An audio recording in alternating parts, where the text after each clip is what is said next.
like I'm high. They say less is more, it's true. Only one I need is you. I just wanna give my best. I'm sorry if I fail with that. Could it be love? 'Cause we can do anything. Could it be trust? Shivers onto my skin. I can close my eyes, but I got peace in my mind. Could it be love? Could it be us? Keeping me up all night. Keeping me up all night. Keeping me up all night.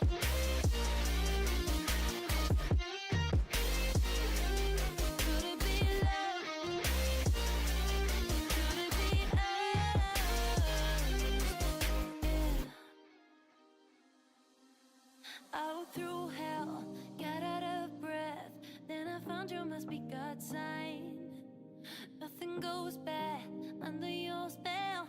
Kinda feels like I'll never die. If you keep me waiting, I'm not moving, I'm here. Keep me waiting. I got trust in you, dear. They say less is more, it's true. Only one I need is you. I just wanna give my best. I'm sorry if I fail with that. Could it be love? 'Cause we can do anything. Could it be trust? Shivers onto my skin. I can close my eyes, but I got peace in my mind. Could it be love? Could it be us? Keeping me up all night.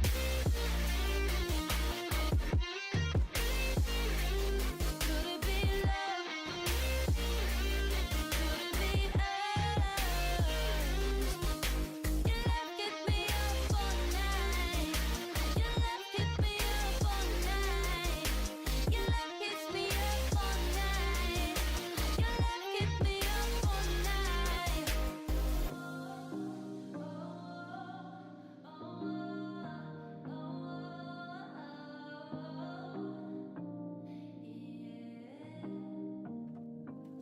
I just can't let you go.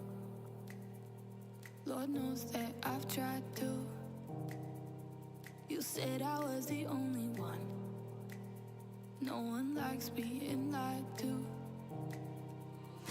You made this mess and left me with the pieces. Now I wanna burn all the bridges between us. I can't focus, I can't forget. I've been thinking too much lately. I just need to clear my head. I just need to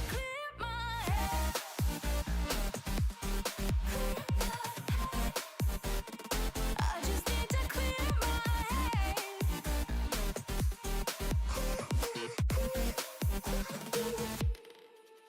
I've been stuck on your memory, but it's not like I need it. And we may have some history, but we don't have to repeat it. You made this mess and left me with the pieces. Now I'm gonna burn all the bridges between us. I can't focus, I can't forget.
Oh, I'm running a slight bit behind. Sorry about that, folks. Hello and welcome back. Happy Mondays. I'm just in the midst of updating the overlay for our first series because we're going to be basically opening the day by covering, and let me turn this music down, it's a little bit loud still, isn't it? We're basically going to open the day by covering some of the series that didn't get cast on the Sunday. So most notably was B versus Vortex and Marine Lord.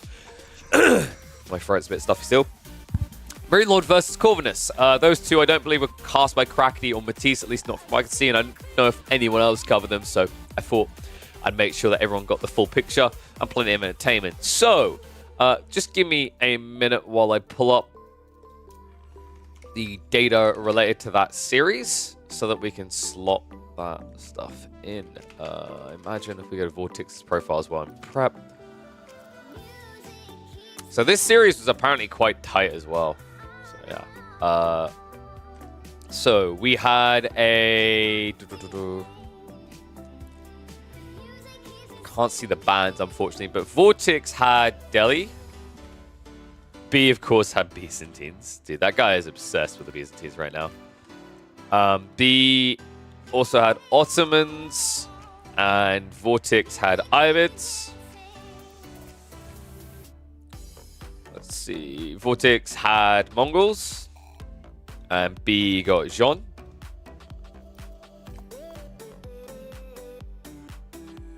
Then B had Rus. I just realized for some reason 3DB is called 3D Beal. And I don't know why. I was like, why can't I find this guy when I search for him? That would explain it. Bit of a weird one. And then finally B drafted Malians, and that got Vortex Juji.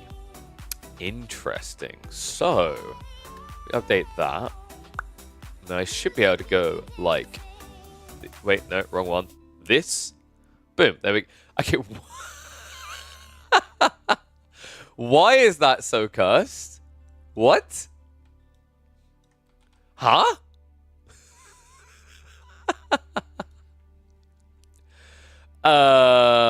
Does that do that on both screens? Yeah. What?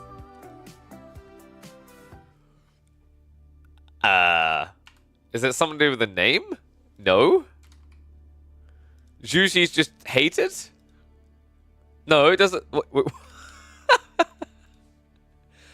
Well, that is quite janky. Huh.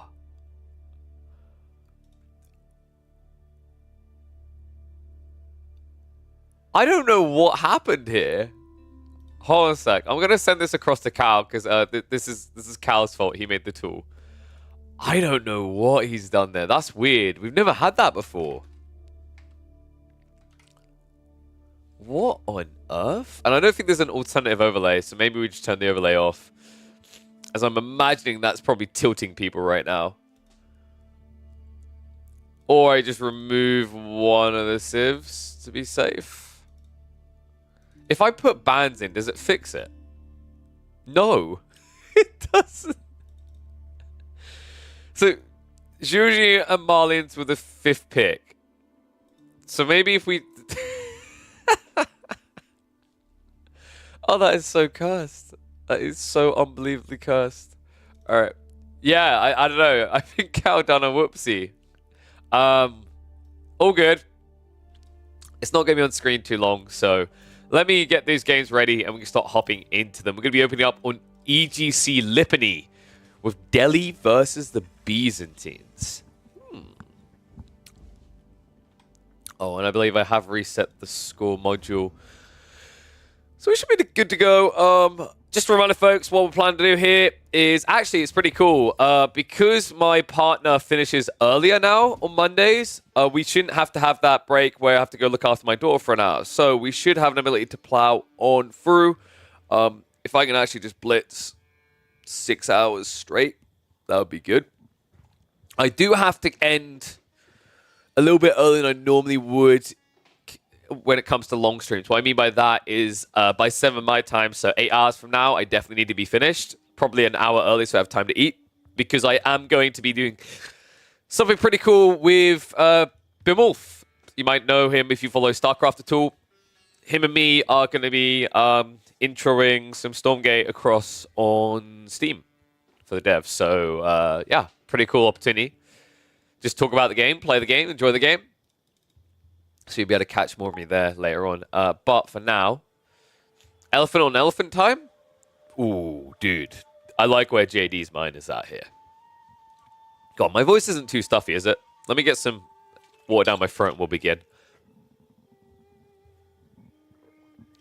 Yeah, honestly, apologies for how short the stream was on Saturday. I mean, I say it was short. We done 3 series. We said we were going to do 3 series. I wanted to do a 4th, but it wasn't just time constraint. It was just genuinely my throat was that buggered. It was pretty rough, so I didn't want to chance it. And that did allow me to survive the Warzone series later. But let's get ready to go with this one. I know a lot of people don't want to look at my face. They want to look at these absolute Chad Lords. So let's hop into game number 1. Okay, everything else is working correctly. That's perfect.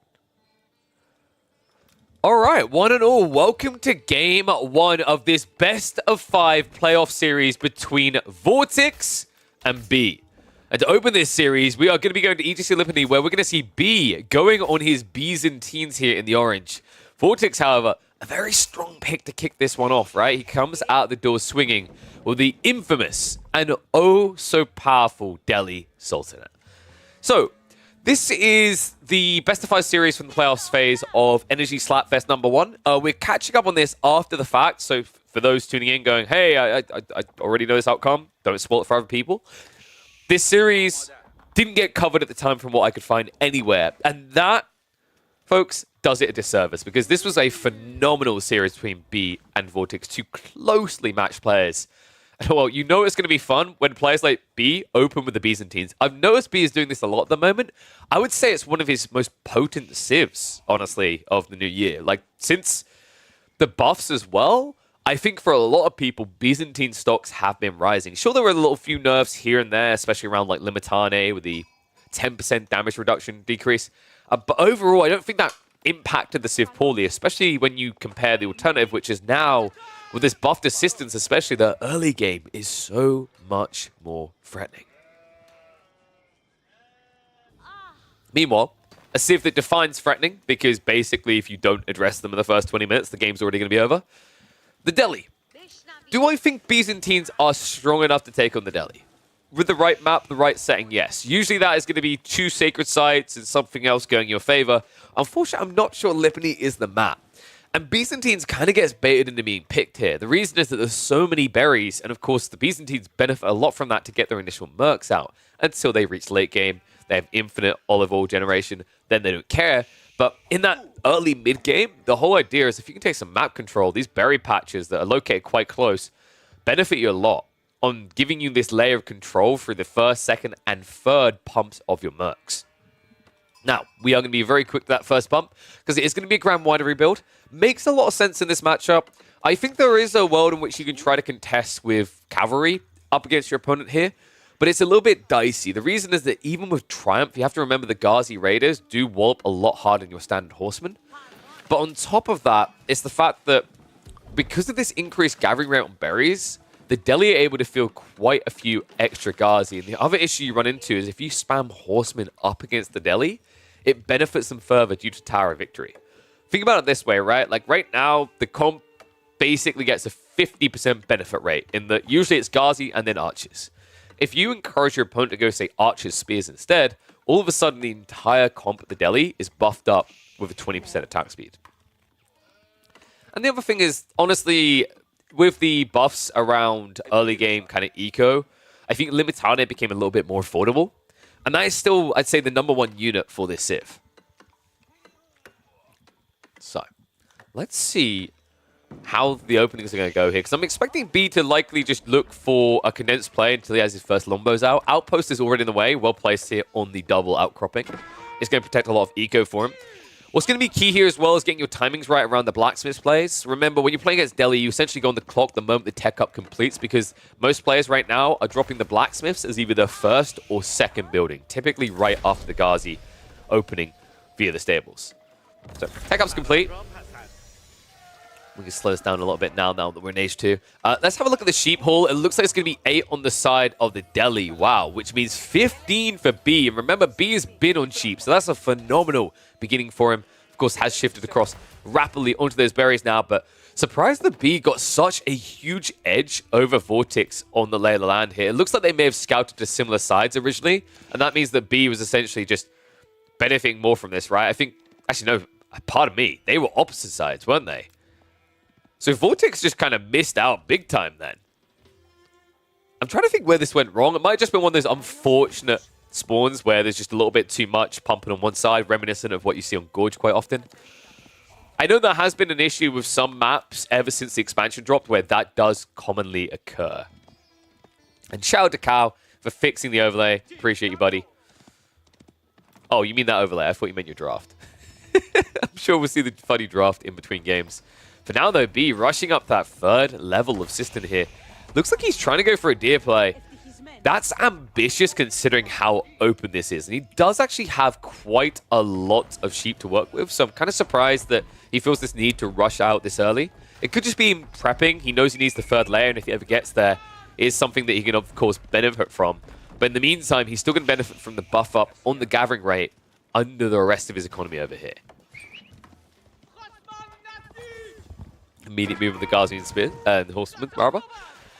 Yeah, so this is a freebie, right? Like, even if you toggle over onto Presidium right now doesn't actually affect Systems. So there's no way you can really slow down the burn through on this. Just kind of got to get a reaction out. So B is going to try to do that now. 2 villagers rushing up the racks. He should be able to get a Limitane or 2 out in time to push this away. They are going to be like a little bit light on their health, right? Because they'll be Dark Age Limitane, but should be effective enough. Meanwhile, Vortex behind this, already going for the archers. This is the annoying thing, I think, about the Deli with this comp. And it's why it's critical. If you want to have a good chance against Deli, you have to force them off this path. If they open Ghazi, you naturally have to react with spears. The only exceptions to that are like French, right? And Rus, I'd say, maybe, to a certain degree. But most other civs are going to be forced into spears. And the moment that happens, you know they are already prepping archery ranges on the other side. But you simply don't have a choice at this point. Because if you take a prolonged approach, a delayed reaction to this play, all that ends up happening is, although they may not get a good fight, they're going to get value elsewhere via the Sanctity completing around now. Limitane really stuck to that Ghazi, huh? So it looks like it's going to be a bad trade to open up here. Well played by Vortex with the micro back there, and it's still a swarm factor. Archer also arrives, so B just going to lose 2 of these Limitane and get nothing for it, really. God, I had to stop myself from calling him Beal. I don't know why he's calling himself Beal in this. Or is it B the second, maybe? But either way, he takes the third there. 3 Limitane going down. Make it 4. This is looking ugly, folks. Remember, this is I believe it's single elim, right? Best of 5. So, you know, slip-ups this early in the series can hurt you dearly, and there's no denying those 3 Limitane going the way they did. Big throwaway. Maybe you forgive 1 Limitane. I don't think you forgive the additionals, though, right? The first one you can forgive because the archers weren't there yet, but everything afterwards, B knew about. Sure, he bought some time to repair up this system, but I don't think, realistically, the extra time you kept this alive gathered you more resources than those Limitane cost you. Especially when you remember those Limitane cost more, right? 90 resources compared to your standard 80 types. Second rack's coming in, though. And it looks like we are going for the Jav contract. So no play to use longbows at long range. Makes a lot of sense, right? I think you need mobility up against this type of enemy. And, I mean, the other thing is also, like, with longbows, against Ghazi, it just takes so long to kill with the extra health. You'll always get gap closed. If this was a Turtley type game where B just sits in his base and doesn't come out, going Western contract makes a lot more sense because the longbows have more reach. They are less susceptible to raids. But the issue with the Deli is that the Byzantines kind of have no choice here, right? They literally have to get a unit comp that can come out. So we're now approaching 3 Sacred Sites capped. That stage, game gets rather uncomfortable.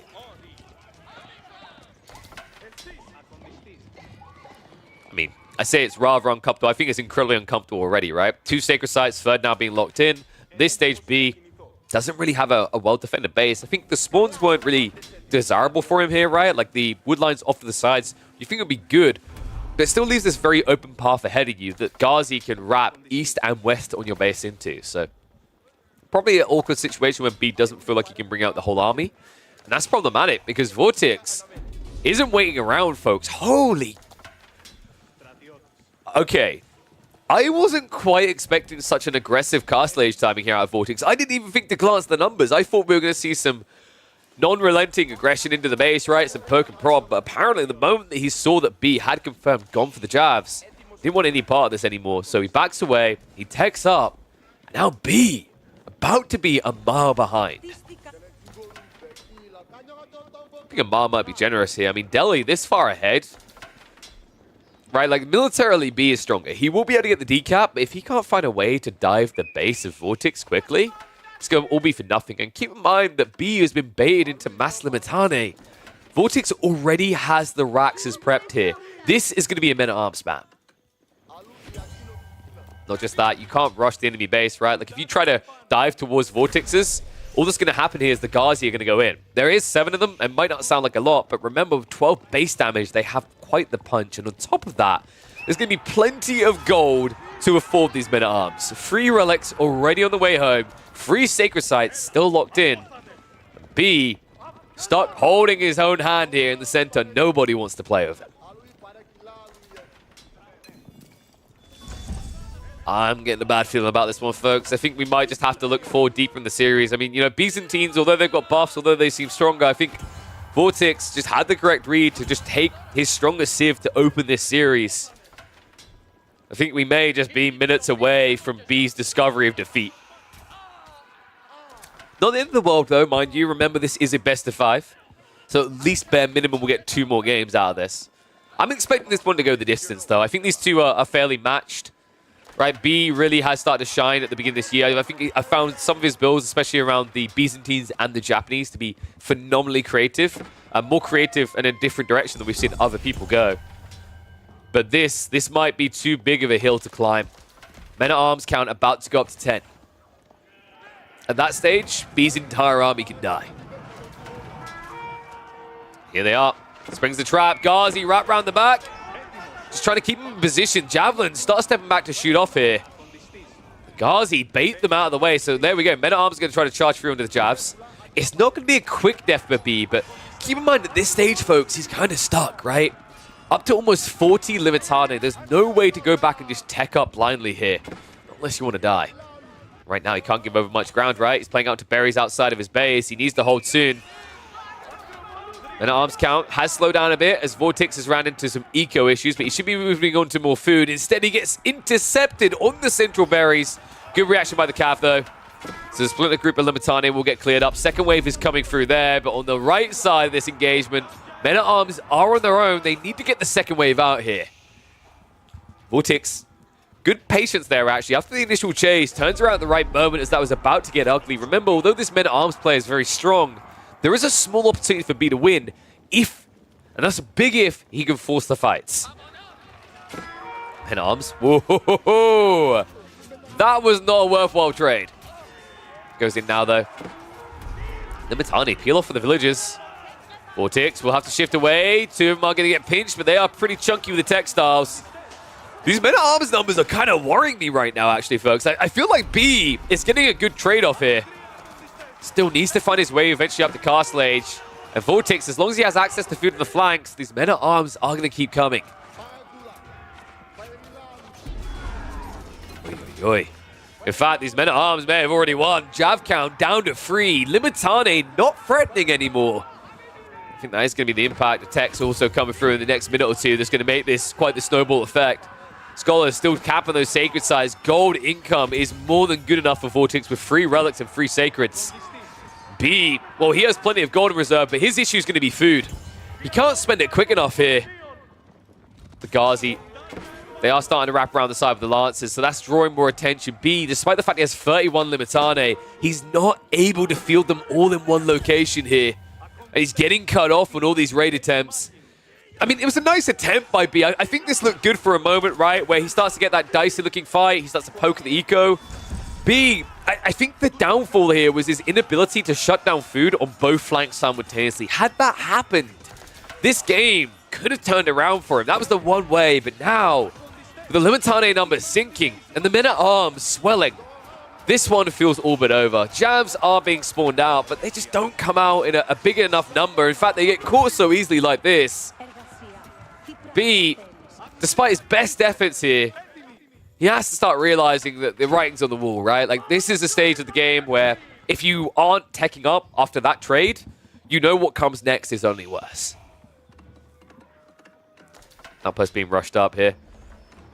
Vortex, even if he doesn't get this food, remember, he has got the deer right next to his base. So that's why I'm kind of calling it. If it seems kind of premature, what you have to remember is that Vortex has enough food for, I'd say, about another 30 men-at-arms quite confidently without any risk. Meanwhile, B is running out of safe food, right? He's on the deer now. He's been exhausting the berries. Sheep are all gone. He's into a few olive groves, but this just doesn't feel like enough. At least he's trying to make it look competitive, right, with his jab play. They do have high base damage, but the thing I'm just conscious of here is, you know, eventually Undermesh level 2 is going to come in.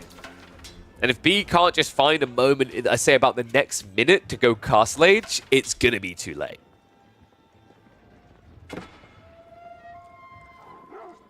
Even the Eco Tech's now coming as well, so that men-at-arms number might swell further. Right now we're at, what, 3 of these Raxes? I mean, we've got archery range prepped here, so if you want, he could go back for archers. I don't expect him to need that here. Lancers would be nice just to raid the eco, but why do you need Lancers when you've got 2-legged men going in? Villagers get found on the food. And B, I think that's everything he's got right now, right? He's playing out to a pocket eco on the berries. That's about to be scouted out as well. Oh, come on. Wait, does he really see the palisade? Come on. All right, that's the heartbreaker right there. B has been discovered on the pocket eco. The main base is being dove. We've reached the flood point where the men-at-arms will be stopped no longer. B, in an act of desperation, is trying to get Royal Knights to claw back his game. Unfortunately, I think they might be coming a little bit too slow here. What an interesting idea. If he could have got out there sooner, maybe I could have seen the way, right? Like, just getting Knights there with the cycle charge, men-at-arms struggle, even Castle versus Feudal, but we're talking about 2 Knights here. At this stage of the game, I think that's about 3 minutes too late. And the keep drops in the center from Vortex, now just consolidating power, guaranteeing that he's going to be able to get into the TC eco booming via those keeps. It feels like this is the point of no return. I do respect B for trying to find a way back in, though. Like, honestly, I think B has been one of the most creative players around trying to integrate neutral trade posts into his builds. And that was a smart read to come to eventually, that maybe Knights could be the way to eke this back. You know, I wonder, actually, in a game like this, if you scouted that neutral trade post early on, this could have maybe been a Hippodrome play. I know I said it doesn't feel great to do even Hippodrome Triumph up against the power of these Ghazi, but if you're talking about French Knights instead, it's much, much better, right? They get the +4 damage, the extra movement speed, the heal. Very effective tool, but that would have had to have happened at a very early point. Obviously, the Hippodrome would have been built, but he would have also had to have moved out for that Knight play. I'd say about 6 or 7 minutes into the game. Sadly, 10 minutes later doesn't quite cut it here. That should be GG. Game 1 will be going to Vortex, but don't worry, folks. We've got a best of 5. Plenty more fun games ahead. All right. So, pretty standard Delhi play in the first game to open this up. Doesn't mean one of the strongest civs for Vortex is going to be gone, though. So, an opportunity to bounce back for his opponent here. Look at the draft. Next up, I believe we have Ayabids versus Ottomans. I think that's quite heavily favored towards Ottomans. Even before the nerfs to Ayabids, I'd say that that matchup was pretty reasonable for Ottomans. They had ways, they could fast castle as well. It had impact. But now with the heavy nerfs to Ayabids, that's going to be a struggle of a matchup. I'm curious to see like how Vortex is going to approach this. One way might be to play a longer feudal. I think if you try to do some sort of fast castle greed build, you're going to suffer. But maybe some sort of prolonged feudal. We have seen a few players try that, right? We watched Kiljadi attempt that against Beastie the other day in the tournament. We've watched I believe it was Myriad who done that against Gully Deckle in the qualifier, where he basically just played what looked like a worse of Bassids. But the funny thing is when people don't know you're going to do it, and they can't anticipate you're going to do it, even though it's a worse version of X-Civ, because it's like unexpected, it's very effective. Think about how an English player might go Horseman with Council Hall, but you'd be like, okay, why wouldn't he go even just Byzantines for Hippodrome then, if that was the whole strategy? It's because you don't expect them to do it. All right, I'm going to catch up on chat, and then we'll hop into game number 2.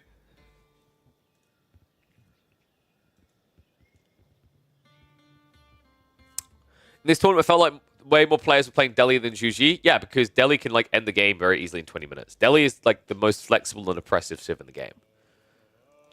And yeah, basically, if you want to beat Delhi, you have to pick China. I think Order the Dragon might have a way, but people haven't like figured out the permutations yet. Delhi's the new Zhu. No, Delhi was always what Delhi is. Like, don't mistake that. Delhi were never weak. I don't know like who brought on this like expectation that Delhi are weak. They've never been weak for years now. The only reason their win rate looks bad in ladder play is because the top players don't play it on ladder because they know what to do.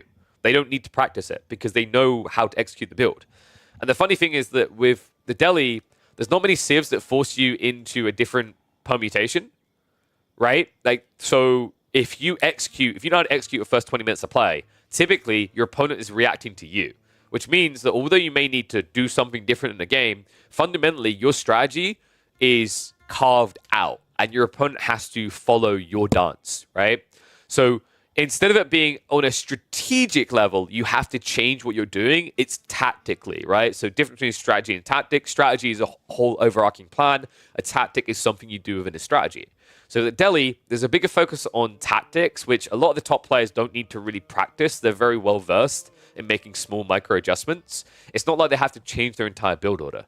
Delhi, for a long time, has kind of just been a problem. And I'm surprised to this day that there hasn't been any sort of strict rework, because what they do to the game, I don't think it's broken on the casual level because people don't know how to fundamentally use it to the maximum.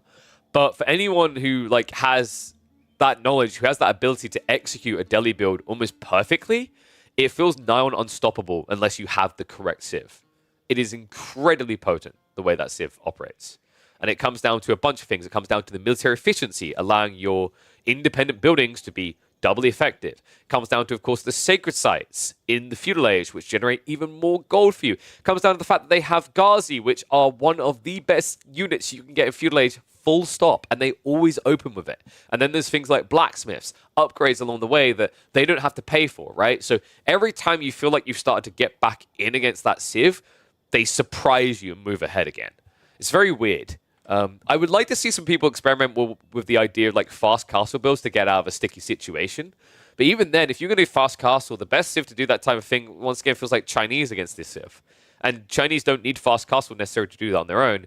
The reason why Chinese work so well is they Barbican drop the central sacred site, and the Delhi essentially feel like they're playing a 2 sacred site map.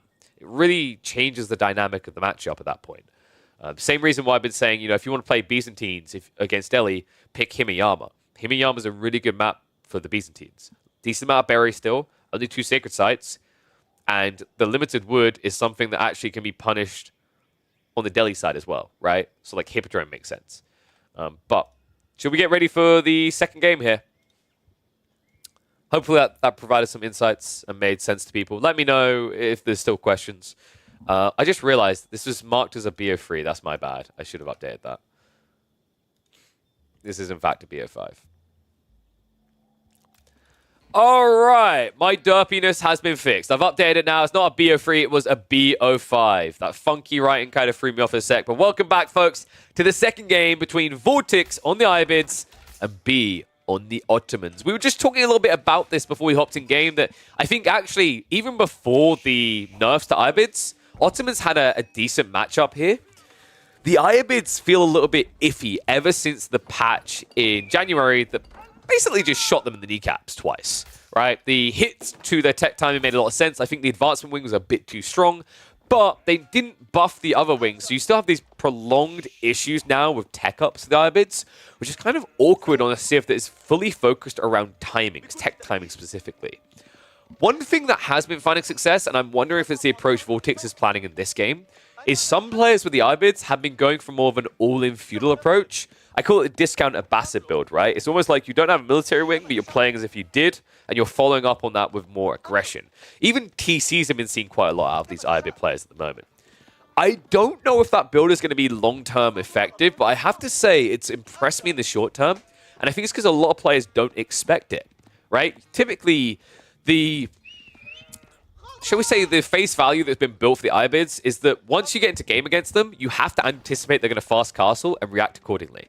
Now, the nerfs make that a little bit less constrictive of a response requirement, right? Like, it's not as if now, immediately, very much at the beginning of the game, you have to say, okay, this is fast castle, 7.5 minutes in, they're going to be there. I need to address that now. Now you have a bit more breathing room, about an extra minute, I'd say. But fundamentally, it is still something you have to have in the most of your mind. Because if you don't actually have even an iota of a solution to a fast castle build, the Ibids are still very potent there because of the Dervish play. So, let's see what approach we're going to get. One thing I am thinking of on the other side that B could try to attempt here is that there were some cheeky little buffs towards the Sultani trade network. I'm not expecting to see it in this game, but I have noticed one or two players experimenting with it. Basically, it got quite a lofty bump, right? Like, for example, with trade bags and maxed out with the trade post now, that tier 2 landmark for the Ottomans goes from 240 gold, I think it was, to like 340 gold. So pretty crazy amount of extra gold to get. I don't think we're going to see it in this game. This feels like the type of game that's going to be dictated by feudal play.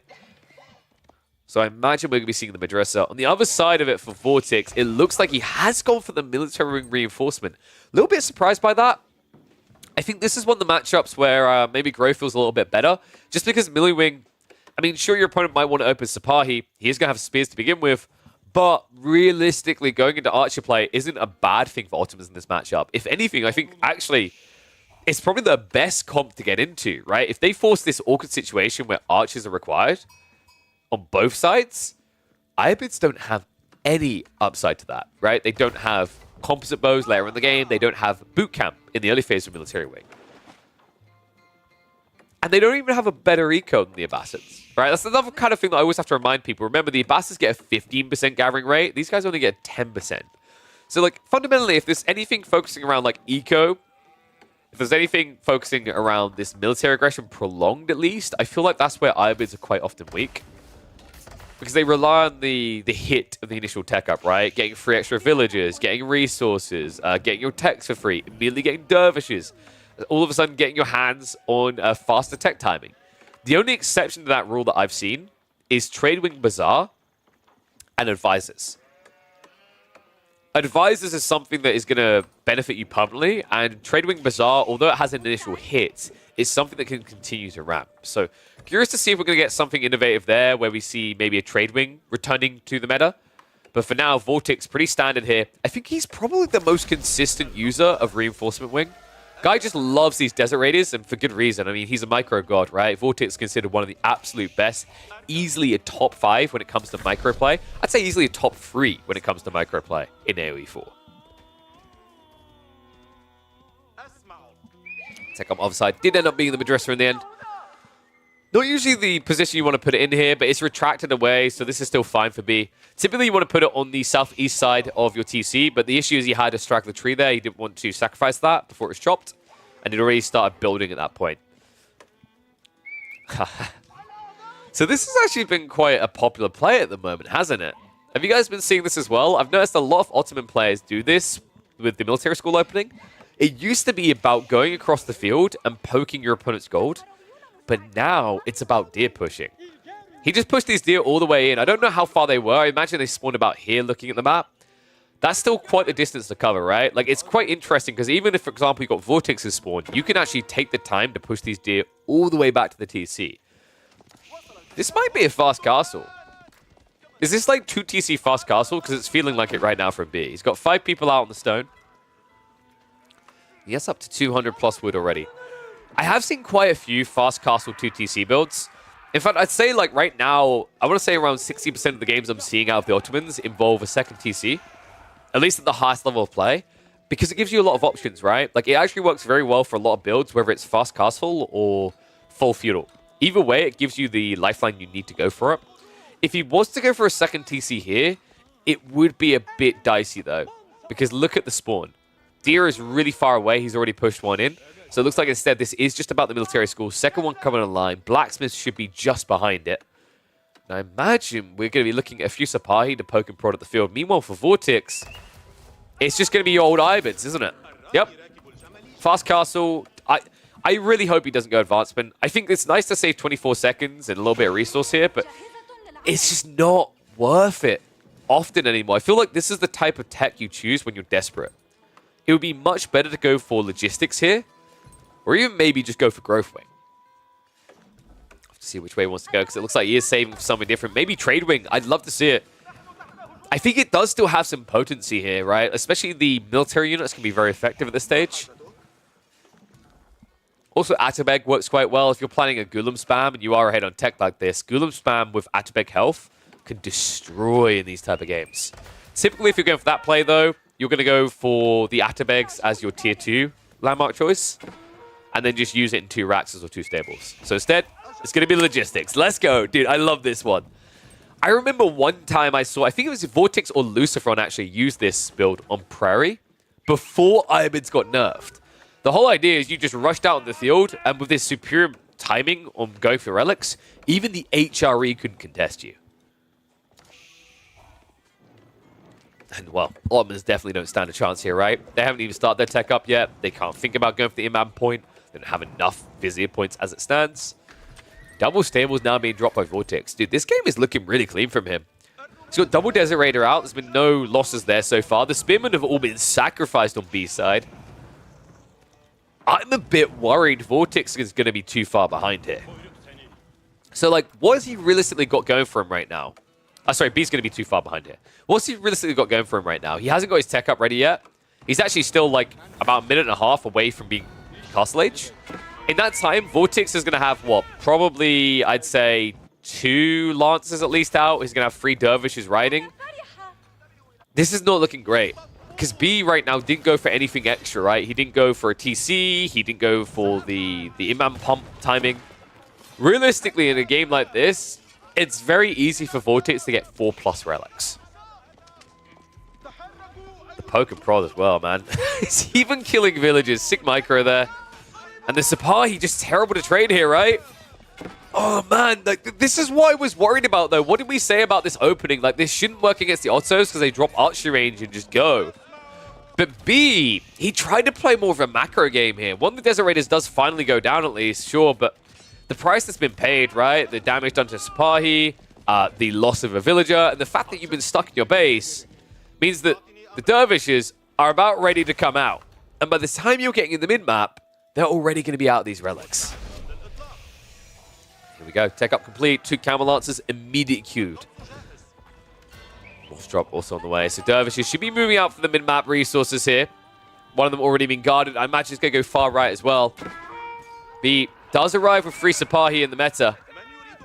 Vortex, he could technically, like, micro his way out of this, right? Like, if you actually just have the Desert Raider walloping while the Dervish is healing, but instead Vortex says, this unit's free. Why even feel the need to defend that area, right? I'll let them chase it. I'll let them kill it. But in return, I'm going to get the goodies. Villagers in the meantime are going to be poked out. Lancers have now arrived, though, and that is a long charge. Warlord comes out as well.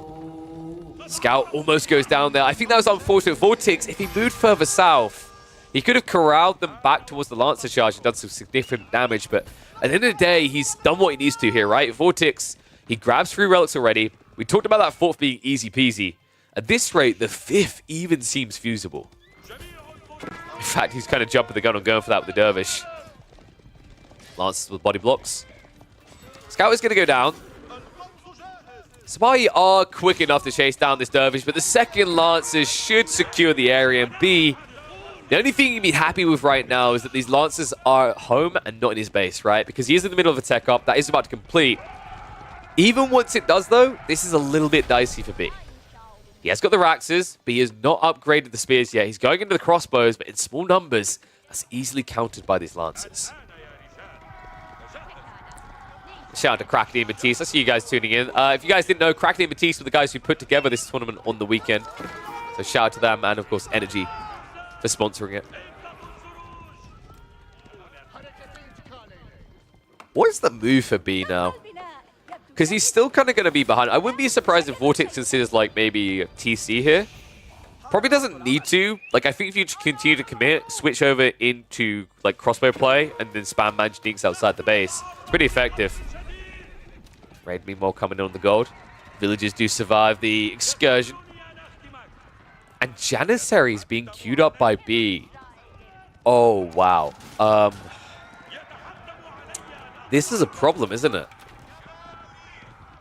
Vortex is quite crafty. He's switching into archers, and what's super effective here is, like, regardless of whether B goes Jannies or crossbows to answer the camels, archers answer both of those things. That's kind of a wacky one, right? Like, I feel like we've seen this type of comp quite a lot out of the Ibids, but it's a big part of why I was highlighting the Ottomans, you know, that they can work quite well here, but it has to be kind of a prioritized fast castle build, right? Or an all-in and feudal. I think what we saw from B here was a less than ideal castle age timing and no feudal aggression at all. So he kind of missed every mark, and now, with the way these comps are lining up, camels are looking pretty fierce. I usually don't like camels as the game goes on. I think it's a bit wonky, right, to try and rely on these too long. But right now, at this stage of the game, B doesn't have enough of an answer for you to need to switch over to Golems. And oh my god, he actually is, isn't he?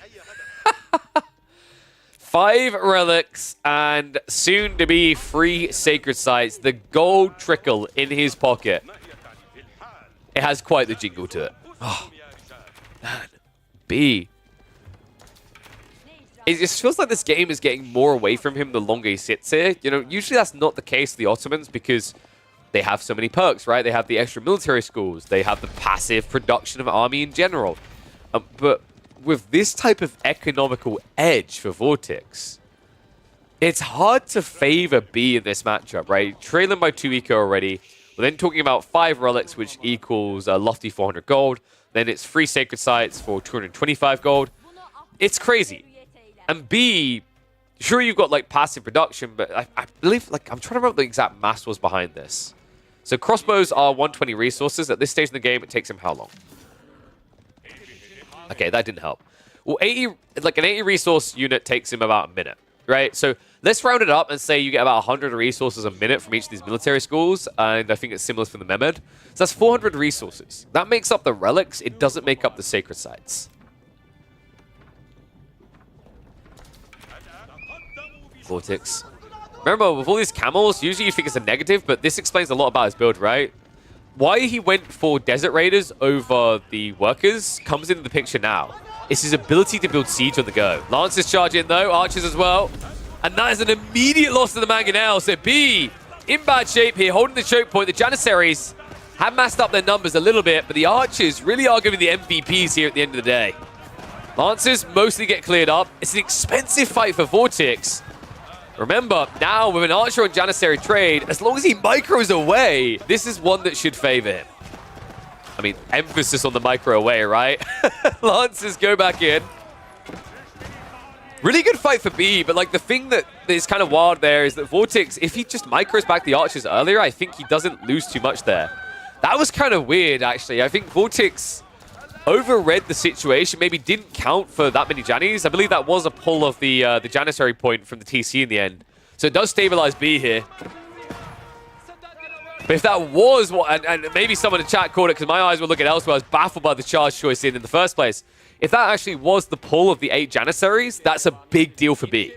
Even though he wins that fight, that's now valuable Vizier points gone from the game as it goes on.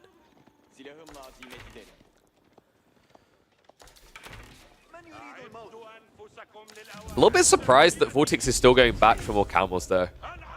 I don't know. I think, like, honestly, with what you just saw, Men-at-Arms just makes sense. I don't feel like you should be relying on Camel Lancers consistently unless you're planning to raid. Like, what we just literally saw there was a big part of why Ibids lose a lot of games, right? Where they just run their entire army in and die.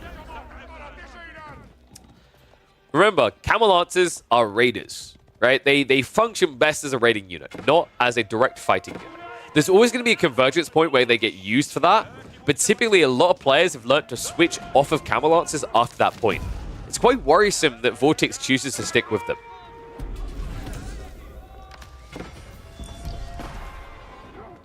Especially when the Janissaries are still threatening like this. Archers are going to chase down though. B may have slightly overextended here. Needs to be a little bit careful. These Janissaries are slower than the Archers, so they can get tickled down. Good micro there to just trade off getting rid of a Camel Lancer. I kind of like that B has added in 1 or 2 Knights here, actually. It's pretty cool because that might be part of the reason why Vortex feels like he should still be going for Camels. Right? Because you debuff, you also trade well up against Knights directly.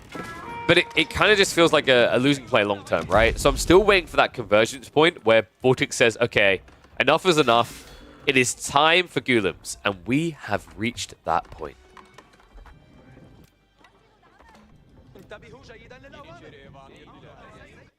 Lancers also find their way into the secondary gold. Oh, B. He's got textiles, but that hurts. And also, that should be a scout on the second TC, right? So B, he did go for a backup TC to try and recover this.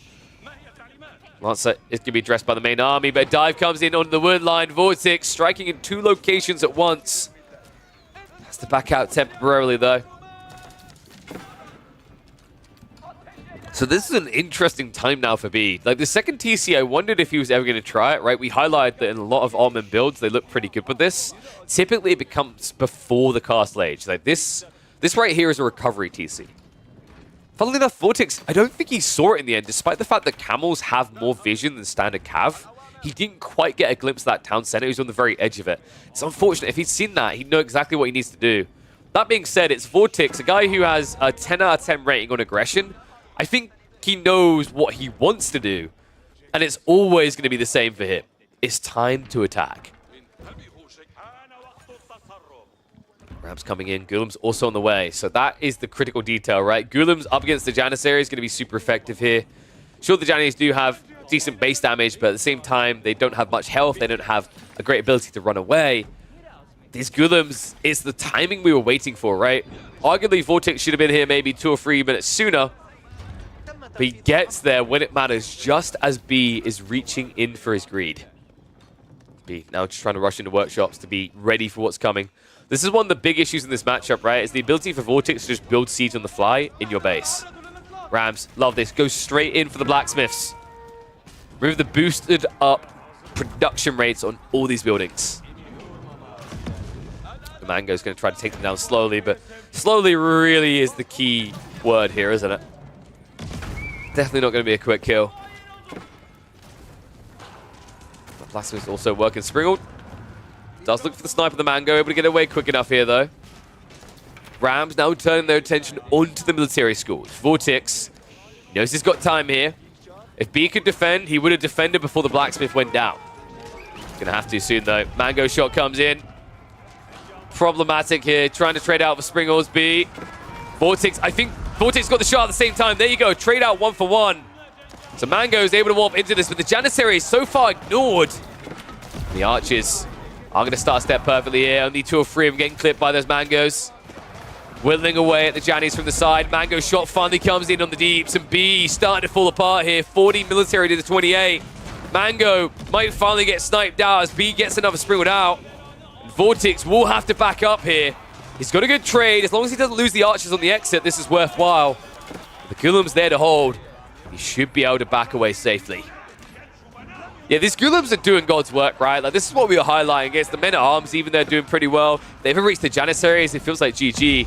Right now, this one Mango is problematic, but it looks like it's an overextension. B comes a bit too far forward. The Gulems do charge on in. I think unless there's a villager pull, that should be the catapult going down. In fact, he doesn't even micro it back quick enough. B miss micros here. Loses the Mango, and now he might lose the rest. Blacksmith trying to be rebuilt. Archers diving over to it. Men-at-arms are going to return to the chase on the Archers, remember. They were idled over on the Gulems. The B, this is kind of a sticky situation right now, right? Look, he just can't get the bream room he's looking for. And at the tail end of that fight, after building an eco lead, he now finds himself once again behind. I'm getting a bad feeling, folks. I've been a bit skeptical about B's approach for a lot of this game, and I think, you know, Vortex kind of gave him a gift camel, shall we say, right? With that camel Lancer fight where Vortex threw away an army, I think, worth double the value. But now we have an awkward situation, right? B, even though he went for this 2 TC play, it hasn't really paid off. And meanwhile, Vortex, because he continues to have this map control, was a critical stage in the game. If he was pushed back to his base too quickly, it would have been a complete flatline of his food eco. But because B lost that fight, he's incapable of marching out onto the map still.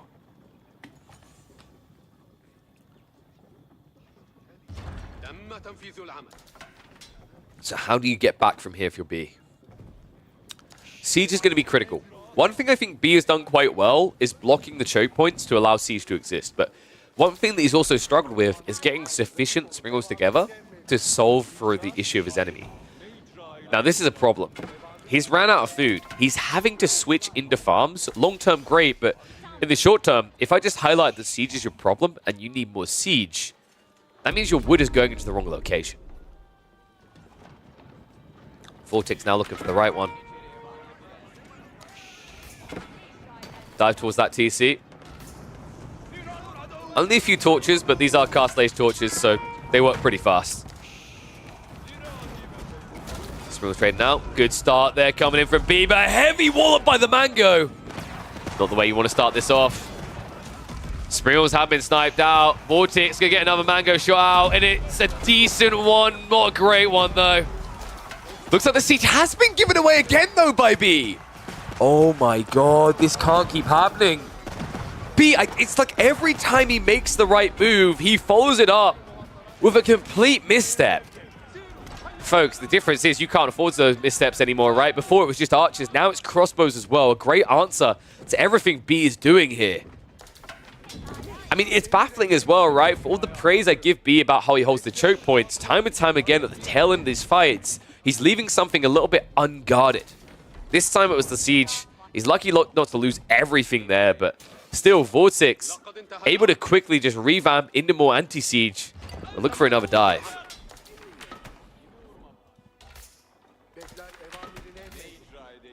B, what has he got inside this? It's not villagers.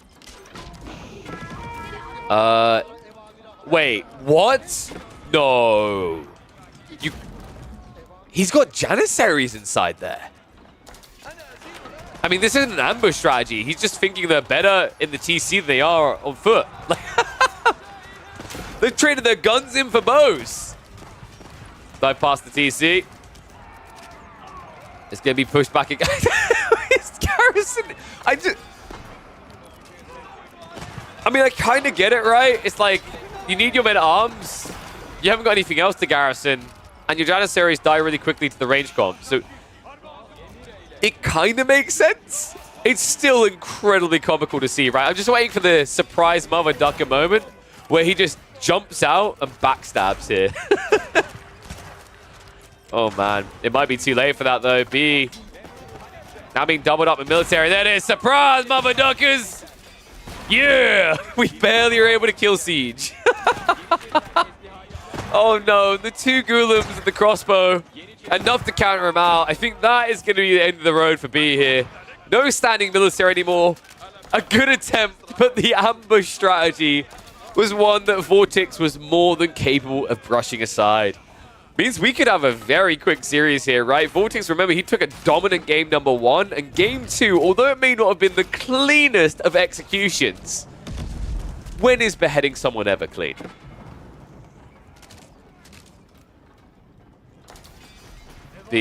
Still trying to believe in the power of the Ottomans, right? Like the infinite passive production. It can do it, KP. No, it can't be. Go game 3. See if you can make the reverse sweep dream happen. Oy, oy, oy. What a scrappy game, actually. That I don't know, like, I'm still not sure how I feel about Otto Iamids. Because I think I said at the start, is like, before the patch, I felt like Ottomans had some decent matchups there. Afterwards, they should feel even better, but it just felt like Vortex got to play pretty much a standard fast castle Ibid build. I say standard, of course, times have changed because the advancement wing kind of sucks now. But the issue I saw in this game is that B had no ability to set map presence because of that early Desert Raider. I think if B had just bothered to dip into an archery range early on, his game would have looked a lot better. I think that is my biggest sticking point about where this went wrong. He had no way of scaring, addressing, or whatsoever that initial Desert Raider, and it kind of cost him everything. Had he been out of his base maybe a minute and a half sooner, he would have been blocking dervishes, he would have been killing them off, and all of a sudden this fast castle timing for the Ibids doesn't have the gold jingling in their pockets to keep the Camel Lancer spam going. Alright, but don't worry, it's not over yet, remember?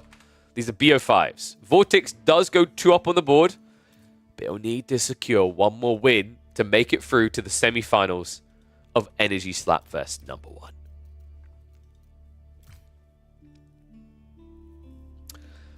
And we are going to Prairie for Jeanne d'Arc versus Mongols. Wow.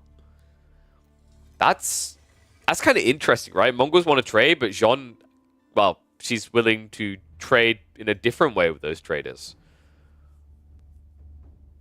And that's kind of funky, right? Like, I mean, you can't not trade as Mongols on this map. There's maybe a window of opportunity where you can get the Keshiks, but...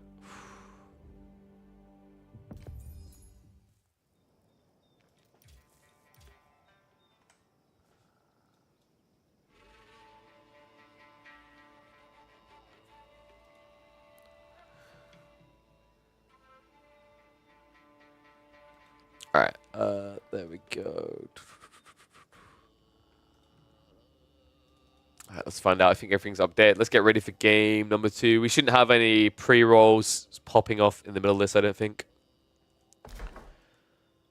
Curious to see how high-ranked Mongol play works. It's quite strong, the Dutch guy. Like, a lot of players will actually ban Mongols in competitive still. And hey, yeah, he did fix it. I just finally noticed. So, we're going to have... So far, we've had Byzantines versus Delhi, Ottomans versus Ibids, and now we're going to do Mongols versus Jeanne. That's interesting, because that means final matchups... Vortex is going to have quite the sticky, tricky predicament if he ends up picking English into Malians. That is the hardest matchup in the game for English. At the same time, like... If you get the alternatives, English versus Rus, I think Rus can still get 2TC quite cozily in their base. And that leaves Juji versus Malians. And I don't know how I feel about Juji against Malians. I think that Malians do quite well with their fast castle Fulani timing. And mass javelining kind of shuts down any Chiganu potential. But we'll find out. Let's focus on this game first.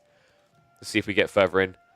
I think Frisian Marshes might have been drafted, so we might get that. I like that we're starting to see Frisian Marshes in general again. It has been quite the joy. Oh, let me flip the score there.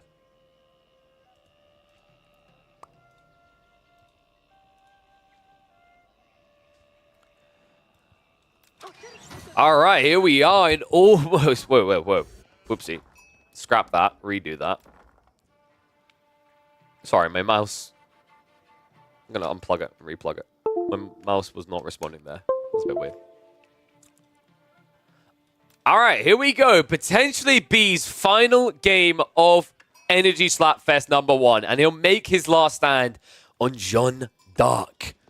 On the other side of it, Vortex looking to execute the killing blow with one of his best civs, one of the most potent civs in competitive AoE4. Would be poetic for it to begin and end with 2 of the top competitive civs. It is, of course, the Mongols. We are going to be in Prairie, an interesting map, actually, because I was just saying what seems a little bit funky here is that Prairie historically has been a phenomenal map for the Mongols due to their ability to trade.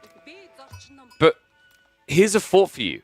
Do you really want to trade against Jeanne d'Arc? Right? Because if you go for trade, she's going to trade of a different kind. She's going to trade for the kills. And those traders, they're going to be pretty heavy on the payday, actually, right? I'm trying to think, like, what is the amount you get there? Because, of course, you get them at a discounted rate, right? But Jeanne typically, if I recall correctly, she gets the full value of a unit she kills. So that's going to actually accelerate it quite quickly. If this is double pump trader as well, I'm quite worried. Vortex is going to try to go for that outpost rush opening, I imagine, on the gold. It has spawned forward for Jeanne. And B, I imagine we were looking at a standard, like, 1 villager build-up, which is Jeanne to get to tier 2. People asking, does Jeanne get any XP from the deer? No, she does not. She only gets XP from the boar, 25 per pop. Typically, actually, a quite popular play on a map like this for Jeanne d'Arc has been to go for a second TC on the boar. I'm not expecting that in this game. This feels like the type of game where Vortex is going to try to constrict the map very early on. And if B can survive that initial aggression, it looks quite thumbs up for Jeanne from there.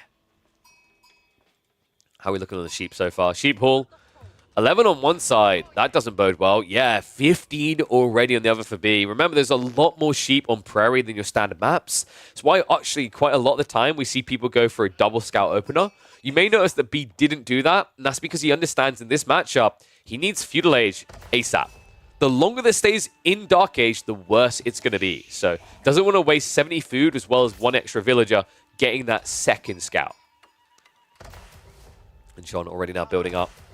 Straggle trees are being gathered. On the other side of this, Spearman and the villager are on the way.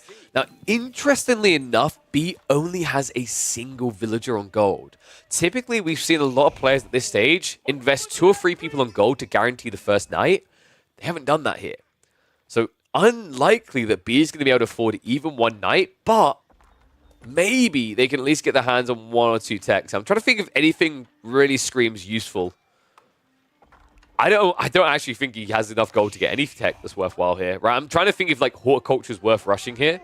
Survival techniques only works if you get out of the base, and by then you should have your gold back anyway. So, B, we'll gather a little bit more cheddar. Outpost is now coming up for Vortex. B can see the entirety of what's happening here.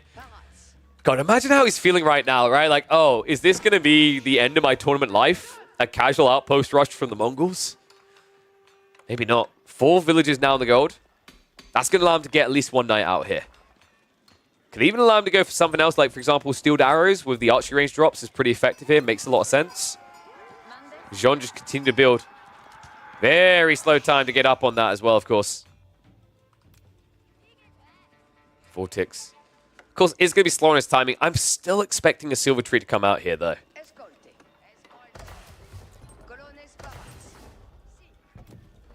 It feels like it's taking a lifetime, right? Because you're just watching these bars and wondering, okay, at what point does B just have to rush this School of Cavalry? I don't think he does. He just has to accept that gold is not going to be in his arsenal anymore. And in fact, he didn't go for the night. He went for Wilbara instead. I think with this outpost placement, although it's annoying, it doesn't stop him getting back in. This position right here is choppable, as is this one. And I think we will be looking at archery range drops quite rapidly for Jeanne d'Arc once that Feudal Age is complete.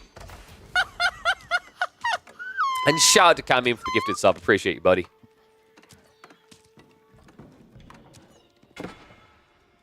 Now we're looking at the other side, Vorty. Last of the food being dropped off, and that should be the Silver Tree on the Uvu. Okay, he's going to build it at the front, but still, this should be double traded pump. But this is kind of dicey, right? Like, you've got some breathing room, you've got some time, but one thing that does scare me a little bit when I see someone doing this is now that you're going to invest in a trade, if you just try to ramp it up quite quickly, Jeanne is still able to punish that. Look at what she instantly does. B doesn't even hang around. He goes hunting. Oh my, oh my.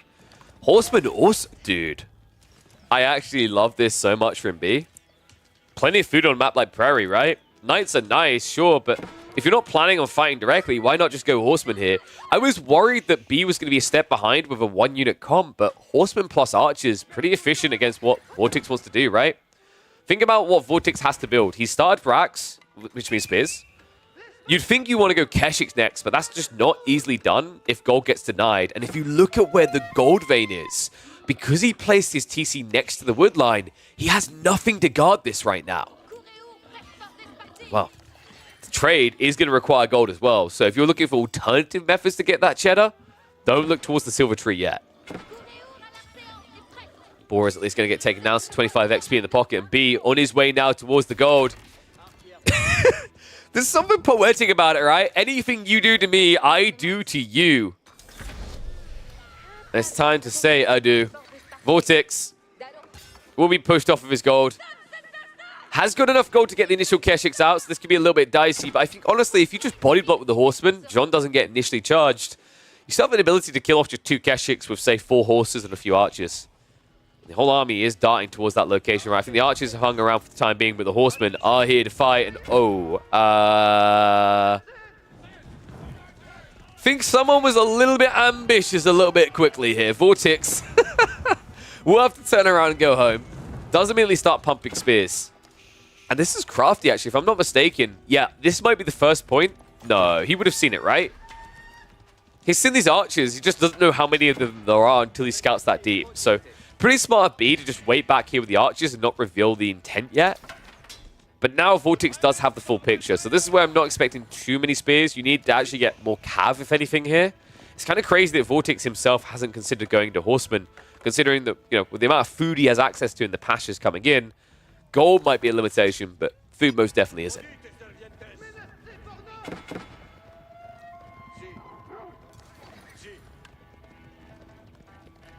I think it says everything it needs to about the Mongols that people still prioritize the Silver Tree this much, right? Like, trade is the game breaker in B's eyes. He just can't allow it. Right now, his landmark is mostly irrelevant. Like, he's done a good job of making it relevant with the Horsemen, right? But if he can stop the Mongols one from coming online, it becomes a very big boon. Because the thing you have to keep in mind is that B prioritized the consecration on the cavalry. Why is that so important? Because he's making huge savings here. 25 food per horseman. This is kind of crazy, actually, right? Like, you know how I always say that horsemen, they just look like spearmen with a pony? It kind of feels that way from a cost perspective, right? Although these ponies seem to be kind of like very sleek and they are in a very specific diet. You're only paying 95 resources for a horseman compared to 80 for a spear. Not bad. Allows him to save there, then put more resources into archers. Love the fact that B is also now going to spearman himself, realizing that Keshiks is a reality that is coming into existence here. Dude, what a cool build. I don't think I've seen anyone utilize mass horsemen on Jeanne d'Arc like this. I mean, I don't think I've seen anyone bother to go mass horseman early game with Jeanne at all. Right? Maybe 2 or 3 because you can't afford knights, but never a full focus on it. Now, admittedly, the reason why it's mass horsemen is because you can't afford knights, but it's just incredibly effective from a monetary standpoint due to the School of Cavalry consecration buff. Keshiks looking to cut off reinforcements. Unfortunately, now that spearmen have started being added in, that becomes more and more difficult. A little bit ambitious on the training from B. I wouldn't really recommend this up against Keshiks that outnumber you. But still, the main army is now big enough to start denting the defenses. It's only an outpost so far for Vortex. The Horsemen going to lead the way. Immediate garrison response. Archers will start to dive. Horsemen just need to peel off and go straight after that outpost. The Archers are going to stand their ground underneath this. Jean going in deep as well. The Keshiks get baited and surrounded. Second wave comes in, though. Cleaves on the backside. I love that. He's tanking with Jean against the spears. So the Horsemen completely protected. Divine Restoration is going to come through. We'll have to back away here. B overextends a bit, and Jean is going to go down. So the Maiden dead. B will look to reset in the mid-map. Cannot stand next to the Mongols anymore. That was pretty crafty, though, actually. Getting Jean on the right side of that, baiting the spearmen around, it meant that those spears weren't able to clear up all the cav. Most important factor here, right? Like, even with the discount, those horsemen are the most expensive unit for B. So if there's anything you can't afford to lose right now, it's them. Love the repinch here. Horsemen just outnumbering the Keshiks, right? So although these Keshiks can heal, sure, it's whenever they're outnumbered, they're not going to be able to sustain. Vortex does survive for the time being. Keep in mind, however, he is yet to start trading. First trader coming out in a few seconds. But this is looking a bit grim, right? Like, I'm thinking Jean comes back here. We're probably looking at still a 10 to 15 military lead for B. That's a scary point in the game for Vortex. And it gets scarier still because B, with that aggression into the Mongol base, drew all the Keshiks back. It meant that B could get out of here and get on the gold. Now, with gold access, that's where we start looking at maybe the potential for knights. Even if not knights, another big play right here for B would be to drop a blacksmiths. Actually, I'm surprised he hasn't already. I think that's maybe one optimization I'd recommend in his build. Not getting blacksmiths by now when you've got 12 horsemen and 7 spears doesn't make much sense. Remember, Jeanne d'Arc, just like the French, does get that blacksmith melee tech for free. That's going to be a resecure on the primary gold now. Outpost goes down. This is not as much about securing the gold because he's already got an outpost up on the secondary.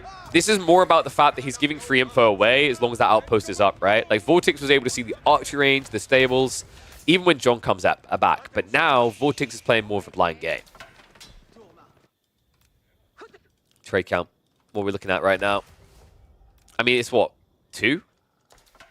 Maybe 3. It's 3.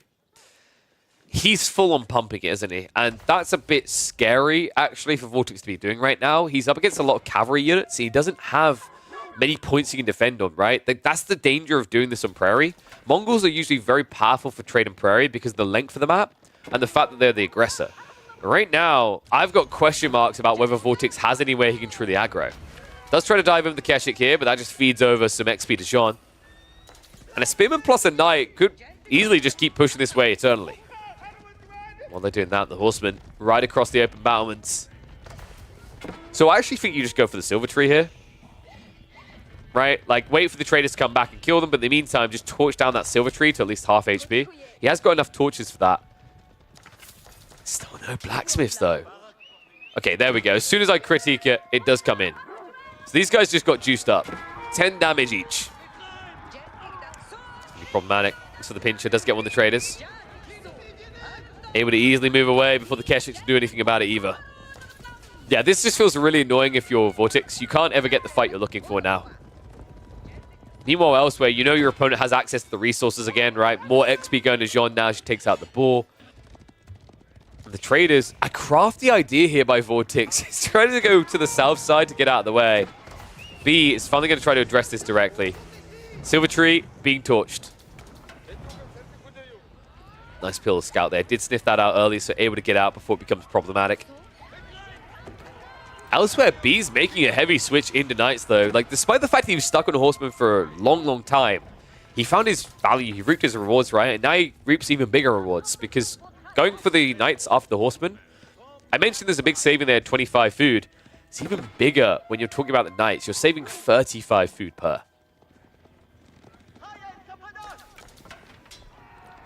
Keshik raids. Interesting, actually. He just revealed himself here. Look at what B's doing. He's not coming back to defend. He understands his army's big enough to do that by their own, right? So why bring this cav all the way across the map when instead you can send them into Vortex's base? Outpost is going to get garrisoned. Trade is less protected, though. This is what I'm waiting for him to strike on again. I mean, honestly, at this stage, if you just peel into two groups, you can just take them out at both ends. Oh, sick micro. B. He pulls the entire army, including a villager, away. And it means the traders are going to be forfeit here. He goes both ways about this. Catches the ones coming from the Silver Tree. Chases the ones coming from the trade. Sick micro there by B.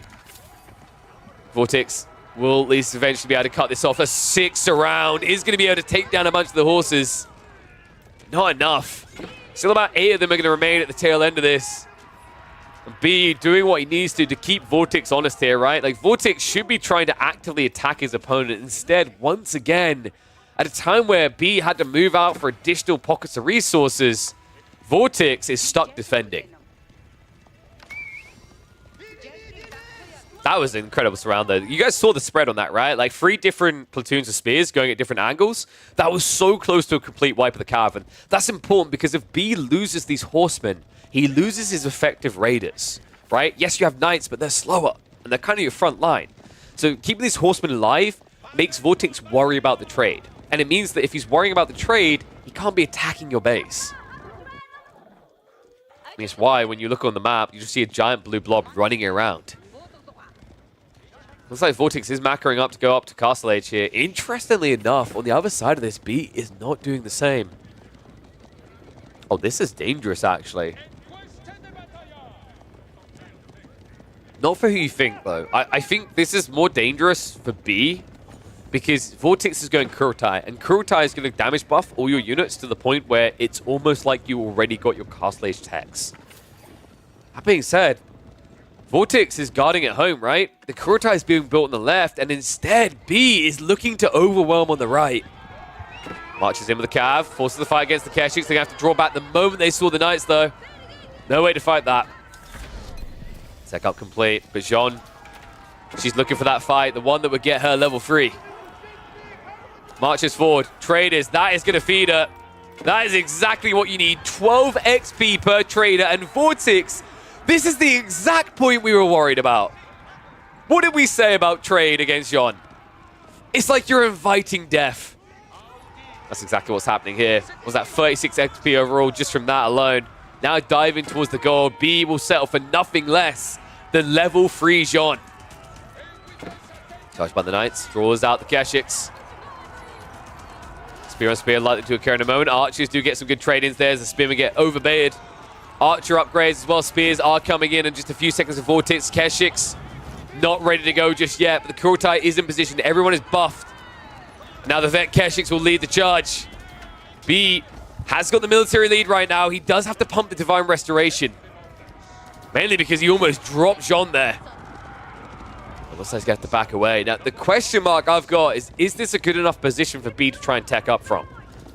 Or does he have to go in for the killing blow? To me, this feels like the type of position where just blind teching can lose you the game. But I guess from B's perspective, shutting down the trade almost just permanently at the stage has gotten you what you need, right? Vortex may have an age up, but he doesn't have an eco advantage. Not a real one. Right, what was this? That's, how many traders over here? I think it's like 4 or 5. So he's actually behind on raw eco. So B backs away. This should make it very obvious to Vortex that it's a tech up. Typically, a player backs up like this when they're going up in age. But B, to him, it's like a double age up, right? Not only is he aging up, he's leveling up. Level 3 Jean, that box has now been ticked. And Raw Institute coming. Dude, that's wild. This is B trying to end the game now. We don't see Royal Institute much because typically Guildhall is just a safety play, right? Like, it allows you to get into Imperial Age, but clearly B doesn't want to let it get to that stage. Another cool thing about Royal Institute, the Royal Bloodlines does benefit Jeanne d'Arc. It's going to make her a much more tanky unit, much more effective at absorbing fire. And this should be obvious by now by Vortex, right? Why did he run all the way back? He must be completing the tech up right now. Spears pinch another Keshik. Rough trade though, right? Losing 3 spears for a Keshik's never going to be a fair trade for Jean. And B? Okay, that's just 3 villagers dead for nothing. Royal Institute is going to be complete though. He's going to be counting his lucky stripes that wasn't Dove. In fact, if anything, if Vortex had been leading with the Khan there and seen that, that could have just been GG and series over. Instead, B makes it up. Upgrades on the way. Veteran Seafood Knights coming in 15 seconds. Royal Bloodlines a minute and 10 behind, but the Keshiks starting this off poorly for the Mongols. Vortex has moved up the Kurtai. Keep in mind, though, as he approaches the base of Jean, this is problematic, right? For a start, your production is going to be slower to arrive in the fight. On top of that, although the Kurtai usually gives you a big edge, that's exactly why B is going for Bloodlines. It completely mitigates that advantage. 35% more health on these Knights. Not to mention it's more effective with Jean as a Civ compared to French because of Divine Restoration. If these units have 30% more health and you heal an extra 30% based on missing health, right? Like, that's how it works. It's, if you heal, say, at 190, you're not going to heal up to the full 230, right? You're just going to heal 30% of that, of what's missing, so 40 health, right? So you end up healing 12 health. The whole point is when you have Royal Bloodlines, your units get dented pretty hard, but they take so long to die. So all of a sudden, the effective amount of HP that Jean's going to heal now with Giga Juiced Knights in terms of health is substantially higher. I would say on average in a fight of this scale that we're heading towards, you're probably going to heal about an extra 500, 600, 700 health.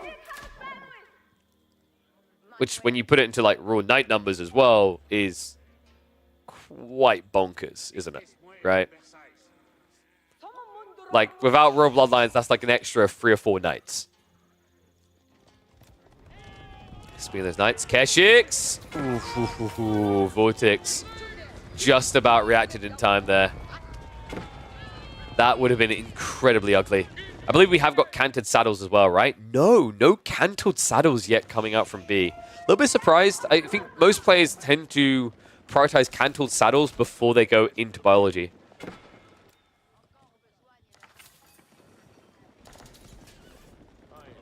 Looks like we have got Gambesons queued up as well. That's another interesting choice, actually. Instead of crossbow stirrups, Gambesons is, of course, a lot cheaper. You are up against a decent number of spears and Keshik, so it kind of makes sense. But you aren't exactly high on the arbitrary account currently. So I feel like maybe it would have been more valuable to just queue up 2, 3, 4 more of those crossbows first.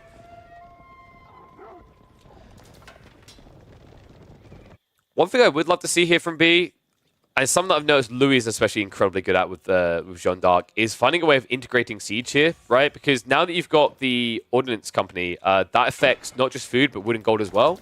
it's incredibly effective on Siege Workshops, right? Just imagine you're able to get Siege 25% cheaper. That's just what you're doing. It's basically like having High Armory, only you don't have to be Imperial and use a landmark on it. Cash it right in. B, out of position here. Looks like Vortex isn't going to dive too deep, though. He's a little bit concerned. He's like, wait, if I'm not being counter-attacked here, where are you? He's in on the trade. B, ironically enough, goes to the trade, and with this many torches, that's going to be Silver Tree down. Oh my, oh my. Vortex, a little bit surprised he didn't turn around for these archers here. I guess he's a little bit paranoid, he's seeing in the dark, right? But this trade going down, I mean, this is problematic right now. The amount of Kesh he's trying to add in, the fact he's trying to switch into crossbows. Funnily enough, B is going to leave at B. What?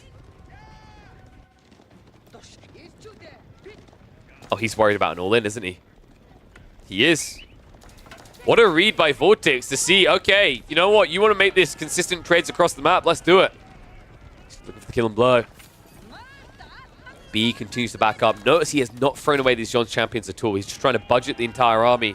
Right now, they are militarily neck and neck on both quantity and quality. Kurotai moves in. If you're neck and neck, like I just said, you know what the difference maker is here, folks. It is that aura. It's a godsend at this stage. An extra 2 damage on archers. Look at the Keshiks. Getting an extra 3 damage here. That's what they need to compete against these knights. But still, although I said it's quantity and quality the same, the echoing thought in my mind still goes back to the fact that these are bloodline knights. 310 health. 175 each on the other side. And only 7 more Keshiks. It doesn't make up the difference. Big shout out to Johnson coming through with the Prime. Make sure you're using your Primes across on my Twitch, folks. It helps make this doable on a day-to-day basis. Let's see if B can make this doable. Knights moving in. Probing to see what his opponent is going to do in response here. Archers are starting to move up now as well. Vortex, quicker than reaction, is going to be caught sleeping at the wheel here. Keshiks charge on in. Knights are going for a wide arc here. Spearmen are going to expose themselves to the line. And here we go. Knights from the left side charging in. The Spearmen have already been committed in the Arbitrie. He gets the backstab. Jean stays alive. Divine Restoration gets pumped out. And Vortex, this is looking ugly right now. Kurotai is there to buff up half the army. But the spear's already gone. The Knights are too strong. And Vortex is going to be brushed aside. B, the perfect patience here. The wide arc paid off. What a brilliant move there. That is so dangerous what he done, but he threaded it like a professional.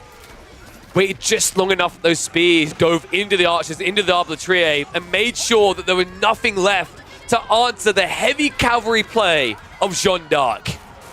And folks, this has a heavy snowball effect to it. Vortex now about to lose control at center, loses Kurotai, and lose his army. Rebooting from here is difficult. Yes, a lot of knights have gone down from B, but the military advantage he's going to maintain, the amount of knights left over at the turn tail of this means he's going to have an ability to go after that trade. Crossbows archers just trying to get the best trades they can, right? Reduce that number of knights on the front down to 0. However, behind this, there's already a play onto Relic's Vortex. He started to play for them himself, but he only gathered 1.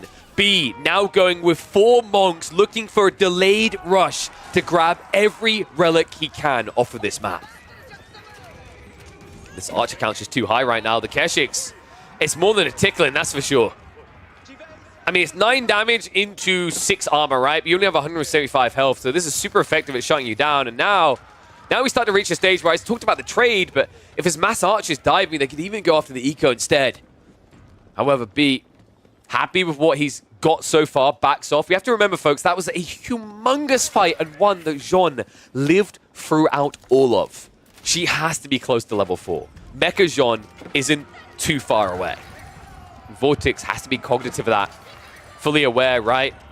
If this game doesn't end very soon in his favor, there's only one way it's going now. Jeanne d'Arc hanging around for the XP. Archers stand their ground to trade here. Defense arrow is going to be activated by Vortex, but more knights are now arriving for B. And the fact that Vortex in desperation is pumping out horsemen tells you everything you need to know about how this is about to go. No way back. B, patience pays off. Step 1 on his route to a turnaround here. Still, gonna have Vortex on match point, but we finally have a series. Oh, dude, that was sick. The patience he showed in that fight, like, that looked dicey, right? For anyone who's watching that back from the sideline, when you saw B wrap his knights wide around the Royal Institute to the south side, you would be forgiven for thinking that was kind of it. There's no way he can beat Vortex back. But he understood perfectly where the attention from the spears were coming. He spread that line thin of his opponents. He forced the brace into the spearmen from the Keshiks, and then the reaction that came out, funnily enough, from Vortex was to send the spears to the right side of the fight. That was his moment. That perfect moment. If he waited just 2 seconds extra, it feels GG. But instead, he found that perfect moment to break that back line. And that's not something easy to do, even with Royal Bloodlines, when you're playing into the Kurultai buff like that. But B done it like a perfectionist. So, we are now going to get ready for game number 4. Game number 4 is going to be Rus versus English, which means our final game will end up being Zhuji versus Malians. I think this is the best case situation for Vortex, actually. If he's looking to shut this out before it reaches the Game 5 situation, right? Like, if B was able to have sniffed English versus Malians, it would just have been a guaranteed 5th game. But now, this keeps it kind of tight. Like, Vortex has the ability to shut B out in game number 4, especially on a map like Cliffsides, because English utilize these short maps incredibly well.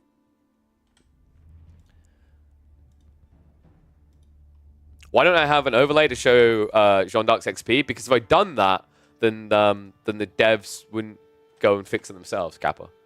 Okay, what is going on? Oh, that's weird. I've got the thing where my taskbar isn't responding.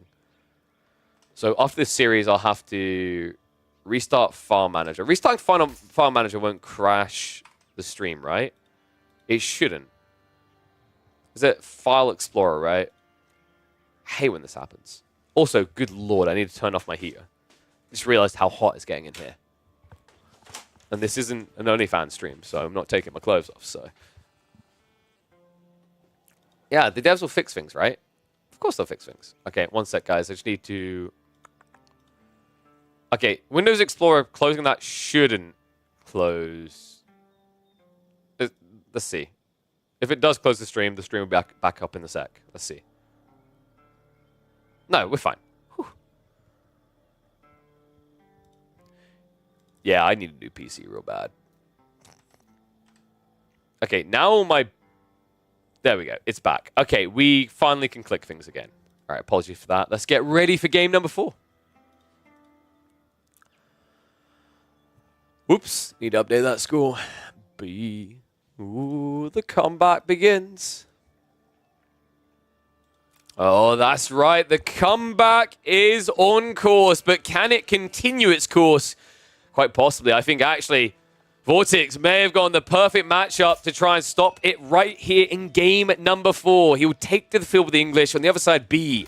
It's going to be the Rus, a potent Civ in competitive. But the reason why I say this is an opportunity for Vortex to end it in 4 is the alternative was going to be B picking Malians into English. Had that been the case, even on a map like Cliffside, it's almost a guaranteed GG for the English. But here's the interesting thing.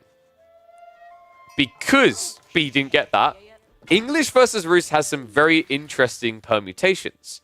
There are certain maps where I think it's fair to say English is a true thumbs-upper, can easily slay the Rus. But the reason why B actually doesn't just feel like he's instantly out in a game like this, it's not just because, oh my god, Rus OP like we've all seen and feel so often. The other cool thing about Rus on Cliffside that people have started to ID is if you drop a Kremlin here, it sees every rotational move by your opponent on the short route.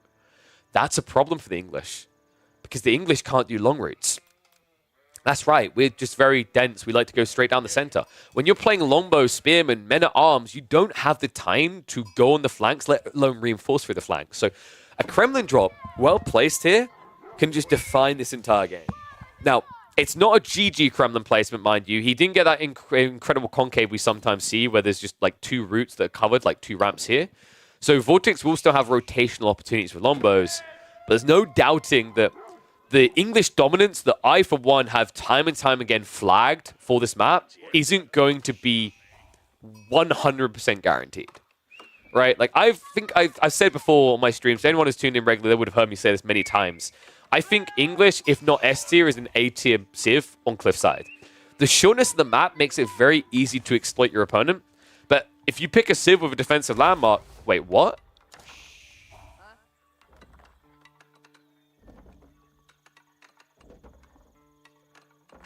He's going fast castle, right? I mean, he has to be going fast castle. B done pretty well, by the way. He did get enough for wheelbarrow plus the tech up.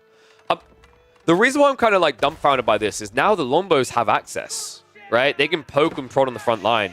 The only reason this makes sense is if this is not a 2TC play, but a fast castle build from the Rus. Because you're securing gold in your wood line, right? But what you're not securing is stone. You're not securing the extra food sources the best, right? Because Lombos can reach in here. So this seems like it's going to be a fast castle play out of B.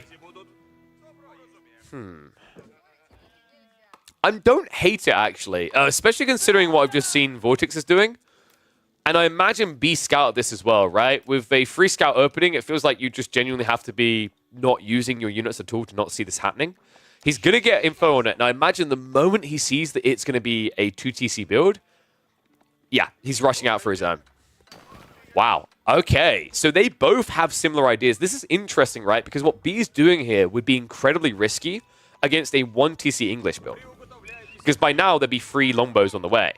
But B, he must have sniffed it out earlier and saw that there was a move out onto the mining camp and understood that there was going to be no aggro at the beginning of the H. So instead of ensuring that Vortex gets an edge, a lead in eco, he blocks him out, he mirrors him in the move himself. Huh. It's kind of interesting, right? Like, usually the English player typically tries to longbow first and then go for the TC in this matchup. At least I feel like that's what we've seen a lot. But I guess Vortex, you know, he's played enough those mutations to understand that, okay, it doesn't feel that great. Usually you kind of miss more than you hit. So he plays for something a bit safer, but it doesn't admittedly mean that B gets what he needs in a matchup where, for that Kremlin drop, he has no right getting anything. I'm wondering, am I the only one kind of perplexed by this opening? Maybe I just haven't seen enough English Rus recently. I'm wondering how many games have just become this approach where you don't build the Lombos first. So I just feel like the first 3 to 6 Lombos is such a valuable play in almost any game that it's baffling that we didn't see it as a priority out of Vortex, who is considered one of the most talented English players. In fact, his first 1.5 years of competitive, I want to say, Vortex was dictated by his potency with 3 different civs. Mongols, English, and Rus, right? So considering that 2 of his 3 most potent civs are in this game, he should have a phenomenal understanding on this matchup. But I guess maybe Cliffside muddies the water in my eyes, right? I feel like there was a better opportunity for aggro play here. Alternatively to this greed play. It does mean B gets the better value TC, right? Vortex literally just drops it on the gold vein, sets up the mine, plus the farms behind this. This is looking like Vortex is probably just going for a fast castle build. The problem is now that he's been scouted and B is already set up with his second TC, he can not only mirror, he can do this faster. Remember, he's got Deer. Deer is 0.84 gathering rate. He's already going for survival techniques. On the other side of this, Vortex, sure he's setting up farms, and they do have an increased gathering rate, right? 20% extra. But 20% extra doesn't really compare to the Rus's extra bounty tier, which I believe is at level 2, if I'm not mistaken, for B, as well as the 15% from survival techniques. Means that B should be able to get a tech up, probably I'd say about starting 30 seconds, 40 seconds sooner. Might even be more when you remember that Vortex, although these farms are decent for the English when they're set up, they still cost 37 wood each. And then you have to think about what happens when we reach Castle Age, right? Like, I don't think the Rus are weak in this matchup there. For a start, they've got Boys Fortitude, so they can play pretty tanky Cav. They also have their Cav Religious unit. The Warrior Monks are able to very easily hoover up relics. And let's be real, with most of the relics being on the flanks, how does an English player defend those? I guess we speed this up a bit, getting ready for the tech up, because there's not going to be any aggro play. I say that B is adding in 1 knight. I love that he's somehow found a way to get into a knight here, despite the fact that like they should both just be macroing up. But funnily enough, it's going to be worthwhile when Vortex does this. That's a lot of wood into walls. Yeah, I'm not liking the look of this game for Vortex right now. High Trade House already in the way. It's going to be even worse than I thought. By the time the Vortex is ready to start his tech up, B should already be there. I mean, just look at the food. It's abhorrent. Takes an extra minute. By then, easily done. Looks like the Longbow is going to move in to try and deny this. Knight did already move out, so he's not in a position to contest. But there it is. Don't you just love the Rus and how they get away with everything? Militia comes out. Larry the Longbow cannot do anything about this. In fact, he's about to be lamed. The High Trade House is going to complete. Meanwhile, Vortex is still going to be 300 food away from what he needs. It doesn't get much worse than this. Also, keep in mind that because he just took that ball, more gold going in, guaranteed at least level 2 on the bounty system. And now High Trade House to gradually get you up further. Looks like we've got 50 trees in range, so probably going to be about like 110, 120 gold income off this.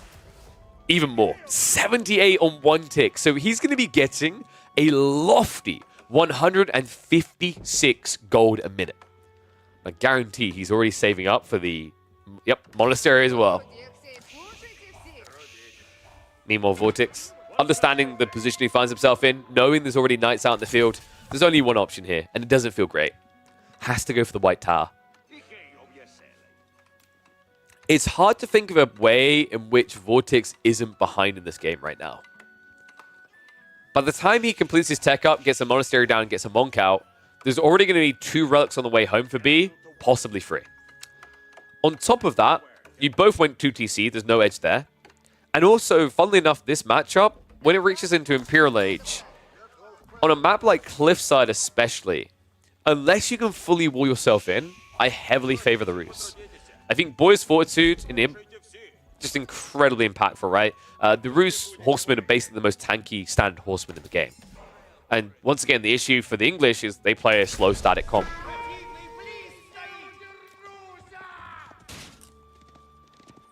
So tech up complete. Vortex already queuing up the Knight.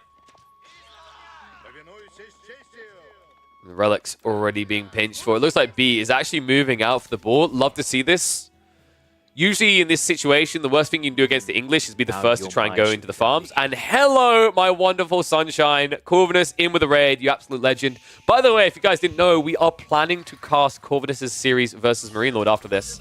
So do hang around, as I believe no one actually casted that yesterday. So we're trying to right the wrongs of the AoE4 universe. I don't know. I'm feeling like we're heading to a game 5. Horse Archers is a bit funky. Like B, I hope that's not a full investment into Horse Archers when you know you're up against Longbows. It's almost like he's getting ahead of himself, right? Like he's in his own brain thinking, oh yeah, because I shoot Knights, he can't go Longbows. The timing might end up perfect though. Like if he times this right with the Horse Archers raiding in, there is a crossbow switch coming in. Meanwhile, Knights circling around the back. Yeah, I don't know if I like Vortex's approach to his defenses when he knew that this was the strategy for him, right? Like, he's so open. He's about to learn how open. Knight rides in. One villager goes down. Vortex immediately has to migrate the area, but almost loses the second one in the process. In fact, that dive might still tick the box. Just about saves him, but folks, at this stage, having the undermesh, the fact that there's no ranged upgrade, no blacksmiths yet coming through from Vortex means he's not able to get rid of these knights. White Tower's at least going to stop the forward assault. Right now, Vortex with 15 idle workers. That knight is finally going to go down, but I think he got, what, was that 2 or 3 worker kills in the end? It actually gets away on 11 HP. And while that is happening, this just turned into a 5 relic game for the Rus. Boy's Fortitude already in the way. It looks stupid that he's making this work, right? Like he's actually gone into Horse Archers, and it's not a bad idea, but look at what it done to Vortex. He looks so indecisive here. Went crossbows, now has to go back longbows. P can just now double down on knights. It's just the bait into the bait here. I absolutely love it. Right? I question whether he's getting in his own brain, but a bit too much, but apparently instead he went ahead and got in Vortex's head. It's going to add in more Horse Archers. Not a bad choice here, right? You can always move away from the longbows. They're always going to be good raiders. But now the Knights are kind of the difference maker. This is awkward. Vortex is now relying on Knights and longbows. Terrible choice here. You're up against the Rus. They've got Boy's Fortitude already online. Their Knights are just better. Don't get me started if the Saint's Blessing pops off in a fight.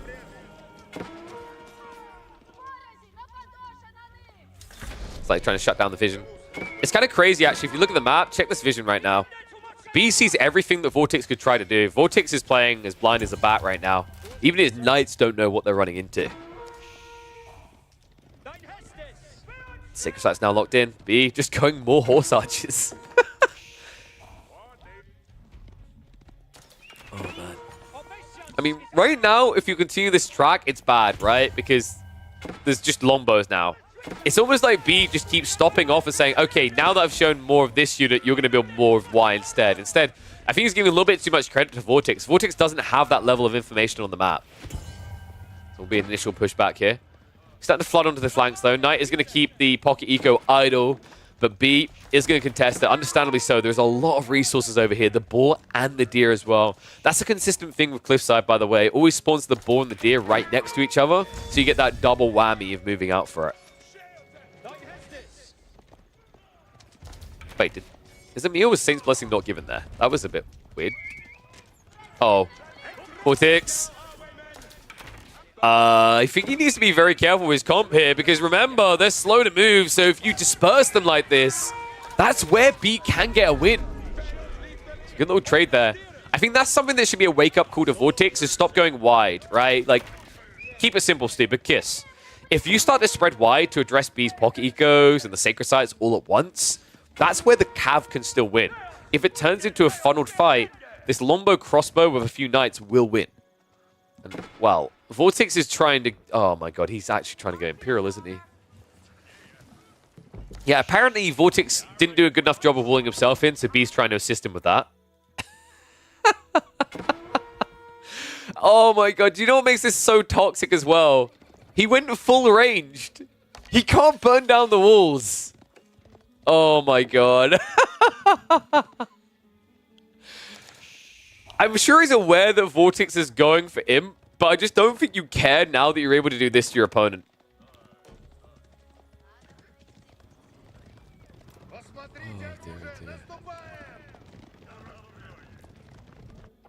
Oh, dear. It's going to be the Berkshire. Well, the good news is this wall will not go up, right? But I'm wondering if Vortex has thought about this long term. He has no gold.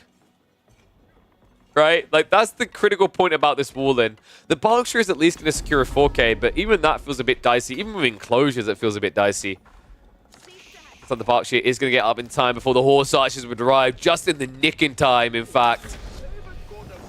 The Berkshire does reveal itself. Villagers don't want to hang around for those.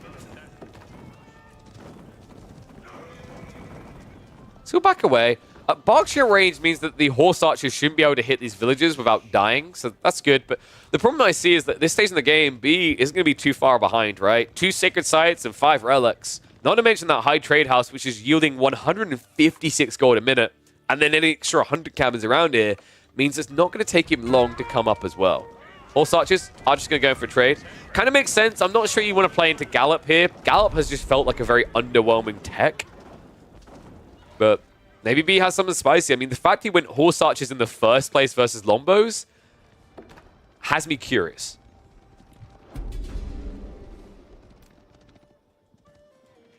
Sacred Sites once again locked in, though. High Armory is on the way. Dicey detail there, right, for Vortex. Lacks resources to get into Mass Siege. Big shout out to Blitzkrieg Blue coming through with the 5 gifted subs, by the way. You absolute legend. Man, dude, I'm a bit skeptical about this, man.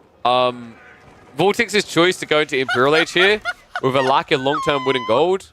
You're up against High Armory. You already can't do Siege because of shutter triggers, right? With the extra banded arms. But now, just think about how powerful Mangonels are against what Vortex is doing. And how powerful Mangonels have looked since the patch. Oy, oy.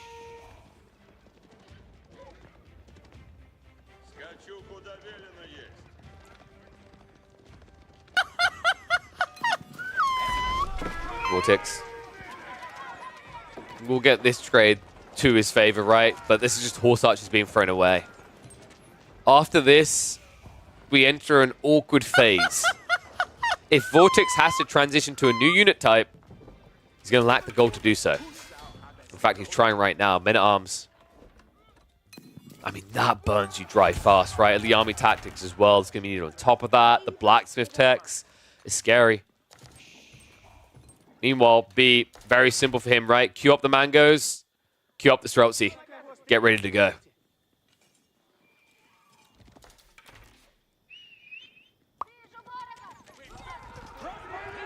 There's a number of knights still out here, so it can kind of be annoying over on this right side. Sacred Site timer is still ticking down, so he's just trying to force Vortex to reveal his comp so that he knows that he's got all the boxes ticked. Now, going just mass Streltsy against Longbows is a bit dicey. I imagine that B is in the middle of a farm transition, after which we will probably see him going to Horseman Biology. Horseman with Boys Fortitude and Biology, as well as Streltsy, will break what Vortex is doing here. Vortex hasn't even upgraded Spearman at all.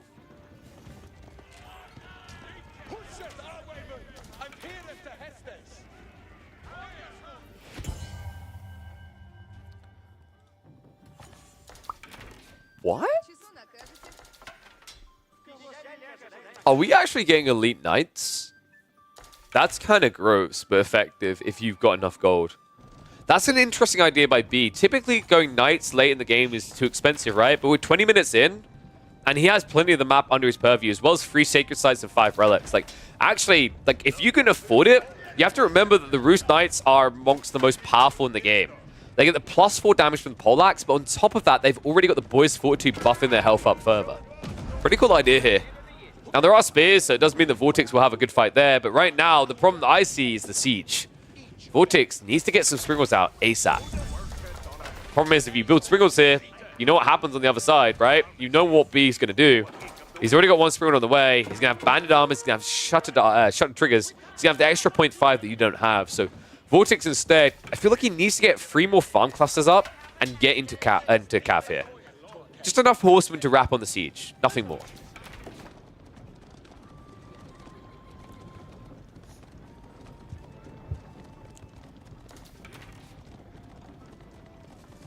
Yeah, and Vortex is fully invested now, isn't he? Elite Army Tactics means the spears can be decent, but the problem with the spears is they're going to get baited in range by the Night Chargers, and the Streltsy just clear them up, right? And although the Streltsy might die to the Longbows, although it might be a more expensive loss for B, the reality is those Knights should be the last thing standing. And even if it costs you twice the losses in resources, if it still leads to the breakthrough, it's worth it at this stage in the game. Trey comes in, Streltsy, poking and prodding. Spearman looking for their target on the Mangonel. Good time to push out here. B did not have all of his troops ready to go. So Mango is going to be sacrificed. A great pushback here by Vortex to get some space. However, he can't go much further. This is kind of my concern. Like, it's a good start, but at the end of the day, unless you can kind of keep that going for, say, 10, 15 minutes, I don't see you getting out of your base, right? Like, his food income isn't really at a stage where he can throw away an army and instantly replenish it. I think he's going to have to try. Moves past the outpost. B now over to Mass on the defensive. This is where he'll have the full force of the Streltsy. Horseman now also being added in. Chemistry about to be complete, and that could be the break point here. Remember, Vortex also does not have the aura. Longbows reveal what they're facing. Start a step back as B does go in for the committed charge for the Knights. Spearman trying to rush through here. Streltsy moving in range. The Horsemen just need to peel off to the side at this point. But instead, B stands his ground. Volley comes out from Vortex. A great trade here as he peppers down the back line. However, not enough Spearmen to keep him alive. Cav breaks through. And Vortex, despite a good flurry of shots here, is about to lose it all. Also, that Saint's Blessing, just adding a little bit more tankiness to all these units, keeping them alive just a little bit longer is what B needed here. Now, Vortex does still have the military lead for the moment, but B, at the tail end of that fight, didn't lose all the Streltsy. He's still up at 14, he's scaling further, and now he's massing Horsemen. And funny thing, folks, that fight was Vet Horsemen. Once that elite upgrade is in, this is not even going to be close. 3 Mangoes now. Spearman try to charge in. Almost turns into a freebie. Streltsy from the low ground, though, able to snipe up. Don't question the physics, guys. The shots shoot so hard, they burrow through the ground. That's all I've got. B now moving in with the mass mangonels. And this is what we were worried about, right? Is that Vortex would not have a good answer to this. He's going for the worst one, actually. He's building Springles. Oh, man. The gold isn't looking great here. Right? Like, this keep defends this gold. But if you move for the secondary, Mangoes catch you doing that, boom, just dead. So, like, make no mistake about it. Like, Vortex has some big issues, and they've always existed here around gold. They still exist in this game around gold. They will continue to exist in this game around gold until every vein has been tapped and B is running dry. But as we can see, that is a long way off for B.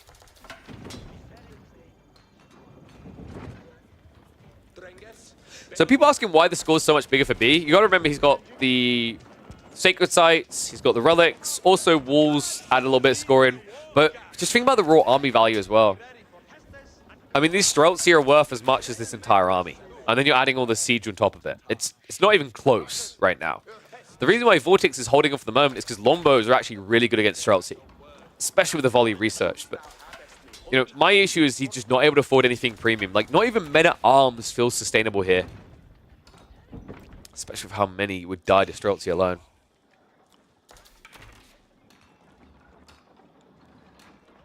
Vortex. Wait, what? What? Oh my god, no! Oh no! I mean, it's not the end of his economy, but that feels absolutely tragic. I cannot believe that wall. Oh. Well, Vortex kind of makes himself look a little bit starved when he makes a move like that, right? B's walls have most definitely paid off here, folks. As it stands, Vortex has about 4k gold left, and that's it. No stone, so no extra keeps. And wood is also becoming a sticking point here, right? He's got some small clusters left, but for a guy who's spamming longbows and spears, I'd argue he's running out quite fast.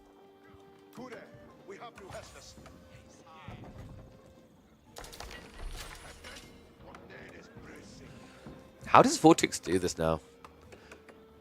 I mean, he's going to just try to mass into Springles, but I think, like, that's leaving you weaker where it matters here. Like, the Mangoes are a threat, don't get me wrong, but the Streltsy Horseman comp at this stage requires a sufficient amount of longbow spear spam. And remember, these Springles, you know, they're not exactly cheap on your population, right? 3 per. So right now, that's 18 population to Springles. B, funnily enough, has chosen to go for Rams. Are we going to see a little bit of a side dent here? Hasn't got a gate on the left side, but could just start to move into the farms pretty easily. And that would shut down Vortex's ability to reboom after a fight. Here we go. March in. Mangoes. Proving annoying. Spring trade out. Horseman looking for a freebie. Aren't going to get it, though. Mangoes just overfire on the spin. That's actually perfect. If the Spearmen die here, the Horseman can seep through. Streltsy do charge through. Rams on the move in here. And they attack quick. They've got the Wandering Towns. They've got the lightweight beams as well. And right now, wait.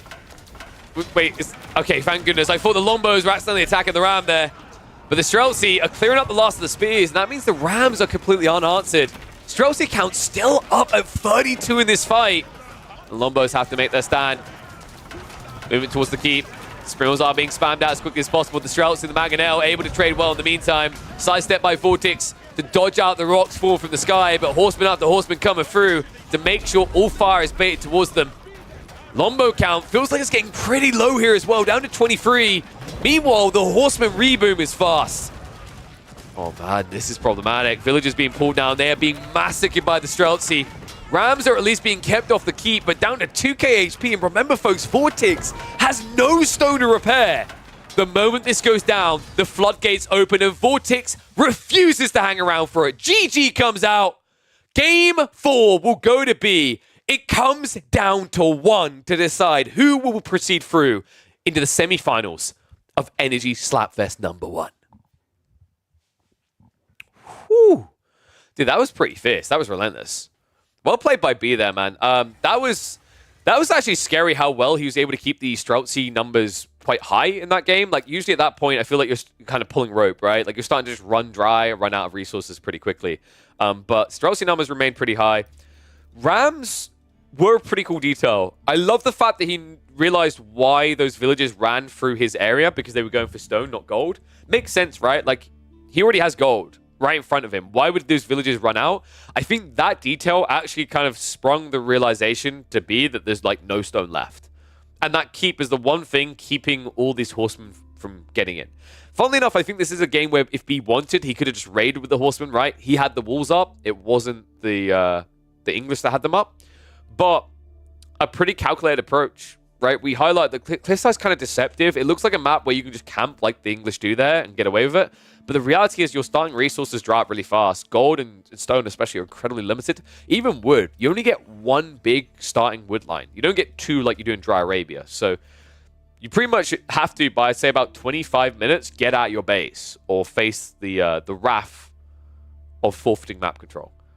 But one good side about that for Vortex is because that game ended up being Rus versus English, he doesn't feel like he's insta-forfeited the series with the final game. We were worried that it was going to be Malians versus English, which would favor B heavily. It's not.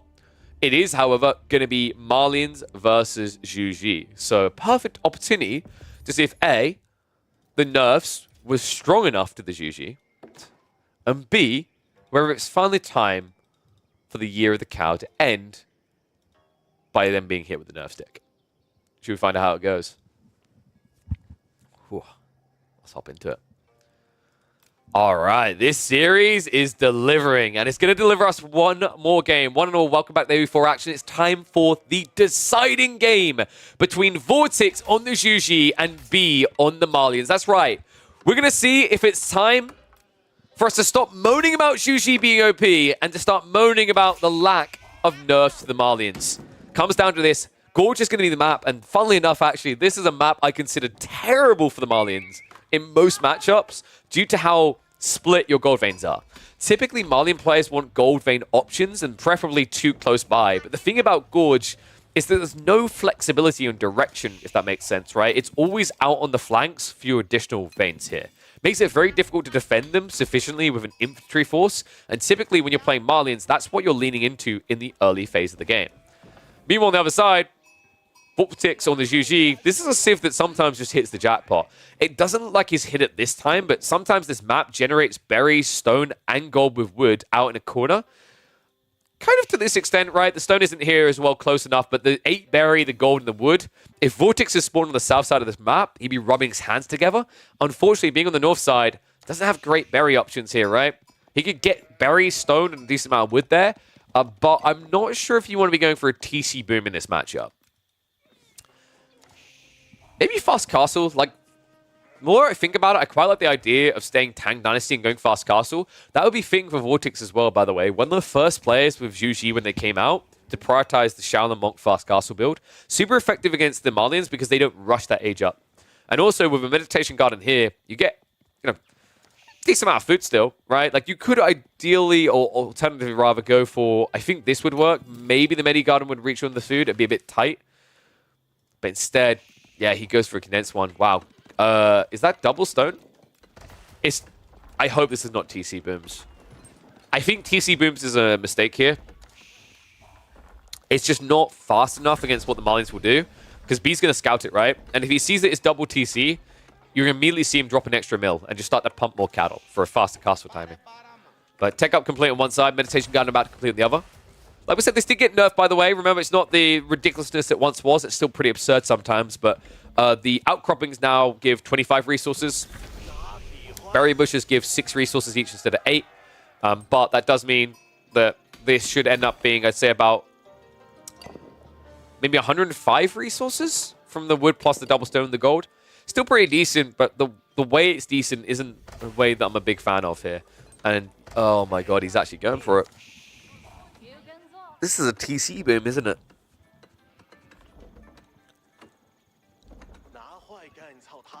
Now, don't get me wrong.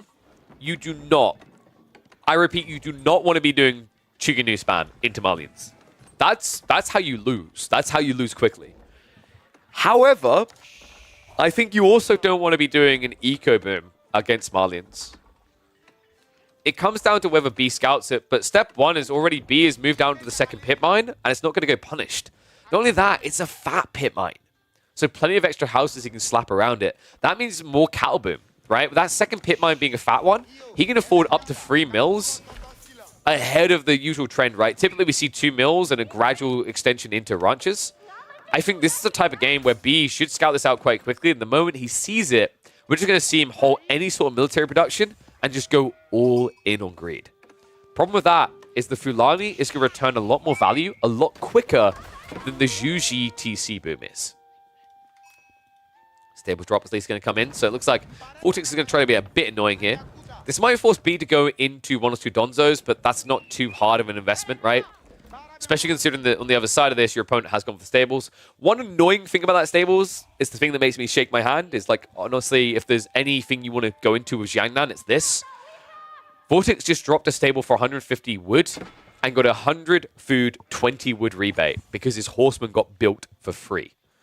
That's still bonkers to me with stables opening. It's a little bit less OP for, say, archery range play or Rax play, but definitely for the stables play, it feels incredibly oppressive. First blood drawn. Looks like Vortex did get the eco kill in the end. Most of the houses were built up before that villager went down. B finally is going to wrap the racks. Yeah, I'm a little bit surprised by B's choice to be this far back with the scout, actually. I thought he would rotate towards the base to see what Vortex was up to here.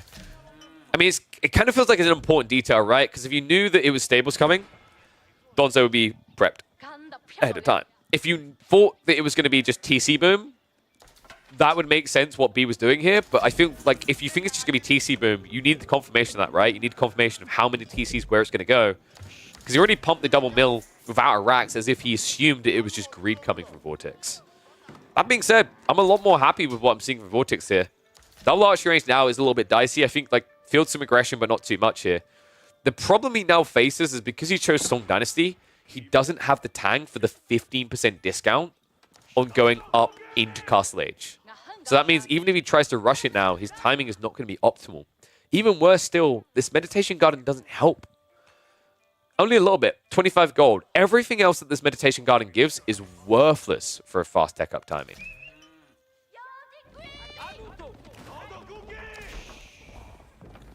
Well, if this gets seen, if the Chicken Do get discovered before they get scale, this could be the end of Vortex. B is going up to the 3rd ranch already.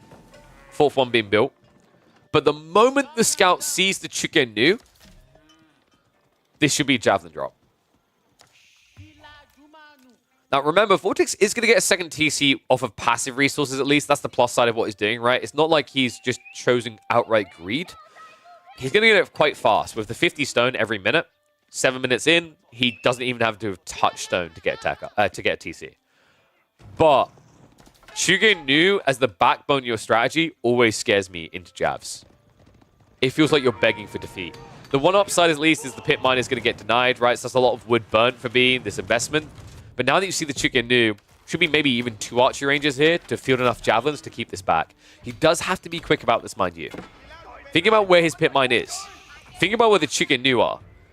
If B isn't quick about booming up some javs, he might just lose the game off of lack of gold access.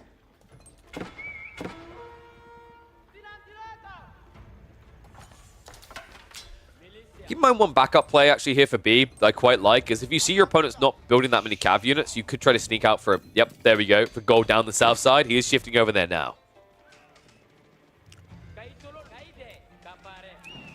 B will start to poke against this. The horsemen are going to keep down numbers.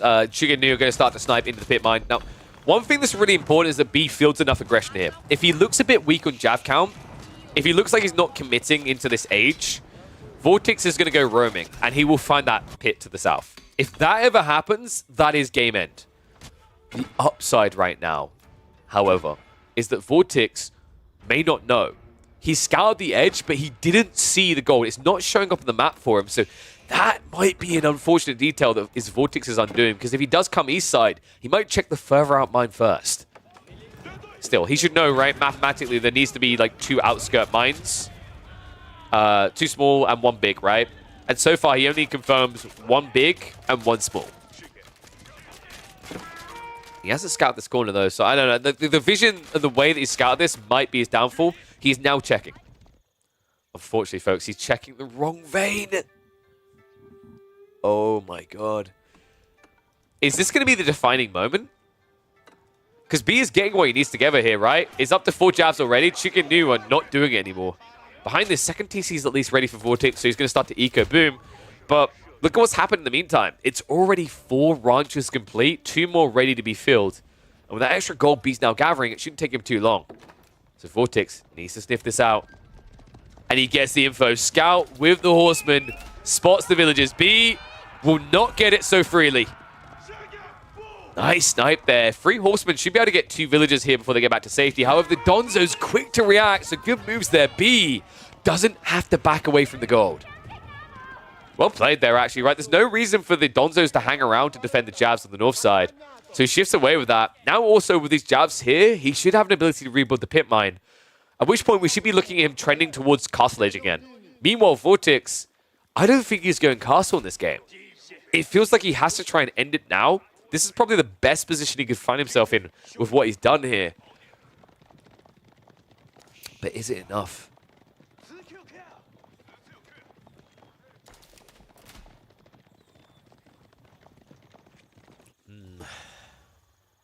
One thing that worries me quite a lot right now is that Vortex playing this long into Feudal Age, even with Song Dynasty, he can't afford sufficient horseman spam, right?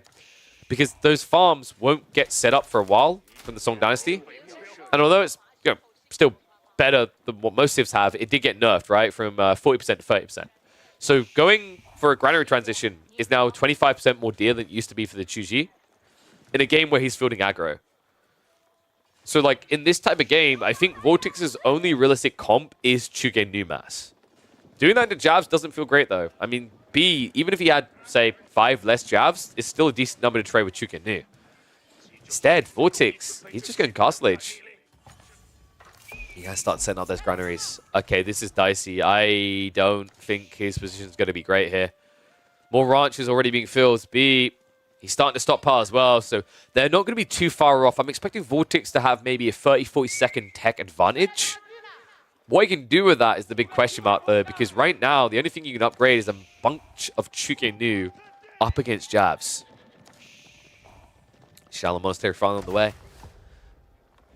Expected this a lot sooner, actually. I really think that you could have just opened with a few horsemen, poked and prodded, forced the transitions, and then come for the Tang Dynasty Shallow Monastery, but instead, he's at least made it easy to get into these farms. I'm wondering if Vortex was trying to force aggro into a prolonged game, right? So he wanted Castle and Imp to be realistic, because I could see the Chu Ji doing pretty well at the beginning of Imperial Age in this matchup. My concern is how you get there. What shape you're going to be in upon arrival, because now with this tech up, B's going to look to punish. B also already almost saving up the food required himself. Moves into the stable, starts to torch them down. Jabs are uncontestable right now. The Chugen Nu cannot come near this. Jabs will go hunting. Another awkward issue about this matchup is not just the extra range and the extra damage, it's the fact that also these jabs move quicker than Chugen Nu, so you just easily lose your units. B, halfway through his tech up. Donzos will be able to push this back, just not enough horsemen here. Love the micro. B just getting rid of the cavalry every time. Line formation has been entered. Chugen Nu upgrades have come through, so Donzos need to be careful not to get shredded. Gonna chase across. Gotta be careful on this retreat. B is getting baited by Vortex quite a lot. These Donzos, I mean, it's like they're entering a paper shredder right now. Still, Jaffros are coming through. I feel like it would have been better just to keep them out of range and wait for the recharge on jabs to get the kills. B feels the aggression, gets the space, tech up is complete. And now, with what's mainly just Javelin versus Chugen Nu, he should have an ability to push this back, but the last of the horsemen do need to be killed first. Yeah, this looks scary, right? Like, 30 Chugen Nu, Castle Age, chasing into a Feudal Age base, but the reality is that the difference in movement speed and distance means these jabs never really should be getting targeted here. Once the last of the horsemen go down, it should be a very easy kite for B to kill this off. Now, Vortex is getting stuff behind this, though. First Shallow Monk already on the way out. Chugen Nu in the meantime diving, but the veterancy is already in, and honestly, the damage is so pathetic. All right, this might actually be all Chuganu going down. If B decides to just chase this now, turns out he's going to play it a bit more responsible, right? Doesn't rush out of his base. He doesn't know if there's more horsemen coming. That's fortunate for Vortex. Vortex didn't have that many ponies in position, so if the chase began there, that's probably going to be half the crossbows down. But instead, the repeat crossbows stay up. I just don't think you want to stay on this comp, right? Like, this, to me, feels like the worst comp you could build against Malians at any stage in the game.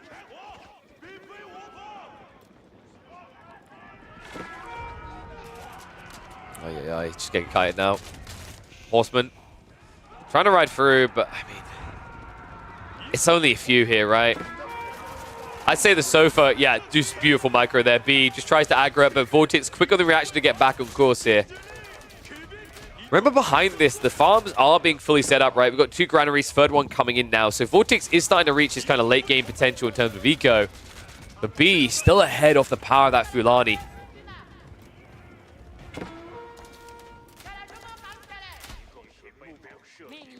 Now, as they snooped out what's happening in the back here, right? The deer being exhausted. I think B did he get on this? No, he still doesn't know about the granary switch up.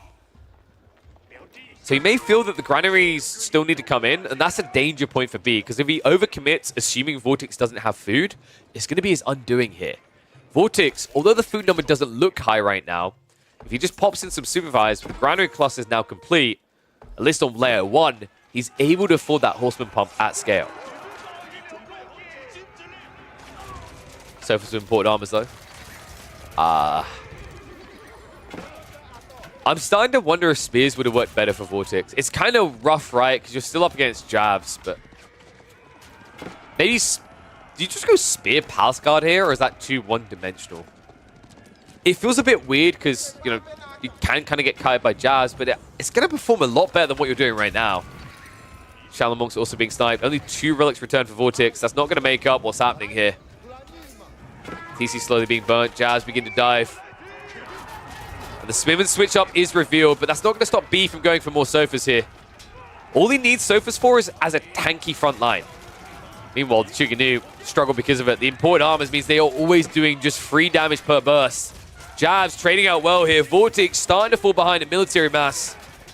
But this game might start to get away from him from here on out, right? Like I said, the food number's going to allow you to scale a horseman army, but they cannot allow you to immediately replace all your losses at once. And that's what we're heading towards. B sees the opportunity and the chase is on. Jabs hunting in here. Remember, Chuganu can never get away from this. Sofa's now arriving to deal with that second TC. A second wave of javelins come in, and Vortex, it looks like this game has gotten away from him. No way back in. There it is, folks. GG comes out. B with the fantastic reverse sweep to make it through to the semi-finals of Energy Slapfest #1. What an incredible series as well. I think I'm going to upload this as one big bulk, so it's probably going to be about 2 hours long. I'll probably trim down a few minutes in between. Let me know what you guys thought about this as well. Let me know if you guys like having the entire series uploaded. I imagine it's much easier for convenient watching, and just means that we get these games pumped out a lot quicker. And I'll see you all in the next chapter. Boop. Goodness gracious. Strong performance. Honestly, it's crazy as well. Like that was those last 2 games kind of went the worst way they could have for B, because if B had sniffed out the English pick and gone for Chuganu, it's just GG in game 4. Like I don't see a way that you come back there.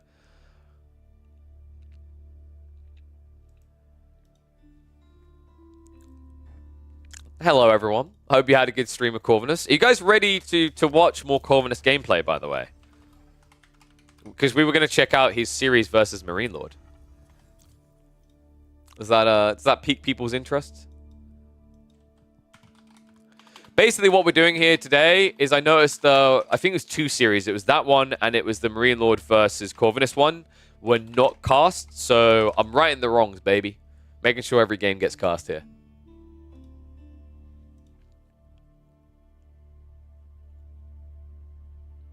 So weird watching someone else observe the same game as me. Cal, wait, what? You guys didn't do those games, right? No, this is a live recap. I'm live right now. Hello. Yeah, shout out to the subs coming through, by the way. The Prime from Johnson, the Gifted from Camin, as well as the 5 from Blitzkrieg. Appreciate you all. So let me update that. By the way, didn't someone said something about an ad playing mid game? Did it really do that? Pre-roll was meant to be off for a while. I guess like the mid game ads weren't. So little TLDR on that. Basically, because of the way that Twitch is designed, if you don't have mid-roll, you get pre-roll, and that's quite the turn-off for a lot of people tuning in. It also does mean that I actually get some semblance of money from Twitch, as opposed to the alternative being no semblance at all. I would always recommend a sub, just because a lot of the prices have been localized now, so it's pretty reasonably affordable for most people in most countries. And also, we are on average doing about per week, not even month, per week, we're doing about 30 hours plus of content, which means for like $5 max, you're getting over 100 hours of content a month. Pretty good deal. You guys did do one game. You went to Game 5 live. Interesting. What do you think, Cal? What, you're going to flame my observing now? Is that what this is? You know what I've discovered? I feel like actually panoramic is kind of a bait from a viewing perspective. I've started to go like 1 or 2 little mouse wheels in to get a bit closer. It almost feels like it's too zoomed out, and the quality is too low on a broadcast if you have the full zoom out panoramic. So yeah, I'm starting to come around to a slightly more zoomed in approach. ML Corvinus went 5 games. There's only one way to find out. So I need to find those games because Corv has been grinding a lot today. So let me get down to them. So we've got Cliffside, Dry Arabia. Cliffside's the first one, right? Yes. We're Cliffside. Best of 5, folks. Let me just update the score by resetting it.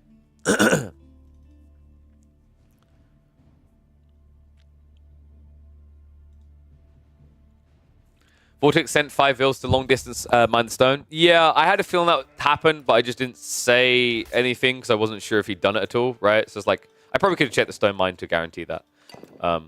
The timing did seem quicker, right? Because I think I said it was going to take him 7 minutes, and that definitely hadn't been 7 minutes. So good detail by you caught there for sure. But yeah, I usually, I said this before, like I don't like spectating. I don't like doing the observing. I never have. Like there's loads of things I do badly, because of habits that I just won't get out of. And one of them, for example, is I use high DPI, which is terrible for observing. So like Dota 2, I always hated when an event was like, you're observing. I'm like, oh, good. Because I use like 1600 DPI as a base, which means that I just move my mouse very quickly. I think I've gotten better with AoE4 though. I use the follow to track a lot more instead of just using my my middle mouse button, which makes things look a lot better. Hello, Demon. Yes, you have caught me live. Yeah, there you go. Yeah, well, that's the thing, Cal. A lot of observers have low DPIs, but I'm too, I don't know what to call it. I think some people call it like ADHD brain or whatever. I'm very zoom. Right? I'm a guy who plays with high DPI in high ranks in like FPSs than I'd say about 95% plus of the people there with me. Like literally I grinded Overwatch up to like Masters rank on 4,000 DPI. I'm kind of weird. Too old to move the mouse fast? That's right, you are a boomer. That's why whenever we see you on camera, you always look straight forward, because if you turned around at all, we'd see the fried tuck. You know, the nice little the Borden pattern. That was quite funny, actually. Like, little stories before we hop into this one is when I was, when we done Wallalow, it seems appropriate because, like, I'm hoping we're going to get a Wallalow announcement soon. But when I done Wallalow, I just remember jokes being made about people going bald. And then someone was like, one of the production guys was like, yeah, love it while it lasts, KP. You'll all be joining us soon. I was like, actually, I think I'm safe for a bit.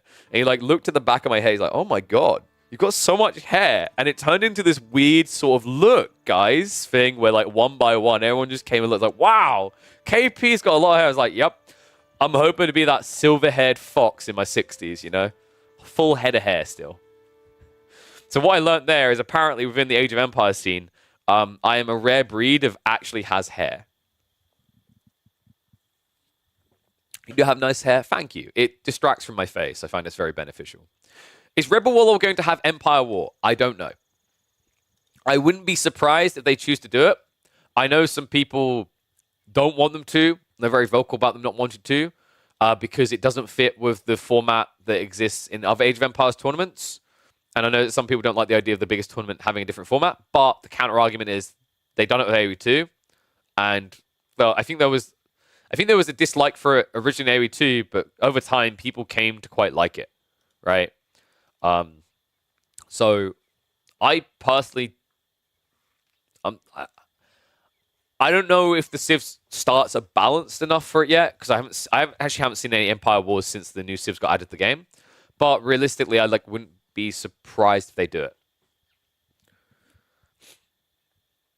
You got to cast when the enemy got to feudal. Oh yeah, but that's matchmaking, right? Like the matchmaking, in my opinion, is skewed everywhere. That's not that like you're talking about something there that isn't exclusive to Empire Wars. Matchmaking in the RTS is like, I don't know, man. Like I don't know if I'm saying general RTSs, but I think AoE 4's matchmaking has been a big question mark for quite some time, as many people have experienced like, or was it a ranked 10,000 player queuing into Lucifron, while like Lucifron and say Corvinus are queuing, and somehow they don't get each other is weird. A game mode where Jeanne d'Arc starts at level 2. She does start at level 2 in that, doesn't she? Yeah. I mean, yeah.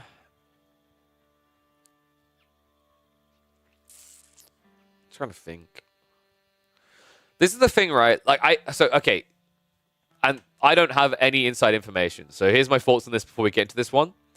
What I will say is that even before there is a Red Bull Willow announcement, you may be able to tell if it's going to be Empire Wars based on whether you start seeing patches for Empire Wars. After the announcement, if there is updates for Empire Wars as well, once again, before there's details about the tournament format, you'll be able to tell it's going to be Empire Wars. Because there's been no activity around Empire Wars bar the one move to add it into the queue, right? Outside that, there's been very limited tweaks from what I've seen anyway. Obviously, they had to add in starts for Salt and Ascend, but outside that, there's been no refined tweaks long-term from what I've seen. So, if you start seeing a lot of patching happening around, like, May, then there's a high chance that we're looking at Empire Wars for Red Bull. I prefer a slight increase in general game speed over Empire Wars. Yeah, I've said this before. Like, I don't think it's possible, though, because of the way that the modding access works. So I think they need something called the state tree. For those who don't understand, like the state tree is a level of modding access that you can't get to as a modder. But if I'm not mistaken, you need state tree access to increase simulation speed in game. There is an option to increase simulation speed in solo. You can do that in advanced game settings, but it literally says that option does not work in multiplayer. If there's a modder in the chat that can find a way to do that, reach out to me, because I'd actually legit be interested in hosting a tournament like that. And I would happily do that to do proof of concept to then pitch to Red Bull to use that format. Because I've always said before, like the idea of Age of Empires 4 at 1.3 or 1.4 speed intrigues me so much. The only reason why like it might be dicey is at scale. If you're talking like 8-player lobbies, it's going to lag a bit. But in a 1v1, as long as there's no memory leaks in the current patch, it should hold. And I think the ramifications should be very intriguing. How many times have you watched like a rap with Knights where you're like, that's going to hit? And the person saw it and they know it's going to hit. But although they know it's definitely going to get through, they have to go through the hoo-ha of trying to cut it off, and that takes several seconds. From a viewing perspective, and I think from a playing perspective, it almost feels like there's extra time there that it's just like, for something that already feels certain to happen, you wish you could skip forward. It does mean that reaction speed matters a lot more, so you become a little bit more StarCrafty. But yeah, it does definitely intrigue me a lot. All right. Should we get ready for the game, though?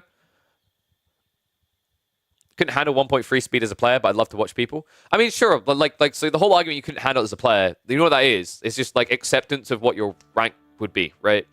So like, in some ways, the slower pace of AoE 4 is better for a casual audience, but my argument is consistently that just because you're worse in a faster format doesn't mean you can't enjoy the game. It just means you're a lower rank in that format, right? The problem right now is that most people obsess over ranks. And I've said this before, like this is one of the negatives that came with esports. Esports is an amazing thing. I love it. One of the downsides is that people always look at other people's stuff and compare themselves, right? It used to be you played a game to have fun, and now it's like someone gets in, it's like, what's the meta? And that's kind of replicating a lot of things. You want to go deep on it as we hop into this game. Just another thought for you is how many times do you look at Instagram and kind of feel like bad about your life because someone has a glamorous life? The reality is that the life that they're showing you is filtered off and just not true to what's happening. It's the same when you like watch someone who dominates in a tournament. You're like, I wish I could play like that. And then you find out it's going to take 50 hours plus a week. You're like, okay, maybe I should just try to enjoy the game instead. Merge rank and hidden elo just and never reset between seasons. I think resets are kind of important, but soft resets are more important. Compare your life with some other dudes on social media, you're truly lost. Yeah, cool. The thing that you're not like processing there is a lot of it is subconscious, right? It's in so many different things. It's even in things like how people feel about how they look.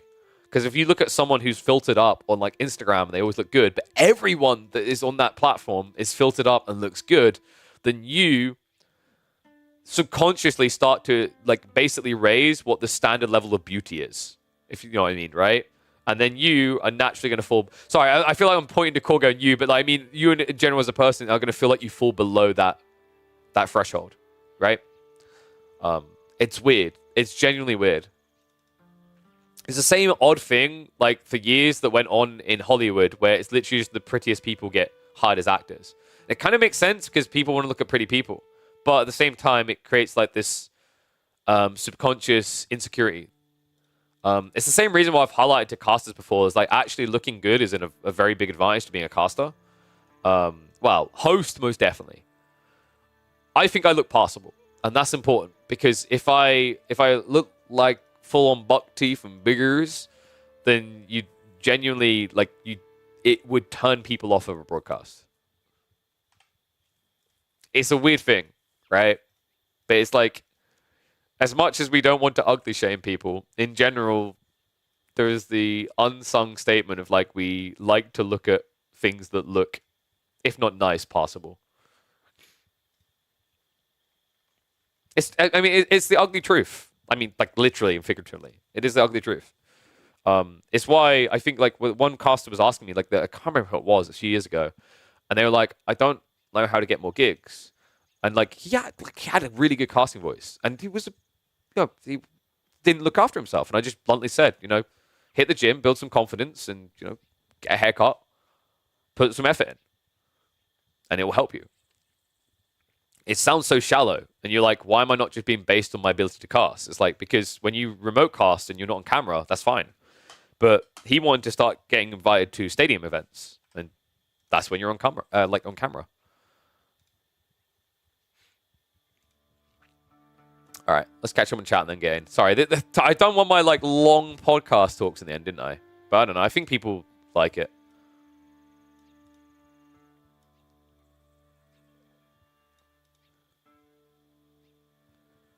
I haven't said that. I'm glad you don't have a screen yourself while casting games. Some people do that. I think I tried that for like a week or two. But like, it's just not natural for Age of Empires. I think StarCraft does it quite a bit. Obviously not in esports, but like, I think people like Winter do it all the time. So it's like part of their brand.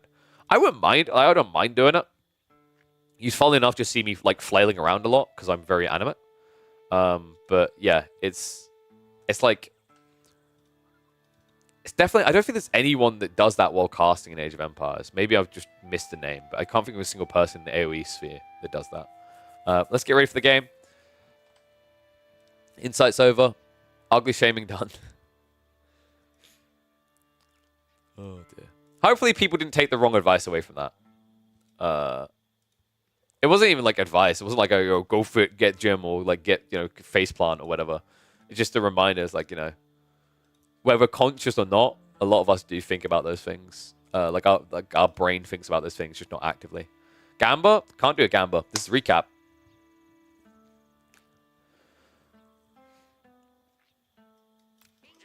Alrighty, one and all, welcome back to AOE4 Action. It's time for the Slapfest recap. That's right, Energy Slapfest just completed, but on the weekend, I found it absolutely criminal that some of these series didn't get cast, especially this one. Because up in the red, we have got Mr. Easy Dot Marine Lord himself, the go-to AOE4, it feels like right now, opening this series, this best of 5 as the English. And across the way, we have got my former Slippery Sausage Man. I need to come up with a new name for him. My bird man, my follow bird bro. It is, of course, Corvinus1. It's kicking off this series as the Byzantines in the blue. So basically, we've got English versus discount English. Right? Maybe. Let's find out. Interesting matchup, actually. Byzantines versus English. I've seen it a few times, and funnily enough, that whole discount statement is the other way around. Quite often, I've actually watched the English get completely slam dunked by the Byzantines. Very powerful civ, they're able to reach that late game, right? And the funny thing is, with things like the Foreign Engineering Company, you're able to match the English's power with things like Lombos in the late game. All the while having these Limitane that feel like they just never die. But we're going to have to see if we get to that stage of the game. Marine Lord, he'll understand that that is a threat, right? Byzantines right now are quite the topical element of AOE4 with how powerful the late game is. I imagine that Marine Lord is going to be playing for a very fast finish to this. And you know what? Corvinus is already aware that type of pressure could be coming. That's why he's starting on the berries here. They're on the ford. Either gold or berries, either thing. If there's gold, you usually outpost it up. If the berries, you just exhaust them first to try and get what you can here. Marine Lord is trying to get towards that council as quickly as possible. Something to keep in mind in this matchup, by the way. Hippodrome makes a lot of sense here on this map, in this matchup. Hippodrome is phenomenal because quite often on this map, you feel quite exposed. Cliffside isn't that easily defendable, even compared to a normal Dry Arabia. And those first few horsemen don't have to go far to strike. So, boom, already on the way. But that whole don't have to go far to strike strikes both ways, right? For the horsemen, it means that they can raid but then arrive at the fights. The flip side is you're against Lombos. These Lombos that are usually quite awkward to find effectivity for in the first few because they take so long to arrive, only half the distance of Dry Arabia. So there's going to be an opportunity to dent Corvinus. Fortunately for Corvinus, I actually think he got a very good spawn here. Fat wood line on the left, on the right side, small wood line on the left side that could easily be wallable, and then you just got this funnel in the center covered by the TC. So diving the primary should be hard. Corvinus, meanwhile, has been rushing these berries. Looks like he has been quick enough about it as well, right? 7 villages out here guarantees he'll have enough olive oil for the first Lombo contract, if that's the way he wants to go, before the Lombos arrive to shut him out. I'm expecting a Keshik 1-2 tap. Preferably, I'd love to see Javelins. I think Javelins is actually the winning composition here. One thing that is a bit negative about this Spawn Vakov, despite the woodlines being positive, is this second berry. This second berry preferably could have been back here. That would have given access to 3, 4, maybe 5 pumps of mercs. Instead, he's only going to be able to get 1 here. So tech up's complete. Let's slow this down now. Lombo's on the way. Rack's already being added in. He did scout that he's up against the Hippodrome. The first horsemen are hitting the field. And yes, there are 2 safe golds, but honestly, I don't think you can fast castle here as the Byzantines. I don't think it would be great, right? Like, the Lombos could wrap and catch you out pretty easily as you tech up. I think you need to kind of fill some aggression, get a few horsemen out that force Marine Lord back to his base, and then when he's guarding his own area, that's when you look for the tech play. One good thing about having that gold, though, for a long feudal, Blacksmiths is critical in this matchup. I think that's actually been one of the biggest areas for improvement I've seen out of Byzantine players, is for quite a while, a lot of them were just neglecting Blacksmiths and losing match after matchup because of it. But this is a critical one. Like, it's going to matter either way, right? Considering you've got Lombo and Lombo, the Steeled Arrow is going to be the game breaker.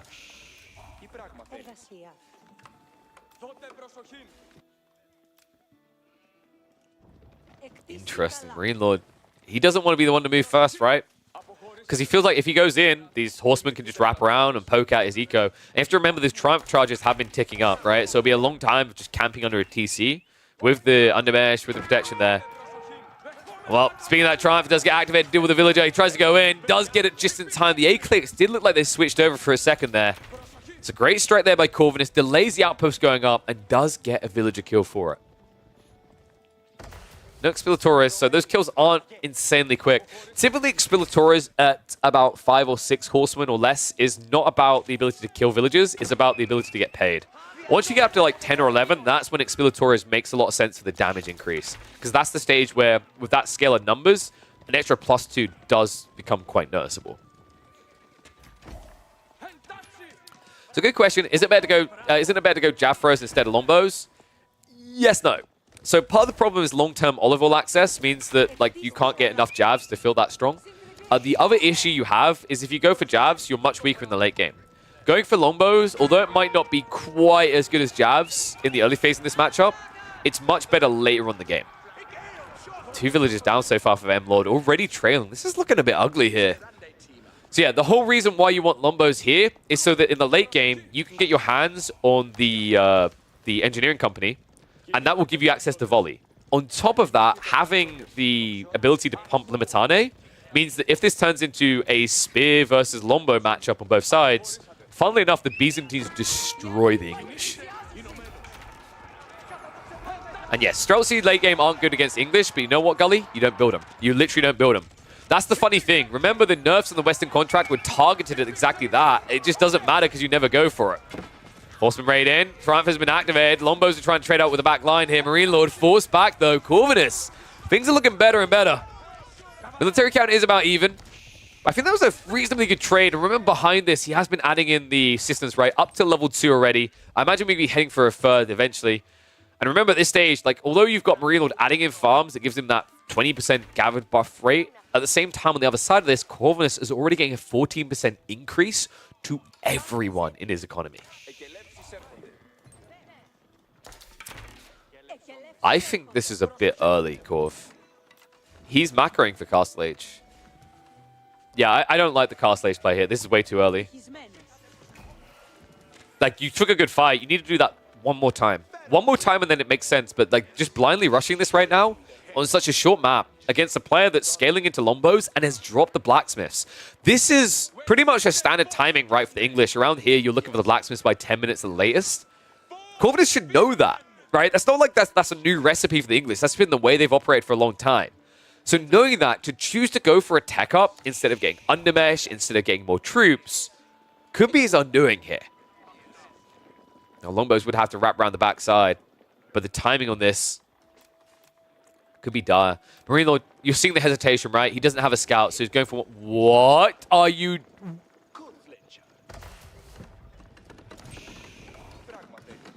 Is that legal? I mean, Corvinus, if you want to lose the game, you can just type GG and leave. That you don't have to. Oh god. Well, they did buff it. I think Corvinus has been watching a few too many soldier replays. Is he about to do the Cataphract Triumph build? Oh my god, he is, isn't he? But System to the first hill got buffed. No, please don't make. I'll mute you. Don't. Oh no. The Castle Age was already questionable enough. This has me incredibly worried. Tech up completes. Marine Lord, he's about... Honestly, I wish we had a camera on him to see him laughing as he sees this. Probably more like a... And yeah, I think he has like 3 sheep left. Okay, he's got 7 hidden in there. So that's not too bad. Lombos, though, get some freebies. Also, another thing, guys, you kind of need gold for Cadders. He hasn't got much. He's got enough to pump 1 or 2, but remember, all of his gold is on the backside. Oh, God. He just immediately makes it a worthless system. I love that he done that. How many people would sit here trying to burn down this system in the first hill? Be honest, one's in chat if you tried to kill the system in the first hill. Because you'd be like, yes, you must kill the system. No. Just kill the 600 HP connector. He's rotating now. The food drying up fast. Corvinus makes a move out, and the Lombo was waiting. Oh dear. Sorry, did someone say they didn't build Grand Winery? I know what that means. You know what the best part is? Corvinus had the ability to get Wheelbarrow this entire game. Archers, meanwhile, try to trade in, but just a few Lombos will be here to defend. That's fine. He's looking for bigger damage on the other side. More villagers go down here. Oh man, Corvinus. If he just built a few more cav units before doing this, it would have made a lot of sense. Instead, he's stuck waiting for cataphracts. First one dives into the enemy base. However, the TC Garrison with no undermesh. Are you kidding me right now? No, I'm killing you right now. I mean, this strategy is ambitious to say the least, but even more so when you consider the fact that Corvinus done it naked with no undermesh against the English. It's like you're begging for death here. And folks, that was with Triumph, right? Yeah, didn't really impress. Lombos. No. Oh. Well, I bet you wish you had Wheelbarrow now. I mean, look at the damage this does against even the cataphracts. Lombos, I'm going to trade out. Archers have not been upgraded, by the way. That's just feudal and feudal. Spearmen come in now, and this is a bad fight. Trample through, but no, keep running. Don't stop. Just keep running. Oh, man, this is over. This is so over. This is more over than the table that Corvinus just flipped over. Like, I just don't know what you do here. Oh, just leave. No, get out of here. I'd say take those villagers and walk off the map, but I think they'll be dead before they reach the edge. No Wheelbarrow. With almost every single one of his eco units running around his base. Oh my goodness. Hey guys, no. Corvinus doesn't have 2 army. He has 2 cataphracts, system to the first, heal up. Okay, yeah, it's good, GG. Good game 2. Oh, that. I just don't think we talk about that. That, ladies and gents, is why you do not build system to the first hill. You know, like, I wanted to go into a little bit about, like, oh yeah, but, you know, system to the first hill has been buffed. But you may have noticed I didn't bother in that game. And it's because, similar to when I read those patch notes, it's irrelevant. The updates, the upgrades done nothing for that landmark. It still is easily one of, if not the worst landmark that you have the option of getting as the Byzantines. Actually, no. Without failure, it is the worst option you have as the Byzantines. Corvinus, I don't know, man. Maybe this could have fared better if he took another fight first. I think the Castle Age being so early was a bigger issue, funnily enough, than the system in the first hill itself. I think the system in the first hill was just not an ideal choice, but it probably would have had a better chance of success if he doubled down on his early win in those skirmishes and went for one more fight. Marine Lord just had the right timing, right? Around 10 minutes with Steel Arrow coming in, with Lombo massing up. Worst possible time for Corvinus. Not to mention the food not being secured in advance. The double back gold spawn may have also baited him towards cataphracts. Whatever it was, I don't want to think about it any longer because it hurts to even think that someone wants to try system the first hill. Relic, please buff that landmark and please get us into game number 2. It's going to be white flags all around, but it's going to be white flags waving for Corvinus again. Hopefully not. He's got something, I'd say, is usually a bit more creative for him, a little bit more cozy. We hop into the second game of this best of 5 between Marine Lord and Corvinus. And Corvinus has got his hands on Nippon. Japanese pick coming in. One of the few players I've seen actually experimenting with Yuumi, but I wonder if he's going to attempt it here up against the beefcake that is Jeanne d'Arc in the hands of Marine Lord himself. All right, we are on Frizzy Marshes. First things first, move your ass out to the fish now.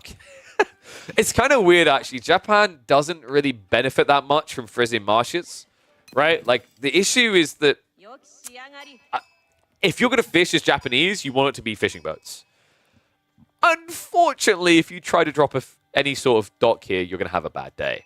So, funnily enough, the player who's more likely to go fishing here is going to be Marine Lord. Admittedly, because he picked Jean instead of French, he doesn't get the advantage of the cheap mills. I think that actually in most situations right now, Jeanne d'Arc feels better than French, even with 2 TC builds. But this might be the one map where I'd say it's the other way around. French feels better because of the amount of mills you can spam down on these ponds. Opening-wise, it's just going to be 1 scout from each side here, surprisingly enough. So looks like it's going to be 17 sheep already from Marine Lord, meanwhile 15 for Corvinus. Remember, because Annie kind of had a fetish about sheep, there's quite a lot of them spawning in Frizzy Marshes. So I'm not expecting either player to exhaust themselves too quickly. The question mark in my mind is whether Corvinus is going to try to do his cheeky outpost shenanigan. If you haven't seen it, Corvinus has discovered quite an optimal build for the Japanese for early aggro. It involves fast feudal into archery range, and then you rush an outpost.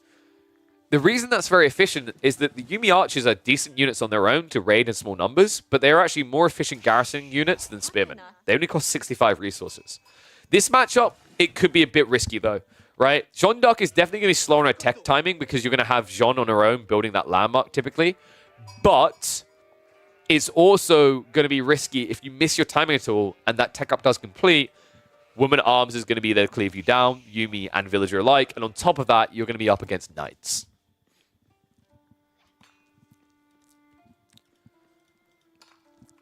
Now, one thing that does have me a little bit scared for Marine Lord, if Corvinus does take an aggressive approach here, these golds are right next to each other. In fact, it's the truth for both of these players. That's worrisome. Both of these players rely heavily on gold, right? Knights on one side, Samurai on the other.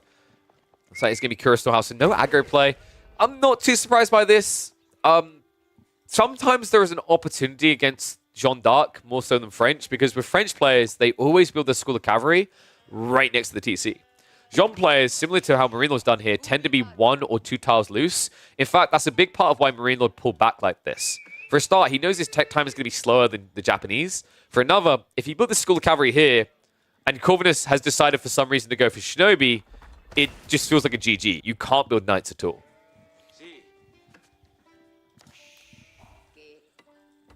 So let's speed this up a bit so we can get to that age 2. Not much really happening in the interim. Outpost is going up from Corvinus. Doesn't guarantee that this is going to be a cast stage rush, but now with the way this has opened up, it does make the most sense. It's a very defendable location if you short wall across to the outpost. Double outpost guarantees it's a fast castle build. Curious to see how Marine Lord's going to respond to this. He already has this info. You could just try to go for a ram, blunt this entire setup. It's pretty effective. Knights scale very well into what the Japanese do at the beginning of Castle Age. If this is a Yuumi into Onimusha play, I'm a very big fan because I think actually pretty much everything that Jeanne d'Arc wants to build gets countered by Onimusha, at least at the beginning of Castle Age. So, gathering beginning. One thing that is annoying about trying to go to Onimusha, I think they do rely quite a bit on the Bannerman. And the downside of that is that whenever you go double outpost like this, your stone you're getting from your gold drop-off isn't going to go into a daimyo. It's going to go into arrow slits and fortifications. So, M-Lord. Here we go. Second TC. Like this approach. Jeanne has already moved out to hunt the boar. And she's going to be an annoyance here. He actually went for Hunter Jeanne. I love this. Think about what Corvinus has done here. He's basically playing the same way an HRE player would. And we've seen that actually Jeannes do a lot better when they go archer form against HRE than when they go melee form. The whole idea is you just poke and prod at this gold. You're probably not going to kill straight away, but over time, there's going to be vulnerabilities. Love that. Immediately forcing the garrison. It's funny because the idle time you achieve here stops this optimal timing for the Japanese. So that shot did come out just in the nick of time there. So Diego does get the hit. Remember, these Divine Arrows do 40 damage. So basically, shoot a unit twice and then hit it with Divine Arrow, and it's an insta-kill. Second TC up. On the fishing, and dude, are you kidding me? What is it with Marine Lord spawns? Like, for real. It's just...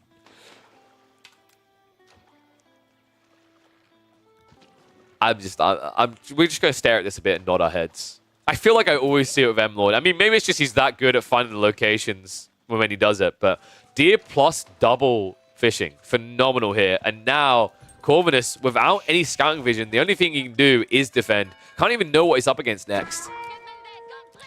Damage coming in on Jeanne. Marine Lord's kind of being optimal about this, though. You saw that, right? He kind of starts a step back in to force more idle time, and he has the Divine Restoration if he needs it.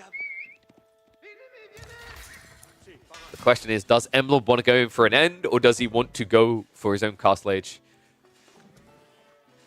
Why?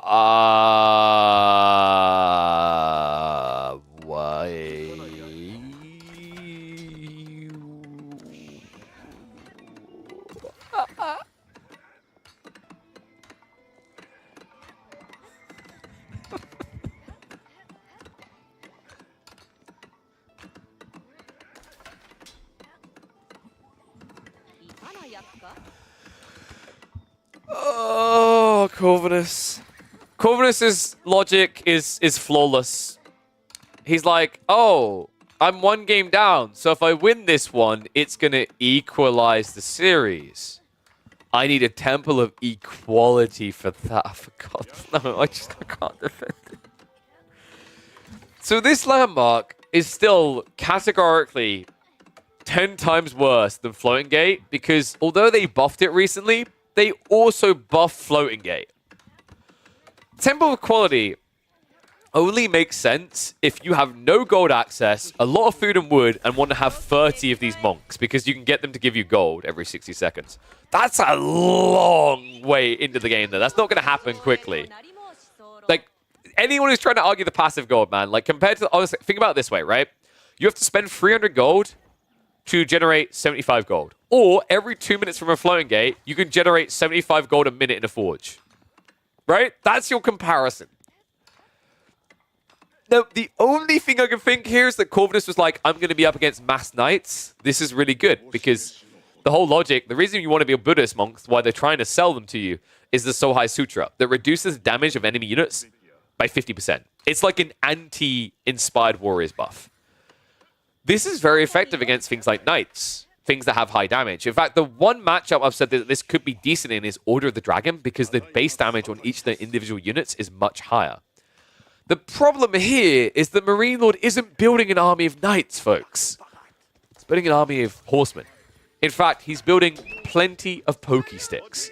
Horsemen and spear only. Oh my god, I can't.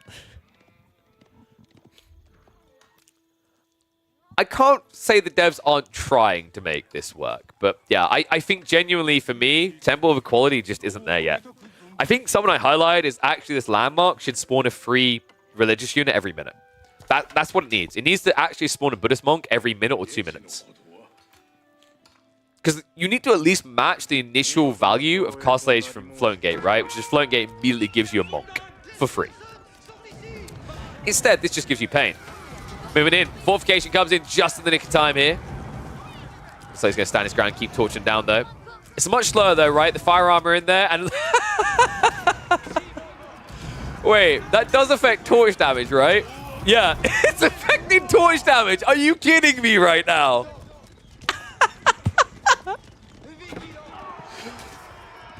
I mean, that actually kind of worked.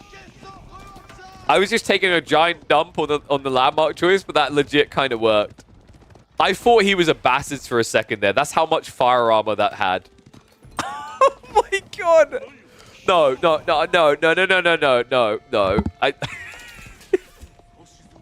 This can't work.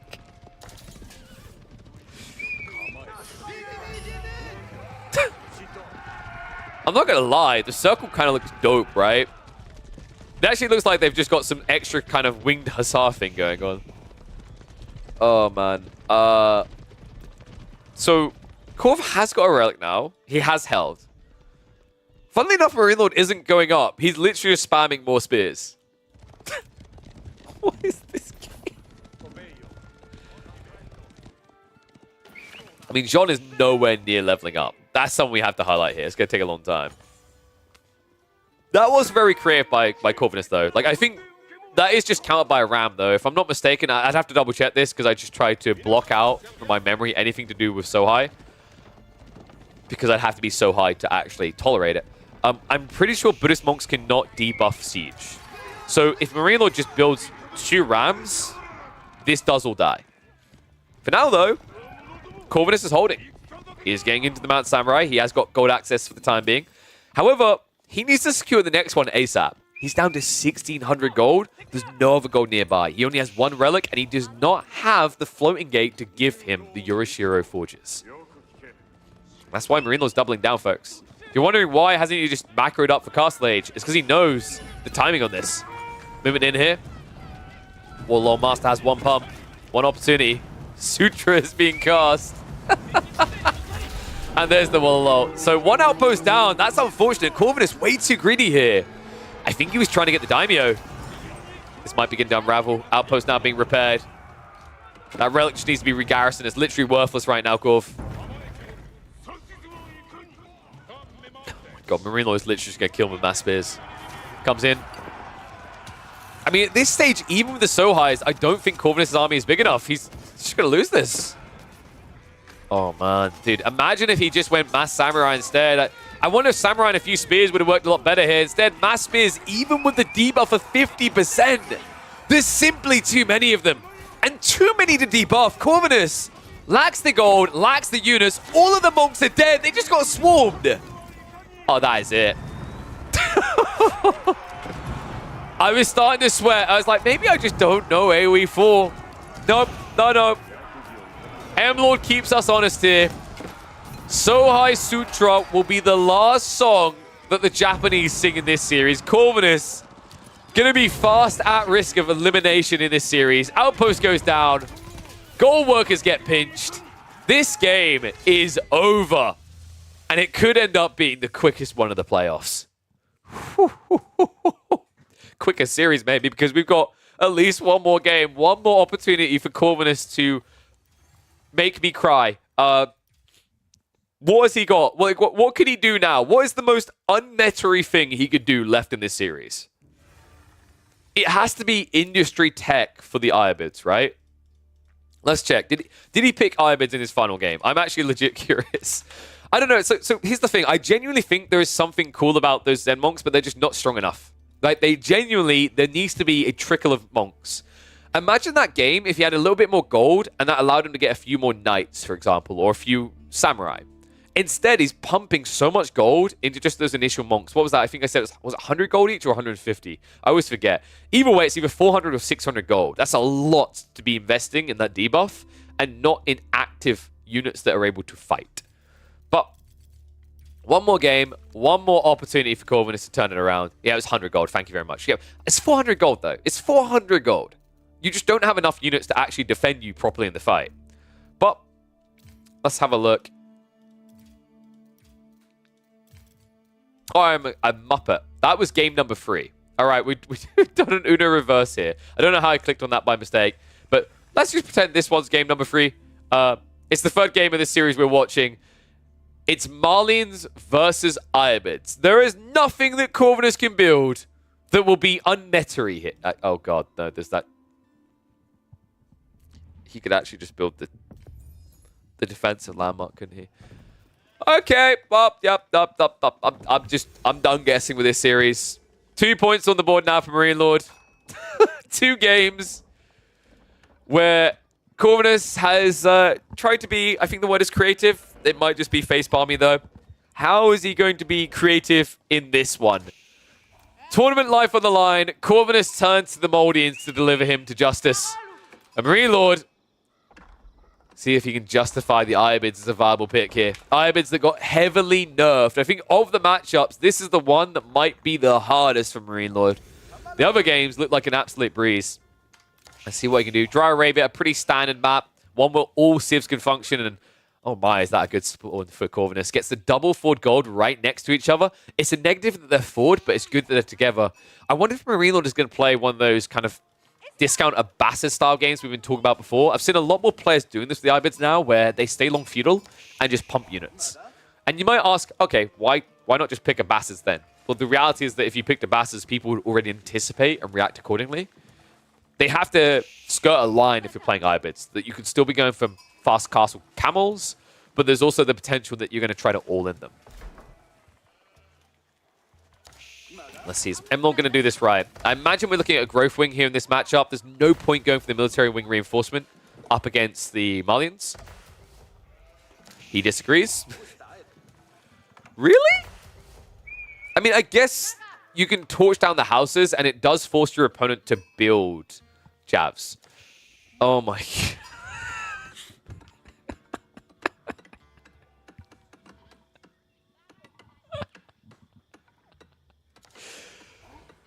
Well, guys, that's the Desert Raider counted. Got him. Got him. What is, like, Corvinus is in a mood today, I swear. He, like, woke up. He looked at the statistics for how often landmarks are built. He's like, I'm going to fix this. I'm going to single-handedly fix this. Every single game in this series, he has chosen an off-meta landmark.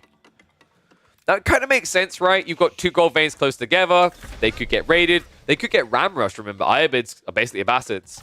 But, I mean, this is kind of funky, right? Like, it doesn't mean that the Desert Raider players counted. And someone's asking why you wouldn't go Desert Raiders here. It's because your opponent has guaranteed going to go Javelins, right? Like, the comp right now is Javs plus Donzos. The reason why I think Marine Lord wanted to go for military wing here is because this is fast castle. This choice makes perfect sense if it is fast castle. The funny part to me, by the way, have you guys noticed what M Lord's doing? He's actually optimizing to keep all the berries alive, even though he hasn't got growth wing. This might be fast castle growth wing, which is kind of sick. For those wondering what you get out of that, remember Fast Castle Growth Wing will basically give you access to an extra 8 villages as well as adding on 100 food to each of these berry bushes. It's not seen very often. Typically, people wait later in the game because if you get it in Imperial Age, you actually get your hands on an increase in gathering rate for your villages as well. But Marine Lord, he's macroing up for man. So this is why the Desert Raider is justified. Literally, the Desert Raider forces your opponent to build Javs, and that means they've wasted resources on military units instead of defending. M-Lord is going to have to back away from the berries here, but he's absolutely fine with that. Food and gold is being hoarded up. Needs to be a bit quicker on the gold gathering here. Looks like the Jav will run too close to the TC there. That was lucky. Almost instantly lost his first troop. Desert Raider's going to go in for the kill. I mean, the moment he touches you, it's just death, right? Like 13 damage per strike. Second Jav has arrived, admittedly, but I think this is fine. Like, honestly, in this position, it would have been better to have built archers instead of the Javs, considering the attack speed and the cost. So it just kind of feels like a win there. M-Lord still has this free unit alive, but he's taken out 120 resources from Corv. On top of that, Corvinus isn't going to be fast on whatever he's trying to do here, because he doesn't have the Mansa to buff up his early game eco. It's just kind of worse for it right now. Is he going for Rimba? Not a single ranch. Okay, so two possibilities. He's either all-in feudal, or he's going for Rimba. I'm not sure I like either one. But at least the Farimba keeps him consistent with the brand. Which is perfect for my thumbnails later. What a thoughtful guy Corv is. Oh, man.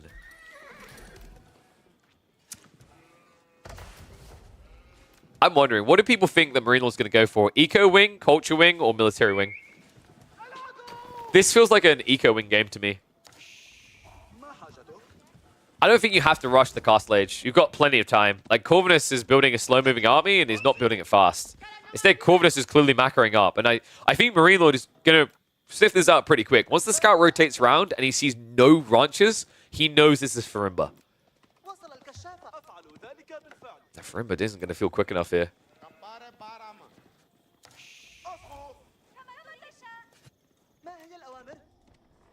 M-Lord. Was the berry microing a bait? Was it him keeping a door open? We'll see. Sometimes people might see that it's Farimba and kind of panic and feel they need the advancement, but there you go. Jad Lord on the way. 8 more villages about to be added in 2 minutes' time, plus an extra 100 food on each of these berry patches, equaling 600 more food safely in his base, not to mention the fact that there's going to be an extra 1,200 food nearby. Actually, more than that, 1,400 food nearby. That's crazy. I love this build.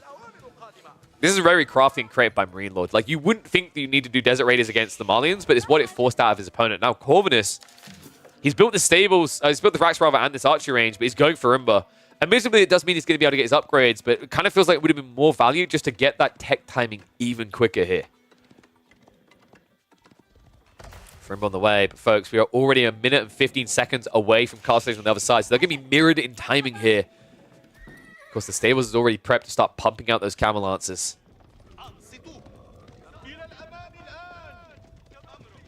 I don't know, man. I think Marine Lord has executed this almost perfectly, I want to say.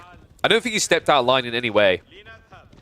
And that has me a bit worried for Corvinus' plan here. I'm trying to think the last time I actually saw Farimba Rush work. Maybe it was like there was one game, I think it's like a month and a half ago on Prairie with one of the Spanish brothers where it worked. It's not very often attempted, let alone achieved here. Let's see what Corv's got in mind. Maybe he wants to flood the map with... I mean, Musafadi would feel dicey, right? You're not getting the base. Has to be just probably a double pump of Donzos in Javs and a push towards the enemy base. M-Lord already prepping for that, folks. Double archery range drop. Made that triple. Corvinus, what is it going to be? What are we shopping for in this game? has to be Donzo. Right? He saw the stables. He doesn't know about the archer ranges. This is so crafty by Marine Lord. He hasn't shown any archers, anything. He built all the archer ranges at the back, and look at the vision here. Corvinus hasn't even checked the back of the base at any point in this game, let alone when this is happening. So Moss drop here, archer ranges as well, upgrades coming in, and it is going to be bad for Corv. He's got archers. He's spamming out archers when he needs jabs here. Oh, this has me very worried. Let's hit the speed up a bit. They haven't engaged just yet. I'm waiting for the first waves to come out. So it looks like it's going to be a play onto relics by both players, but that is going to favor the Ibids with their superior mobility. Desert Raiders, meanwhile, poking and prodding. No villager kills so far, but it's nice harassment damage, and it's all for free, remember. Hasn't paid for a single one of those units so far. In fact, if he times this right, Corv is returning. Could you imagine if those Desert Raiders got that kill? So Imam will be able to move out. But keep in mind that Marine Lord's already got one, and the second Dervish on the way. And these Cambulances move a lot quicker for Relics. So easily looks like it should be a free Relic type game for M-Lord. In fact, with this many archers, if he moves out quickly, he can guarantee it because Corvinus' army isn't good against what he's facing here. Oh man, he's just going full archers, isn't he? Yeah, this is a play into Toxins.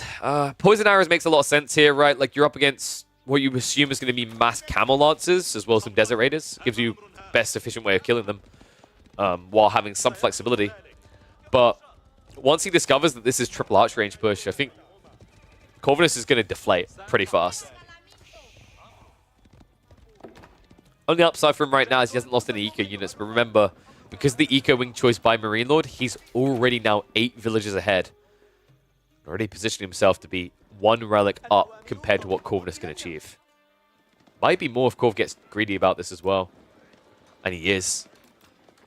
Marches out towards the center here. 15 archers versus 15 plus 3 jabs. It's a good fight if Corv can get it right.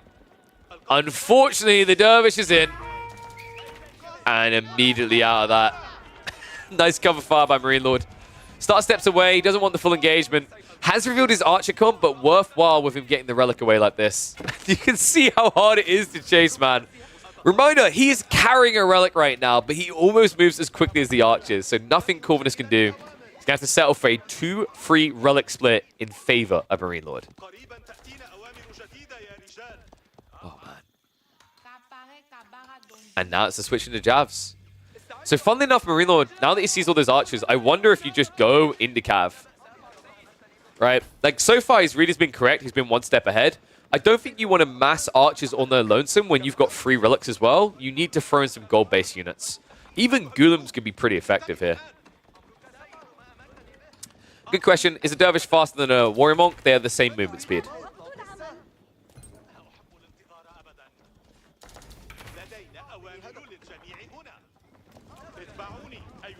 Farms now coming in. So Marine Lord, the fact that he's going farms this early on, that he's trying to transition slowly into that, suggests that he's going to try to play condensed so he can send the whole army out. And yeah, the walls going up guarantees this. So Marine Lord's goal is in the next 2 minutes to be just running out on the field without having to worry about counter raids coming in.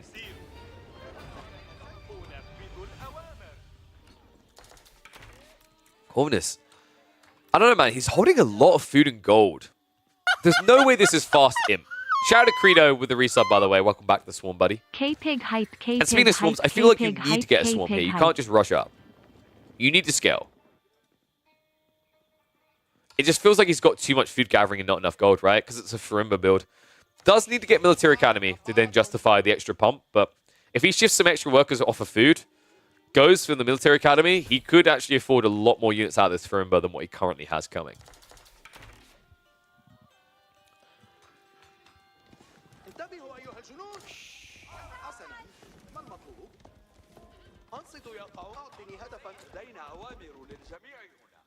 Donzos have been queued up.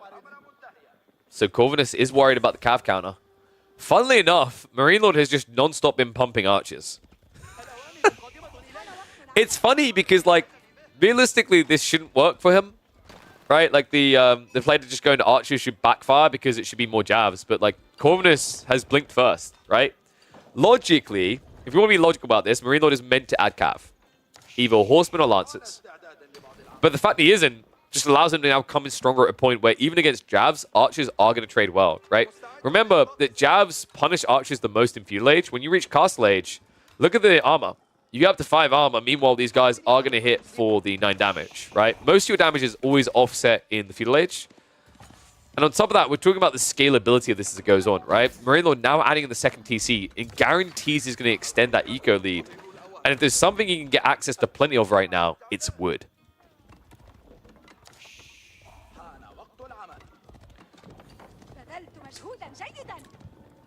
This is kind of rough. If Corvinus just sits back, he starts to lose this, by the way. Like, remember, he hasn't gone for Fulani. His ceiling is much lower with a Farimba play. So he needs to end the game sooner rather than later. The longer this goes on, the better it gets for M-Lord. And M-Lord, already feeling mighty cozy, remember. He's on match point. He doesn't have to feel pressured at all. Not that he would, considering the amount of experience he has in top-tier tournament games. Surface now from Korv. Hard to scale this, though. He has got the ranches in, but this is not the power of Fulani, right? So when you consider that he's adding in jabs, archers, donzos, the good news is at least it's Farimba, right? So they only cost gold. But even with that in mind, it's still 120 food per sofa. Funnily enough, these dervishes are still alive. So guess what happens when the sofas engage? All that bonus damage versus infantry is taken away by the Camelanese. Not directly, right? Because Camelanese doesn't affect bonus damages. But raw number-wise. You have 20 damage. You're losing 4 damage.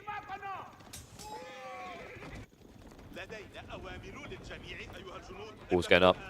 M-Lord just buying a little bit of time to get more army together here. Love this detail. Short wall, gate through. It means that if Corvinus overextends and tries to retreat, the horseman can wrap around ahead of them and cut them off. Love to see this. I've seen a lot more players starting to leverage this more heavily. It's just such a smart tactical play. Just gives you a layer of flexibility in fights that your opponent can't match. Especially considering how much of Corvinus' army is ranged.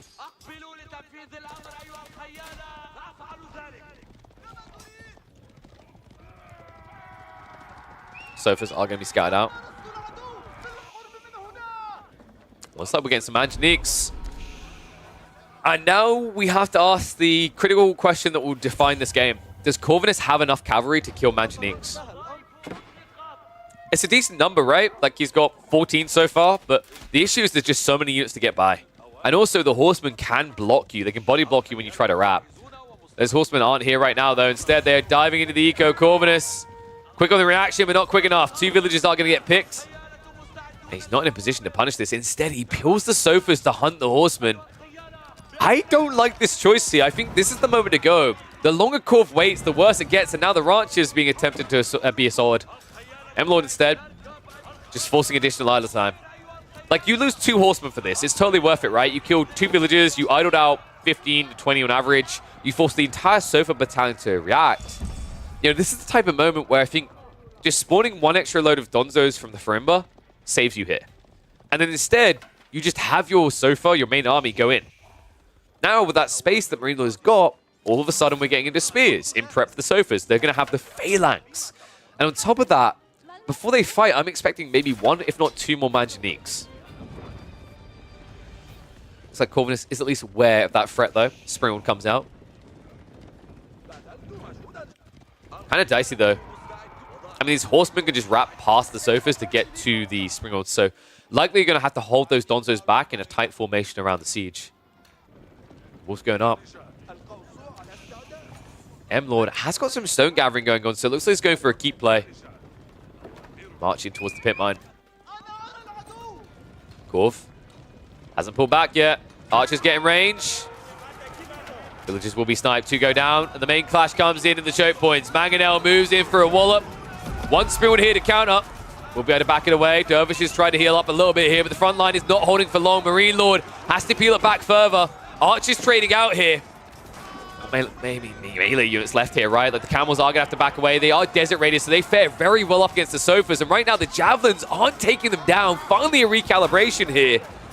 And a good fight coming in, but Korv needs to keep this pressure on. M-Lord is going to back it up. Manjanique does stay alive. All of his melee army is dead, though. A good time for Corvinus to get in. This run placement is proving annoying, though. Finally, going to start being torched down. Meanwhile, 1 or 2 horsemen are still on the backside trying to be a nuisance, but Corvinus not overreacting to this right now. However, this is probably the most powerful Corvinus is going to be, folks. He is up against a whopping 27 eco lead from Marine Lord. He needs to end this game now. It's a good start, but he needs a good follow-up. M-Lord.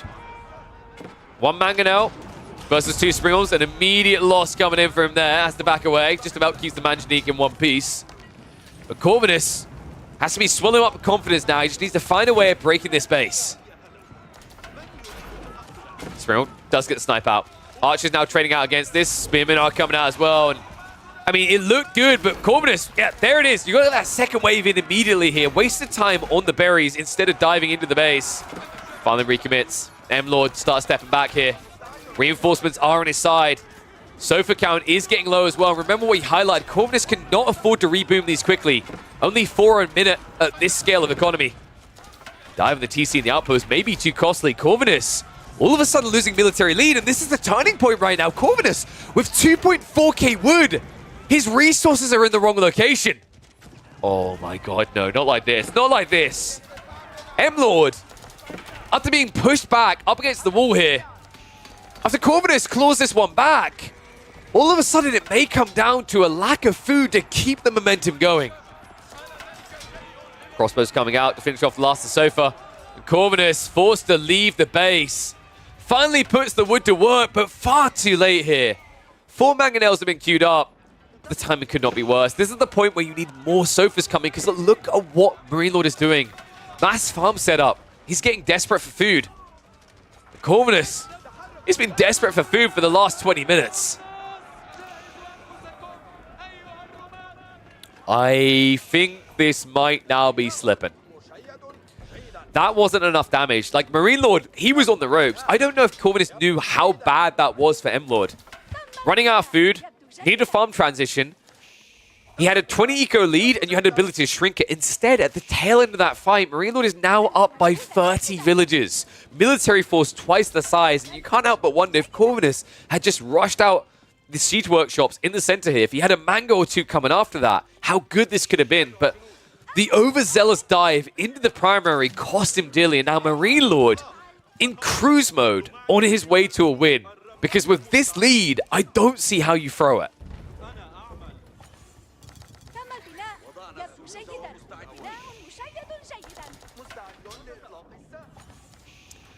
Well, if nothing else, you have to shake Corvinus' hand here, right? In the playoffs of the $1,250 tournament, nothing but off-meta builds, right? Game 1.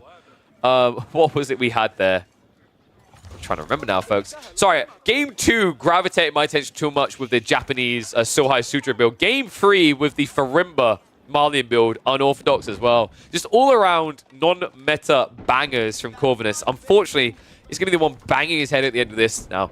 Marine Lord, just too formulaic and just too straightforward for him. Military advantage could easily be 2-1 at this pace with this amount of eco.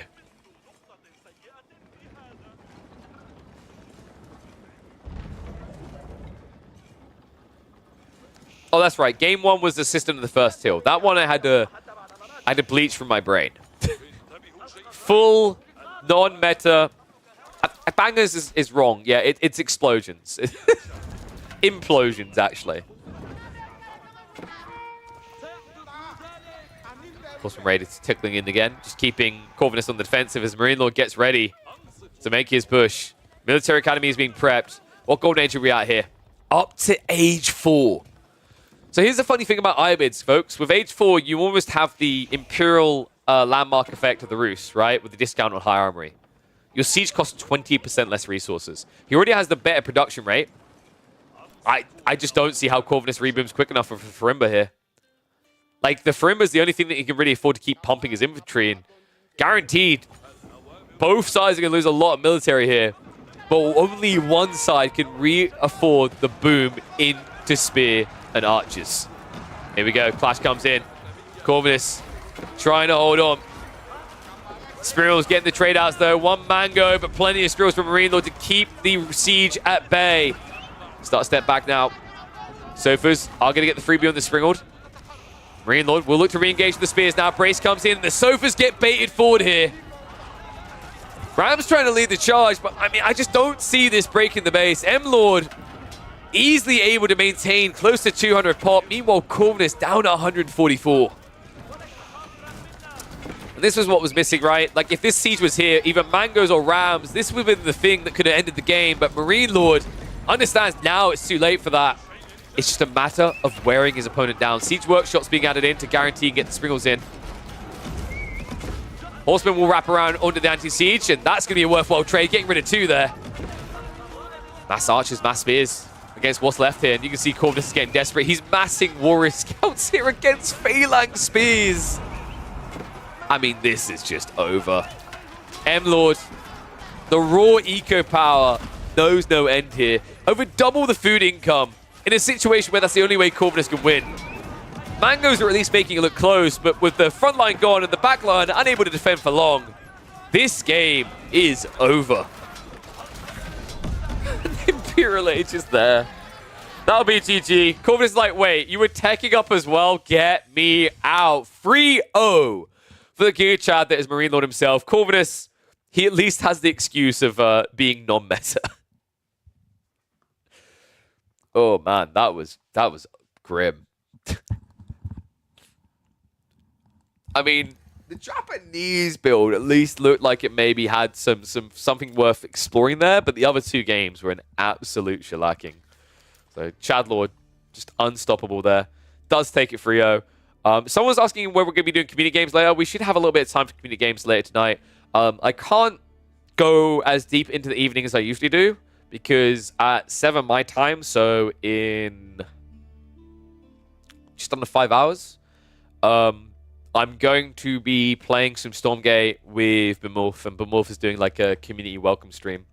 I think he's running the stream on Stormgate's Steam page for Steam Next Fest.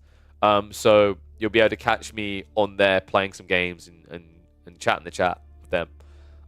But that does mean we're still in total to a day. I've had like probably 7 hours or so of stream time, so plenty of fun to be had. Let me just tag those 2 replays so that I know how to find them, what they are easily when we come back to them later. So what do we do now? I imagine most people watching are at work, so community games probably yet. So we had B versus Vortex, and the other one was Marine Lord versus Corvinus.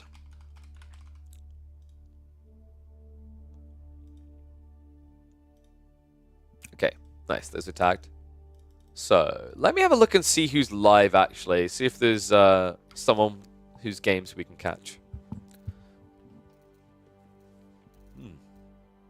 Oh, someone complained about my music. How about this? How about this for lobby music? We got loads of lobby music.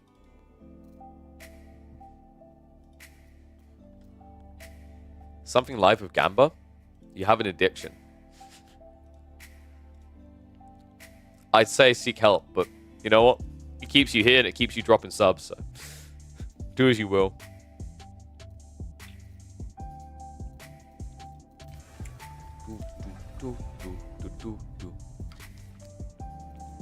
Alright, let's have a look, see what we've got in the 2v2s, the 1v1s rather. Whew.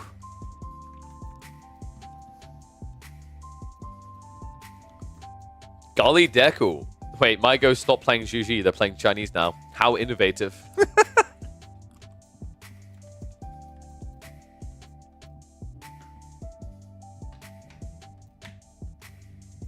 Wonder if Louis online. That'd be interesting, actually. Let's have a look and see if we can find a wild Louis.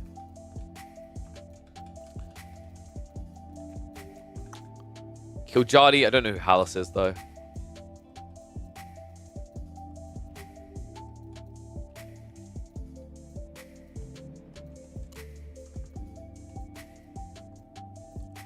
Vanderdorf is up against a blank. That doesn't help, ever. These blankers. Okay.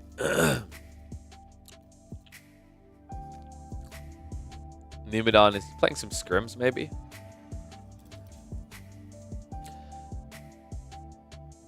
I think so. All right, 1 second. I'm gonna open up AoE Full World, and we'll get some games from some top players that we can watch.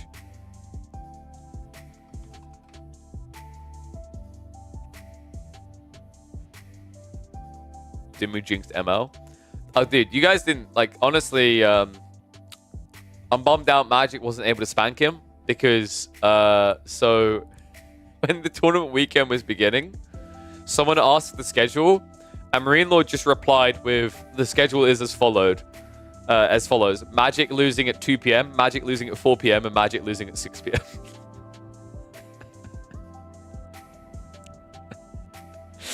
And I instantly replied, it's like, I'm getting flashbacks to Warlord.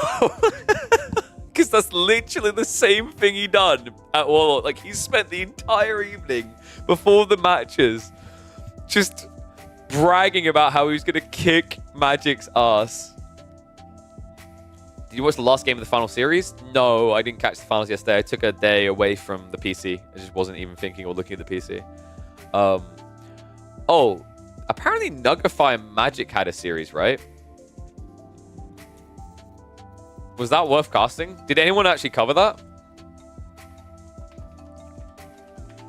Was that actually cast somewhere? If it was cast somewhere, I'm not going to do it.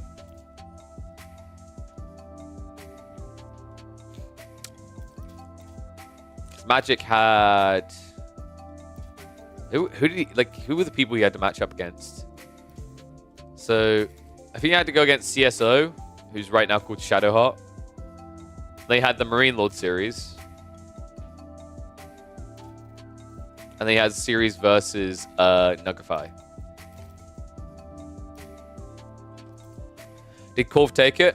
He took the star points, he didn't take the win.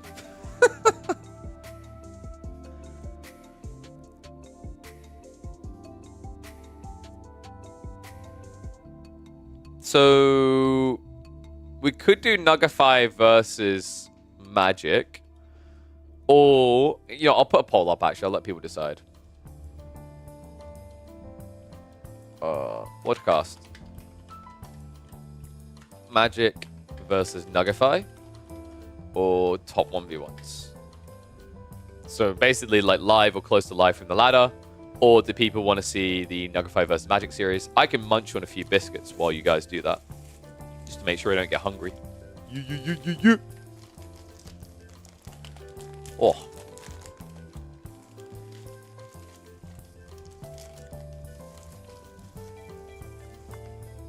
This isn't enough dubstep for me. Damn it.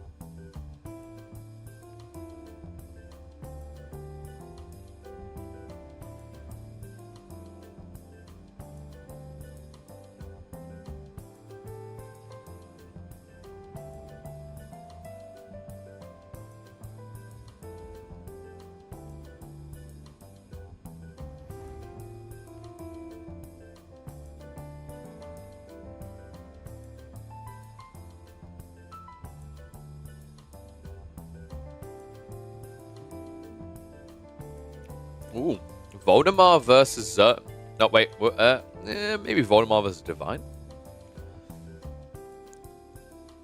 Wait, was Crackety doing some plebiscite games yesterday? Crackety versus Core?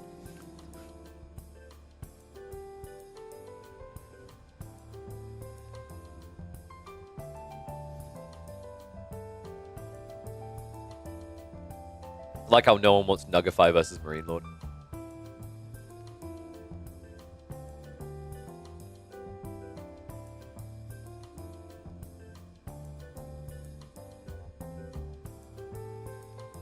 I would say my voice is fully feeling better. Still kind of scuffed. The sacrifices I make. I mean, I don't know. I feel like I sound a bit nasally today. My throat is still kind of chalked. The things I do for the community. What could I say? Just try to be the hero. No.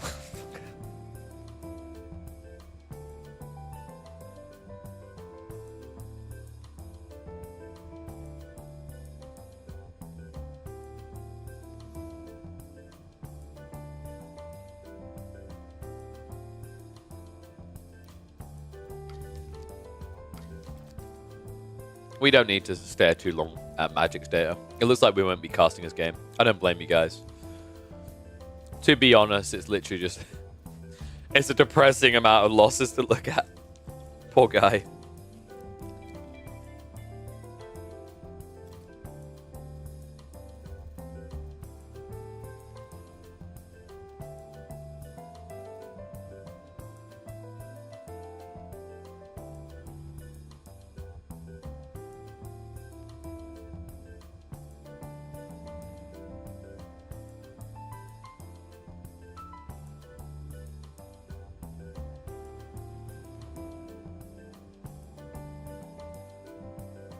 The tunes kind of grow on you, right? Do a little dance. A little dancey dance. All right. Give us a breadstick? No. I'll peck your fingers off, mate. My breadsticks. All right. So.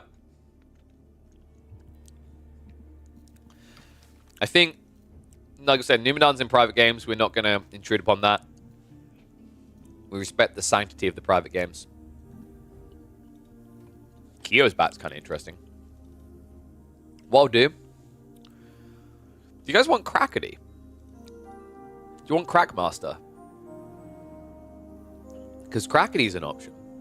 He had some games versus Core. You guys like Crackety versus Core? Eyebrows. Just keep doing the awkward eyebrows. Crackety versus Core?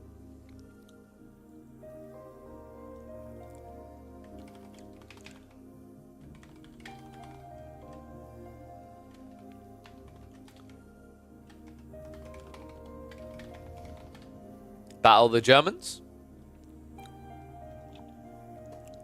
Crackety versus Core, circa the 16th century, full HRE blitzer. Funnily enough, actually, Crackety played HRE against Ottomans. Alright, what guys, guide me. Is it Order of the Dented versus Jean? Is it Mongols versus Byzantines? Or is it HRE versus Ottos? Which one?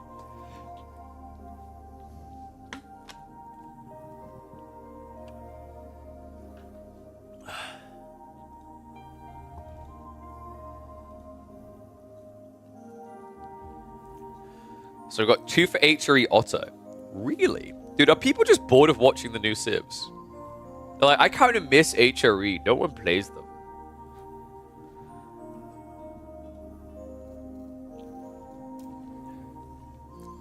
Wait, what do you mean? Nah, Order of the Dragon is not boring to watch.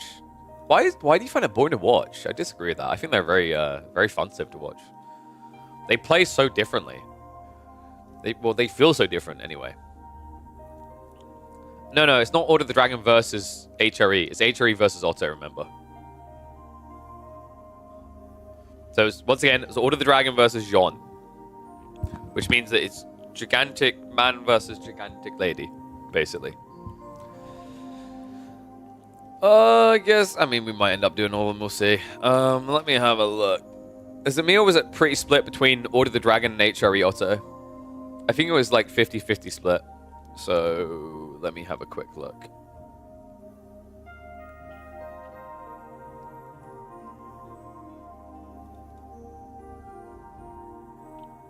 Let's do the HRE Otto.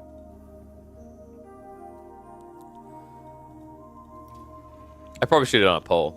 I don't know. I like, polls are nice, but the chitter chatter is nicer.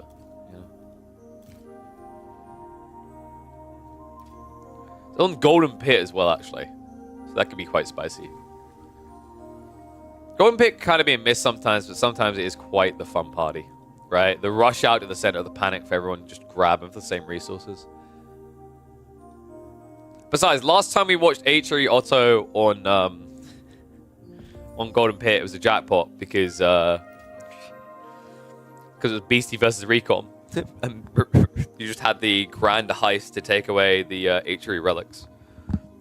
I don't think that one got uploaded to YouTube in the end because I think, I saw Drongo had literally uploaded it a day or two later. My upload schedule was already set for the 2 or 3 days, so sad, but whatevs. Plenty of good games we can get in. If you guys, by the way, I noticed a bunch of people asking about community games. If you guys haven't been noticing at the moment, we've consistently been uploading the community games the last few days.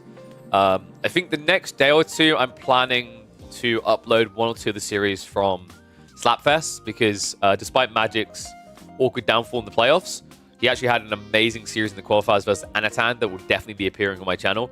And then there was also the Dimmu Anatan series that I think was worth checking out. Build order. So the build order is you need to how's that? Like, do you need to, like, should I describe it to you live? Okay, so you're looking at your screen. You're on the desktop, right? This is a very important build order. So what you need to do is when you're on that screen, you need to go down to that little thing that says, like, subscribe, right? You guys look, you see the big screen, the bottom right, near the view count? You see that little thing that says subscribe? You click that open. And then you need to go down and you see it says use Prime Sub. You need to click that button and you have to hit subscribe. That's what you need to do. That's the build order. And if you do that build order, you win. You know what you win over? You win over ads. All right? The big suit ad guys can't beat you then. That's how you do it. Very important to do that. Because see, Nomad, look, he's got a Prime Gaming crown right there. But he hasn't got the wings next to it. Right? He could have an egg getting wings. See? Look, found the button. Boom. Thank you very much, Nomad. He understands perfectly well. That's how we do. That's how you do. Where is the build order now? Okay, so the next part of the build order is you need to put !Gunner in the chat. And you need to go and find these glasses, the intercepts, across on the Gunner website in Merlot Onyx Red. And then put in your prescriptions. And then boom, there you go. No !Penis yet. Viagra hasn't reached out about a sponsorship. Not surprised by that. I don't. Actually, no, I guess there is a pitch there. Looking at my face, you will need a blue pill. Alrighty, let's get ready to go. I don't need anyone else to abuse me when I'm just self-abusive like this. All right, let's turn off the lobby music.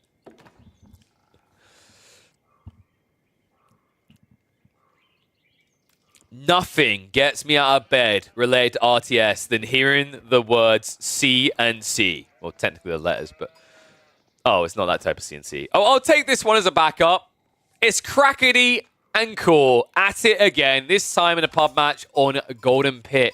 In the orange, it is going to be Core on the Ottomans. And the other side, being appropriately German, with their Civ choice, as both of these should have been. It's going to be Crackity on HRE. This seemed like a pretty comical one for us to watch, actually, considering that Crackity and Core usually deliver quite fun matches. On top of that, though, Crackity is playing, like, Core's Civ. For those that don't know, Crackity usually feels a little bit more cozy with the Chinese. I'd say Core is kind of known as the infamous HRE spammer. HRE and Roos have to by far right now be Core's most played Civs. Historically, there's been a lot of Mongols in there as well. But that does mean that, in a way, Core should have an advantage here, right? He should know what the HRE want to do. And I think, actually, also, the Ottomans have benefited a lot from recent patches. The changes to the way that anti-siege works means that late game for Ottos feels even better in this particular matchup. Let's see how the other game's going to go, though. It's going to be opening into the military school to get those spears out. Not much of a target here, though, right? One of the awkward issues is that typically Golden Pit, I've noticed, compared to other maps, has this tendency to spawn the gold either insanely far away or incredibly close by. Maybe that's what Core is doing, is he's kind of banking on the opportunity there. What I think this is more likely going to be is that a lot of Ottoman players right now are using these spears from the military school to push deer in. Look how close those deer are. That's 5 deer. That's going to be a lofty 1,750 food. You could easily push underneath your TC. Could be that at that point we're looking at like a fast castle build here. But if that is going to be your intent, the question is whether Crackity can match it. And I think he can, folks. Check this out. Arkan Chapel on the goal. This looks terrible right now. You want to flame Crackity, but calm down. Hear me out. He can also push the deer. And he's already starting it. Dude, I love this. I think this has been one of the biggest developments we've seen. I can't remember who I was talking to a while back. They actually called it ahead of time. Is that we were going to see a lot more people interacting with the deer pushers as the meta developed into 2024. And I think that is wholly true, right? Like, if you think back to 2022, 2023, I'd say outside of probably Cauldron and Hill and Dale, we didn't see many people actively try to shove deer in. Players have got phenomenally good at this. It's cool to see an extra level of micro intensity that you can access in the early game that can make a big difference. So deer pushed on this side, deer pushed on that side as well. Interestingly enough, I think the Spearmen still have the lowest aggro range, so they can get as close as, out of all the units, they can get the closest to deer before they react. That's really important because it means that you can actually kind of corral them more accurately, right? Compared to, for example, the scouts that have to be a bit wider on their touch. Crackity's literally just bringing the deer one by one, isn't he? Oh, God. Oh, what it may be like to just have a few spears. So, tech up's now complete. It should be fast castle from here on out. Huh? Statistically, what's the difference there? So sheep with with a 40% increase, right? That would take them up to 1.05.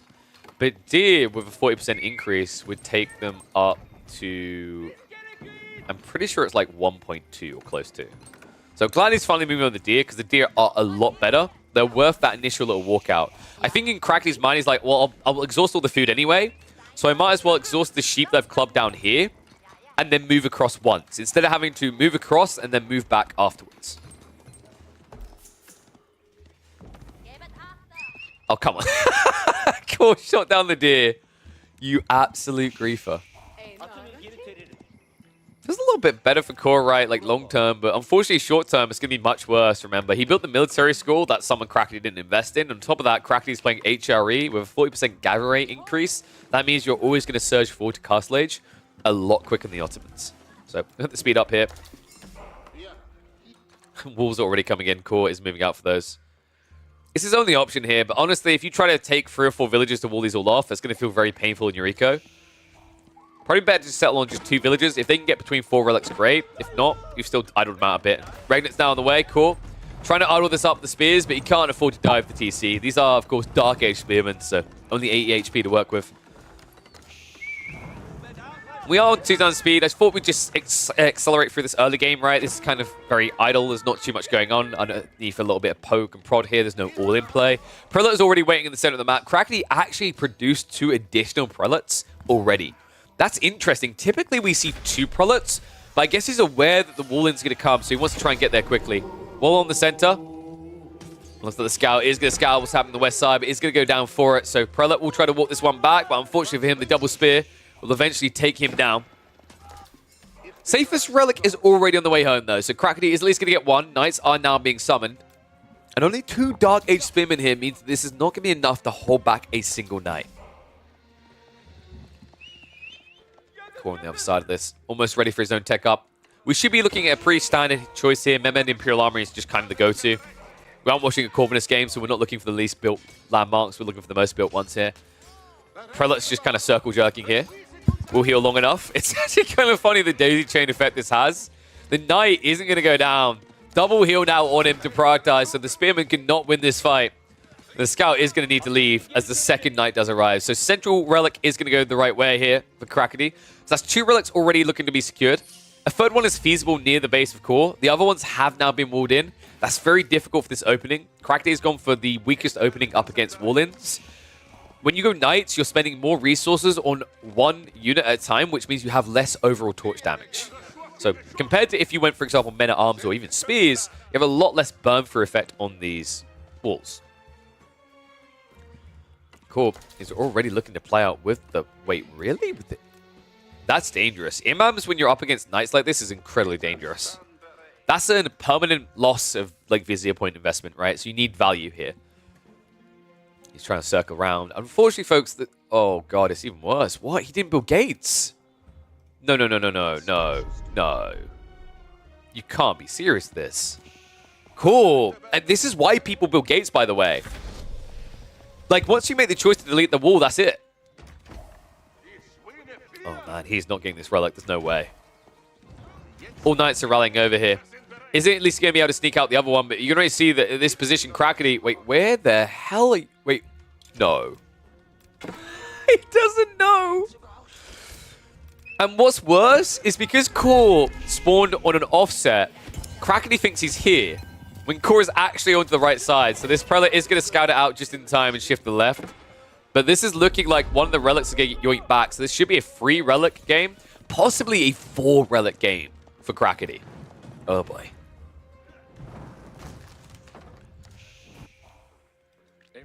Cool.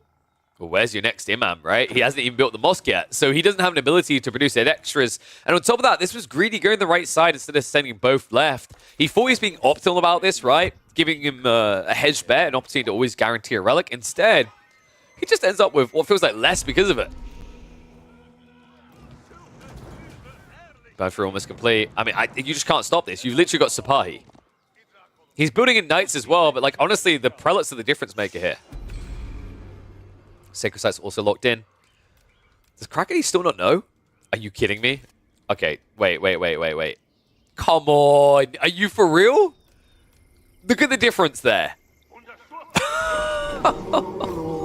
Oh, north side, it's going to be a denial. Prelate will look to pick it up again, but is going to be taken down. So nice maneuvering there by Core. Good micro to deny the removal of the relic from the area. Heavy damage now done to his cav unit. So more Prelates are needed, sure. But at the same time, Core is not going to get this relic. On top of that, Krakeny is macroing up. We are heading into Imperial Age. Oh, Krakeny. Crack might be accurate here. Does take quite a lot of damage from the Knights there. Can reset. Does still have numbers in his favor for the time being, though. And looks like the other relic is going to be drawn back. So that is 2 relics, right? I think he dropped one off at home. Well played by Core. He does still secure 2. This one is a big question mark for me. I think the choice to just rush Imperial like this should theoretically make Krakeny weaker, but there's some suboptimal micro on both sides. This time around, Krakeny not able to find the better end of it, though. It's just being peeled back. Prelate has to shift back here. Dude, is he really? Oh my god, straight down the center! Krakeny, are you playing HRE or are you playing Japanese? Because that guy looks like a Shinobi. Shinobi in white, but I'll take it. Picks it up, looks to walk away, and...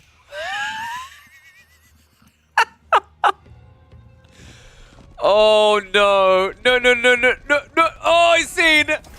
Willow's gonna come out, but it's not gonna save him. That was almost just so sick. Imam is gonna get it. So Core will pick up another relic. That's gonna be free for him in the end, but keep in mind in return, Krakeny is already now up in Imperial Age. Oh man. I can't believe how close that was to a free relic game.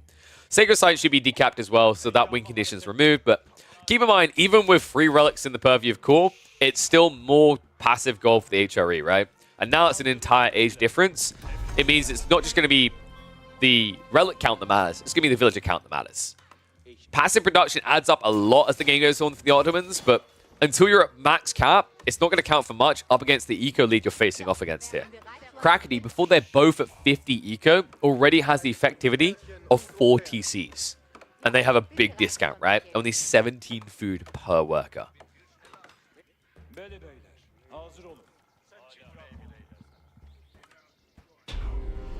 And yeah, it is kind of crazy, right? That typically in an HRE game, by 14 minutes, you just expect them to be Imperial Age by now, right? It's not even taboo to think that that's going to happen. It's almost the anticipated. If you reach 15 minutes in a game, and you look up at the HRE number, and it's still just saying age 3, you're scratching your head. It's just such a powerful time because of the effectivity, right? For a start, for some crazy reason, Palace of Swabi is cheaper than other landmarks. On top of that, not only do you get all these TCs to bolster your eco, but it costs you less to build the villages as well, right? I mean, honestly, if it's funny as well because I still think it would be a worthwhile landmark, even if it wasn't for the ridiculous 720 resources you save on the tech up.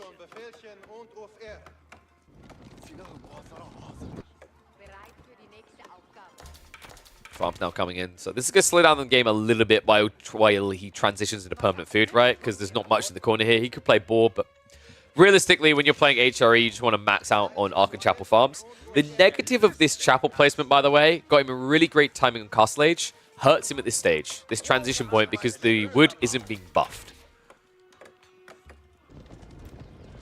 Mass Spearman coming in. Meanwhile, Mass Knights from Cool. Oh, Brace comes in. Interesting choice for Core to take here. Yeah, he does have numbers, so I guess he's worried about letting this swarm of spears get too big. So we'll trade out with him. Meanwhile, Krakeny behind this, already prepping a second wave here. A bunch of damage on those Knights, so... wonder if he would consider just peeling them off into small groups and raiding instead, because I think when your health bars are like this, you're not really a full attack force. Instead, Core disagrees, though. Has got the archers backing this up, so it makes a lot of sense. Mangonel on the way. Looking for some permanent damage. Krakeny, meanwhile, only spears being built. Still no full upgrades. Only now getting marching drills. An elite. He could afford it if he just gets a little bit of food together. At this stage, it makes a lot of sense.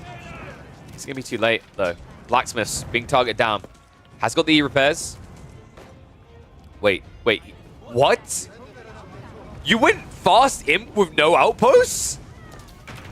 I mean, it doesn't get more greedy than that. What? He has no static defenses. Look at the panic. Outpost being rushed up. Villagers will garrison, look to move away. Spearman placement coming in. Torches are out, though. E-repairs needs to be triggered here. Spearman have to chase in to block this out and away. Mangonel's not going to be enough to take it down. E-repairs will save the day. Crackety, with just raw Spearman, is able to push this back. A heavy price for Core. So many knights lost with this. Spearman placement also complete. E-repairs is about to finish. This is where you just have to commit in, but the spears are going to contest you here. Once again, pushed away. I mean, Core, it looks good for a moment. What you have to remember is the raw loss of army here. Sure, a lot of spears are dying, but plenty of knights in return. Mangonel now getting a target by the Rax units. Oh, wow. Dude, what a little snipe there. One Mango goes down. Repair crew comes out. Crackety still 16 eco up. And people might say he looks greedy, but folks, remember, with the Palace of Swabia, nothing feels too greedy here. Core lost way too many units underneath the TC. He has to reset. Sacrifice are locked in behind this, but I mean, this is not Imperial anytime soon for Core. This is kind of dicey.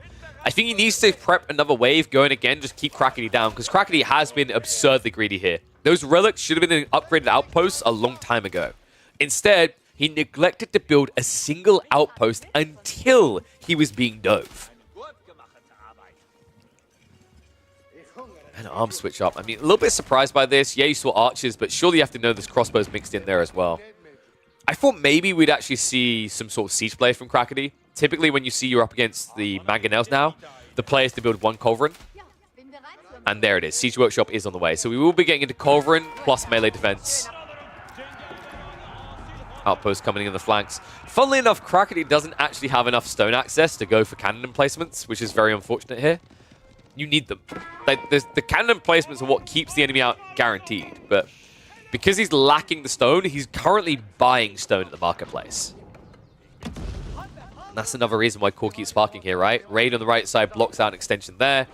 And the stone spawning closer to your enemy means that Core parked here actually prevents Crackety from getting the one thing that would make this impossible for Core to end the game now.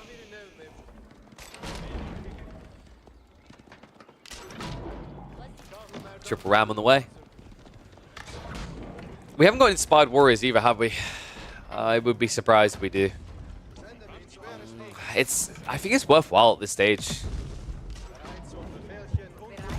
Like, when you're idle waiting for a fight like this, just buffing up a bunch of men-at-arms, even the Culverins actually are insane when they're buffed up by that Inspired Warrior tech. In fact, the Culverins kind of need it ever since the changes around Mangoes. Mangoes fare a lot better now against Springwheels and Culves, right?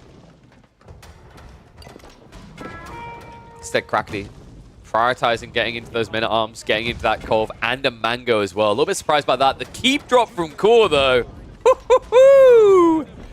Hello! Someone came to stay the night. Against mass melee as well. It doesn't get much better than this. You know he's going to have to commit to a choke point. So here we go. Crackety moves on in. Core stands his ground, building that keep up. A few villagers are going to die to this dive, but overall, worth it. Culverin is at least sniping out some Mangoes, but the 5-ram push now moves into the production lines. Archers continue to push this back. Knights leading the charge as well. Culverin is going to be protected. So Crackety not giving that over for free. But right now, his back is up against the edge of a cliff. And he's doing everything he can to not be pushed in. Culverin gets to go for. Knights take a heavy hit for it, though. Culverin and Bombard now. So it looks like actually Crackety, that cancel, switching over the Bombard, will have the answer here. But he needs to be fast. Rams moving deeper. Men arms are going to get access now, but plenty of crossbows here. TC only garrison with 5 villages. Outposts are falling. The army for Core, is it strong enough to hold here? He actually invests in the Janissary. The Janissary pull point here. He's all in. Core, he believes that this is the game end. It needs to be. That Vizier point is an expensive investment. House is now being targeted. I think you don't actually go after them. In fact, if you ignore them, you know Crackety doesn't have a big enough army right now. He lost so much, he already has enough housing for that. E-repairs does come out in the outpost. Bombard right now just trying to take on an army here. Oh my god. I would be impressed. Krakeny doesn't believe this game is over. I can understand why, right? The military force is not big. Look at the count here. 666. Gonna need to summon the devil to end this base. Outpost does go down, but the Bombard is surviving all of this. Core.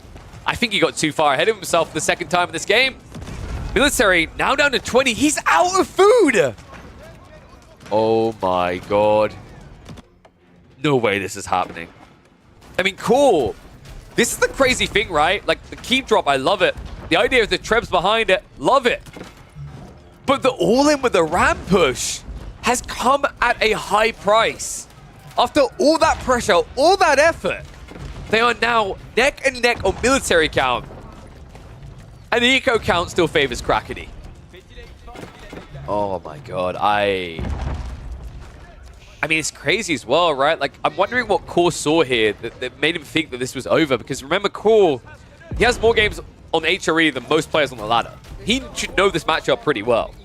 He must have thought that the moment he blocked out the stone, it was guaranteed without the strong point defenses. But Krakeny, able to find a way, now with the Bombards, able to start breaking out.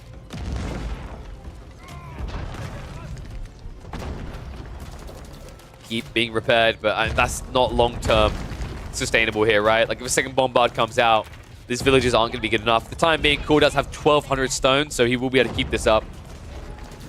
Trebs, though, forced to the repair crew. Remember, it only takes wood here, so he's going to have to start diving to slow this down. Garrison comes in. E-repairs is still on cooldown, mind you. Mango can now count now up to 3, though. Funnily enough, losing your primary TC is not GG here. Remember, the Palace of Swabia is free TCs, and also houses the E-repairs as well. So, although it's annoying for Krakeny to lose this, he's still going to be inflating his eco quicker than Core can. Now 3 mangoes. I mean, Core, he needs Springles ASAP. Love the wall attempts here. Unfortunately, the wrong timing. No, oh, come on, no! Oh, that is so cursed. Well, that's the downsides of the new wall system. 5 Trebs are sieging. I think Krakeny just needs to get some anti-siege here. Looks like he's prepping for a dive. With double Bombard and 3 mangoes, this keep should not last much longer. In fact, look at this stone. Core has already used 700 stone rather to keep this up. Trebs. He's actually trying to do it. He's trying to go for the landmark snipe. I mean, 2 are down. Is he going to be quick enough here, though? Is he going to get too close to the Bombards? Castle now on fire. Mango's moving in. But the Mangoes, the Ottomans, are not going to be as effective as what HRE have here. Sprill's looking to trade out. The Mangoes are throwing themselves away, but it looks like the dive is going to pay off. Krakeny gets the keep down. Spearmen now have access to the siege. And Core, despite this constricting approach to the game, has lost control. 7 military, 27 pop in siege. And all of that is about to pop like a balloon. GG comes out. Krakeny with the miracle hold here.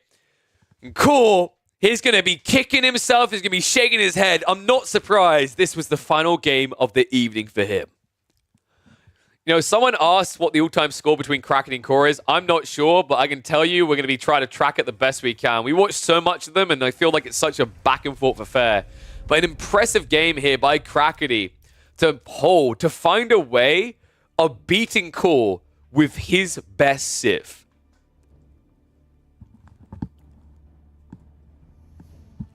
Oh, lordy.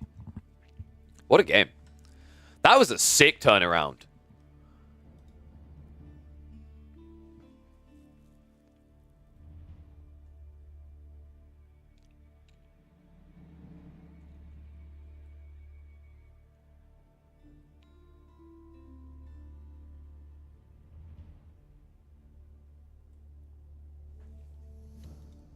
Okay, sorry, just reading something quickly. Oh, I'll chase up on that later. Wait, lobby music.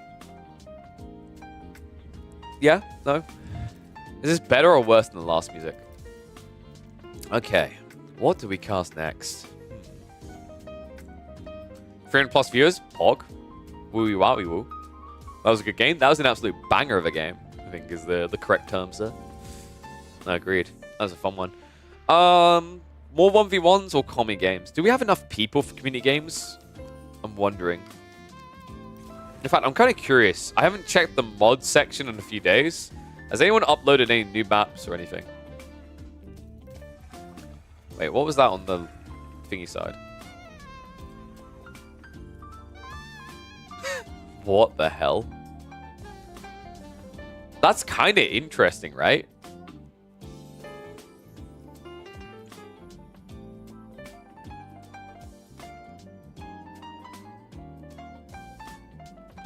That's kind of a...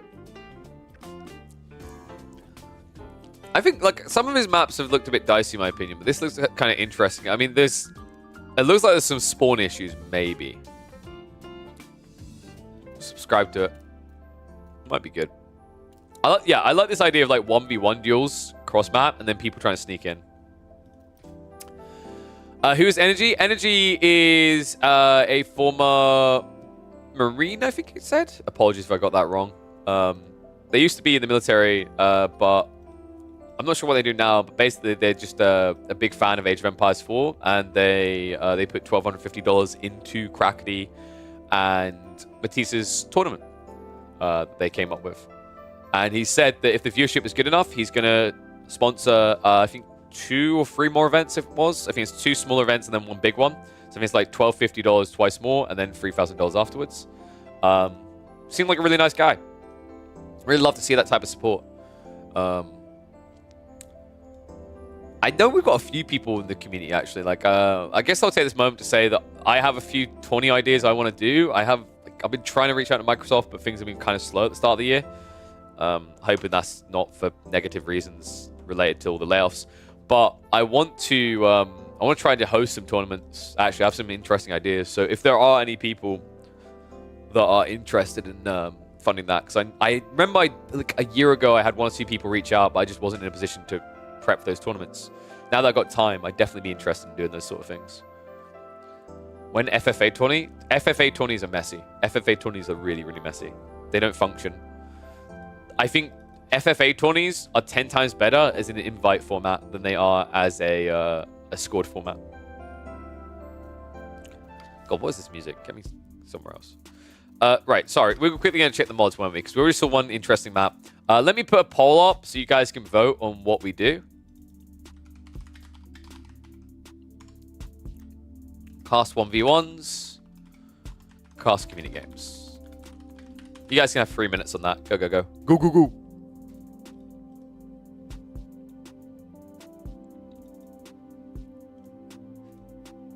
Yeah, I think cheating's kind of a problem across the board in all kinds of games, right?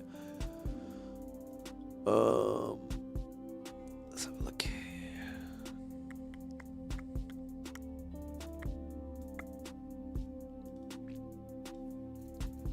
Okay, so Russo-Turkish War. Okay, someone's made another Helm's Deep. Okay, little tip: if you're someone making Helm's Deep and you want to intrigue me, put an image up. I've seen so many things called Helm's Deep. There's not even an image.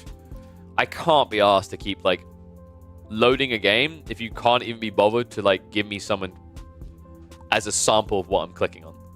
I've said this so many times. If you're a modder, an aspiring modder, and you're like, KP, check out my mods. My advice, 100% just put a basic description, what it is, and put a picture. It's so important.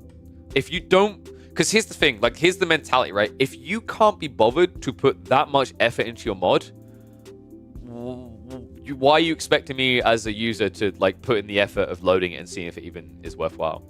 Elevator pitch, right? It's the most basic marketing. It's like putting a thumbnail on a YouTube video. It just makes sense. You had 8x ads? You shouldn't have 8, Henkra. You should have...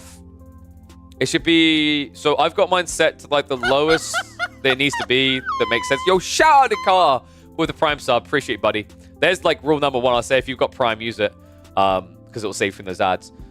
2x4. It should be... So mine is set to the minimum that makes sense for a partner, which is... I think it's 3 minutes of ads an hour. Basically, the reason why you have to set it at that is if you set it any lower, you get ads still get played, but you get nothing for ads. So that's why I have it at that number. And that in return guarantees there's no pre-roll ads when people come in. Yeah, it sounds like a bug. You shouldn't be getting like it sounds like 4 minutes ads. Let me check my sentence. Sorry guys, let me check my sentence quickly to see if it changed. It shouldn't have changed because they recommended someone to me. They were like, we are offering a bigger share if you do this amount of ads. No, I've said, but I didn't set it up like to that. Mine, I'm looking at it now. It says that I've got 3 minutes of ads an hour. Okay. So we said we are going to look through until we were up to date. Blues Gold Siege Warfare. Oh, it's just one of those ones that increases like the health on walls and stuff. I'm not a big fan of those ones. Giga Toxic Rebalance mod. Okay. You ain't home for another 3 hours? I guess you're missing out. We got 7 people that want community games. That is enough to do community games. Well, one shy of enough. But maybe 1 or 2 of the people who want 1v1s will, you know, come around. Oh, what's up, Core? I don't know if we'll, I think people want to do community games now, but we might check those out later for sure. Appreciate the heads up. We just watched your Crackety Core, like 1 versus Crackety where we played HRE. That was quite the turnaround in the end.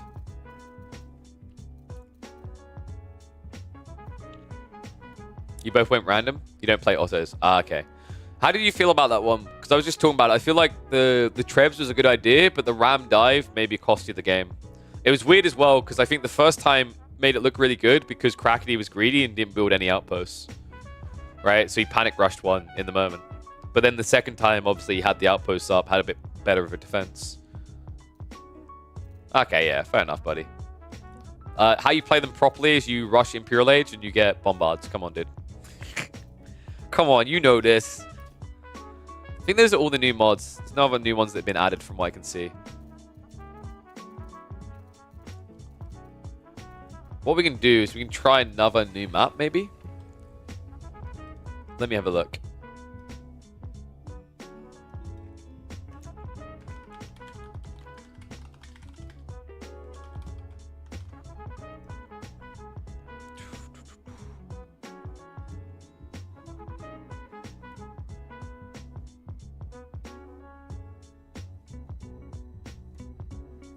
Then we got a good what out, huh? Try Mexico. I've done Mexico before. That's the one that's been in there for ages, right? I've done that a long time ago. The problem with Mexico is like there's like a million boars. I remember playing Mexico. Where is it? Here. I don't ignore them. What are you about? Like actually I think if you want to build order video, yeah, Dimu has one out, but like if you want to see some very interesting openings that I think are quite effective, I actually think B's builds for the Byzantines are the most impressive at the moment. He's got some really good TC fast castle imp builds going on right now. Mexico's balanced? I mean, depending on your definition of balance, sure. It's like, it's a lot of ball.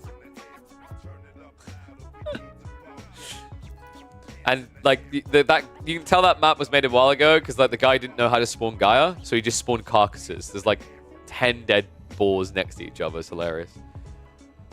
Right, so I think the map I want to try here is Lament made a few. Let's see if any of the, because one of them I think had crash issues. One of them was fine, and then I think there was like 1 or 2 others we didn't try. So let me see if I can see those. So we've got the absolute... Oh my god, this is going to be so toxic. I think this one had issues with spawn points, though. So let's have a look, just to be sure of that. Oh no, my settings read. So let's see if we can remember all the settings here. I wish it would just save your settings. It's so annoying that it doesn't. This is gonna have to be like the 200. Like, there's not enough room here if I don't have people already at pop. I can already tell that. So we wanted explored.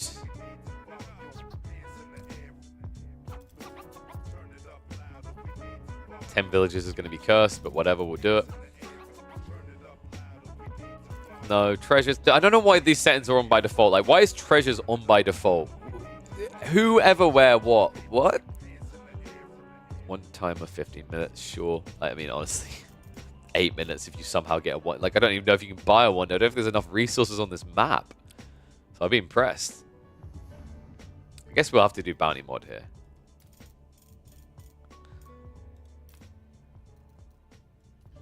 We love bounty mod, right? Everyone love bounty mod? Bounty mod, wow. Wow. Kings are off.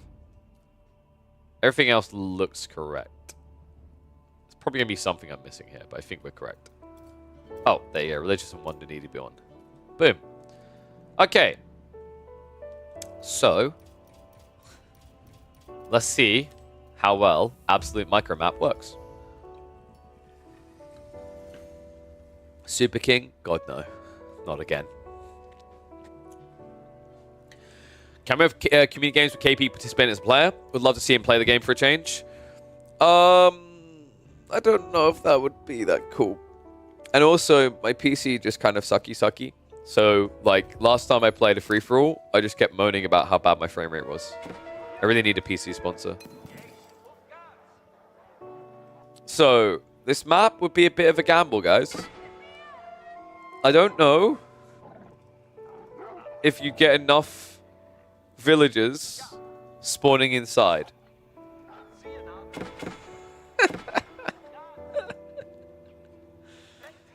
Oh, not to mention the wolves. There's so many wolves, dude. There's so many wolves. Oh no, I'm gonna do a credo. Die, wolf. No, don't do a credo. Oh my god. Dude, these are Order of the How is this an Order of the Dragon villager and they die that fast? Oh my god. That is beyond cursed. So, the size of this map.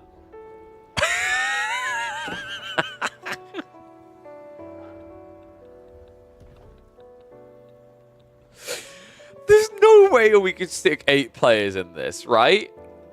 Right? No. You can't stick 8 players in this. This is too small, surely. That's a micro map. Oh my god. Alright, let me see. I'll try a free villager spawn to see if it, like, you know, spawns everyone correctly. Right, I should have remembered my settings is the good news now. That's the thing. Once you start a game, it's quite nice. It remembers what you've done. So, let's have a look. So we want to go down to a free villager start. Hopefully, this will spawn correctly.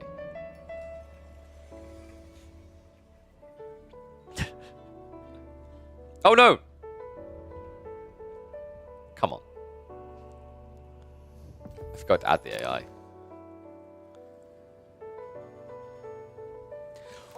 Dude, how? Like, that's so annoying.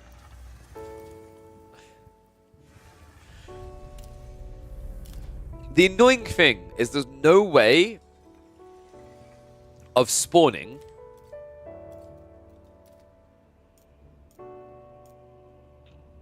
everyone here.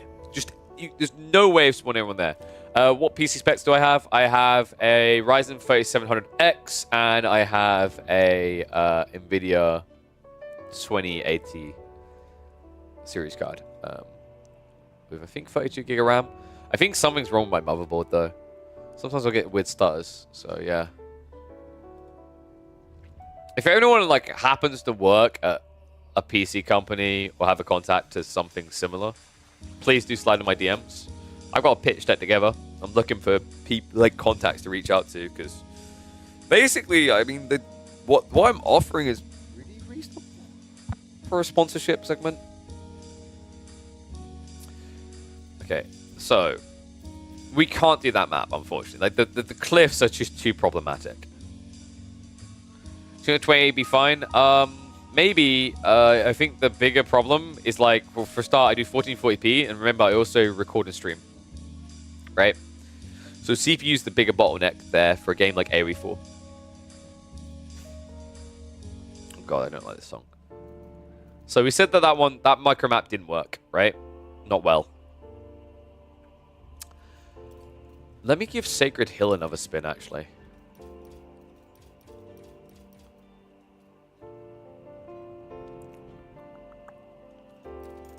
Because we actually had someone build this for us specifically.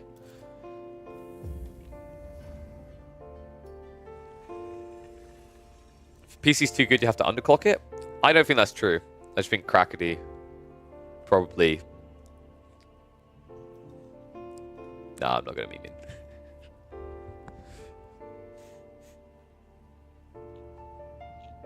I was going to say, Crackety strikes me as the type of person who may try to put super glue in the PCIe slot.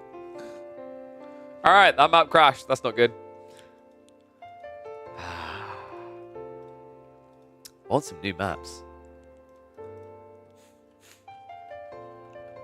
What if chat gets you a 5800 free X3D you could install? I mean, that could work, but then you'd need to get a new motherboard as well, right? Because I think it's different things. I mean, people really want to try to fund me a PC. I appreciate it. I wouldn't say no. Same socket? Okay. But the thing I was saying, I think I need a new motherboard, though. Because, like, I think what's making the PC perform worse is there's something wrong with the MOBA, I think. Because, like, the numbers just don't make sense. Like,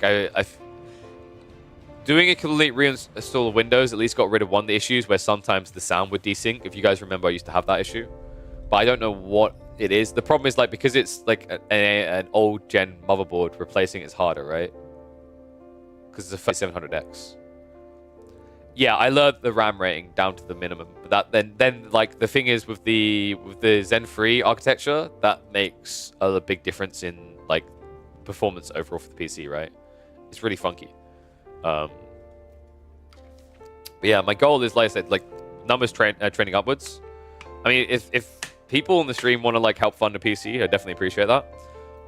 If, like I said, a bigger deal, like one that I like more is like instead of relying on people just throwing hundreds of dollars at once at me, if someone actually has a contact, someone they know that works at like a PC company, hardware, whether it's components so we can build one or like a pre-build, then feel free to like hit me up on my Discord. Because I would appreciate that kind of connection. Because I think the numbers that we're building in this community should be good enough to kind of get that. To get like a sort of sponsorship deal going. Have you tried turning off and on again? No, I saved that trick for my wife. Ayo. What's wrong with the specs? I think they're just a little bit outdated because also you have to remember is like I'm trying to aim for a higher level of encoding. That's the thing, like the PC I just named might make sense for like Age of Empires 4 just to play, but remember I'm streaming at 1080p. And I want the encoder to be put to even slower settings so that the graphics are more crisp. And then also keep in mind on top of streaming, I'm also recording. So that's where a lot of the intensity goes. Like, I'll literally have OBS say it's using like 50% of my CPU. When we're in game and recording, which is wild. And yes, AoE 4 is horrifically badly optimized. Right, these maps, the ones we tried weren't working. I have a feeling this is going to have the same issues. If he hasn't solved for cliffs, it's going to have the same issues. I think Lamet just needs to figure out cliff spawns, because the only one that works is kind of this one, because there's not that much cliff. Do you guys want a micro map, or do you want something bigger, by the way?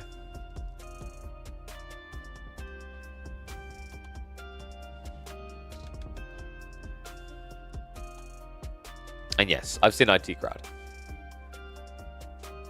It's pretty decent. We want any map. That doesn't help.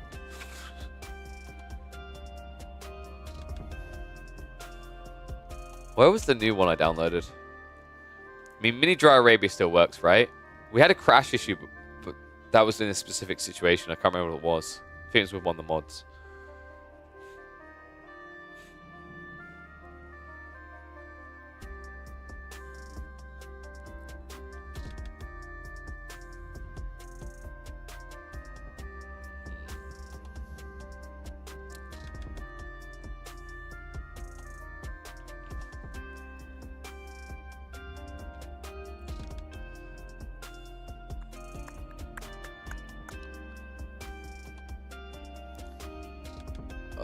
Not mountain clearing.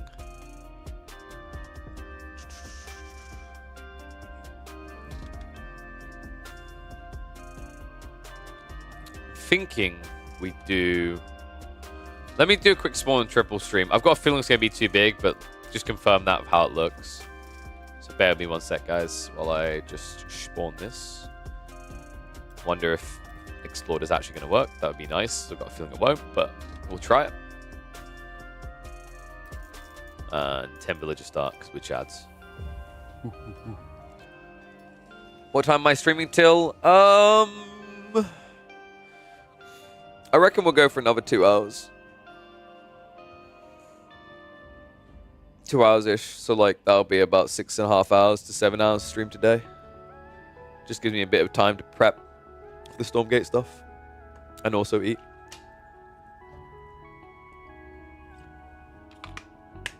Time for Middle Earth? Not quite yet. We'll save that for a special occasion.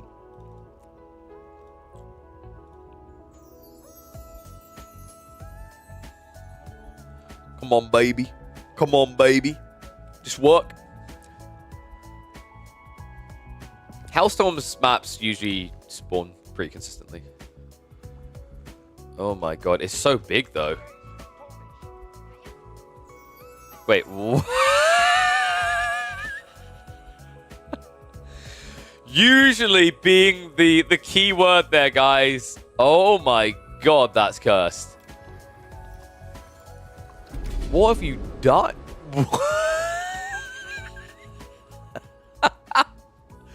What?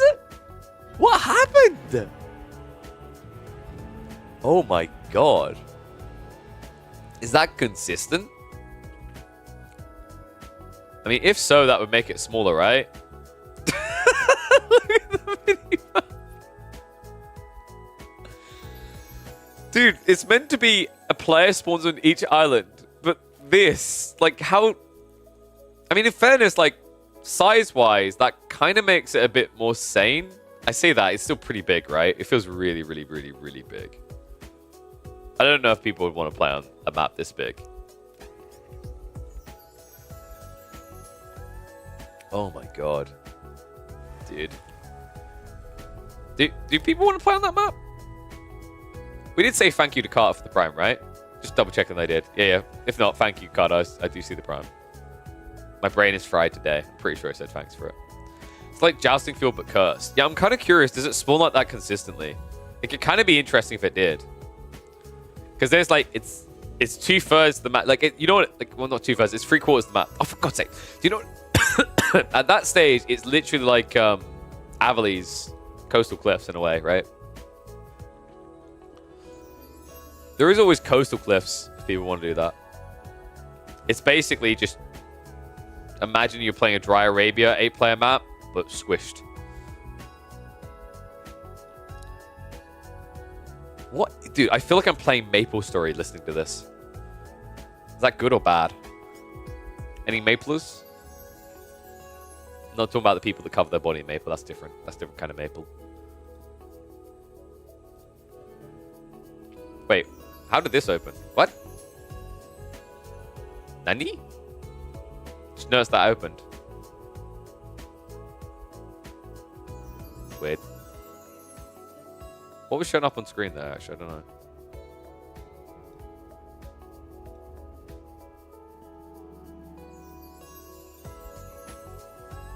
Dude, why is this taking 1,000,000 years to load? Oh my god, I don't even want to know what it's going to do this time. Usually when it takes this long, it does something cursed. Like everything is just stone. in before every but one slab of land is just cliffs. What the What? One, why can I see these resources? Two, why have they spawned like that? What have you done? What? Dude, this...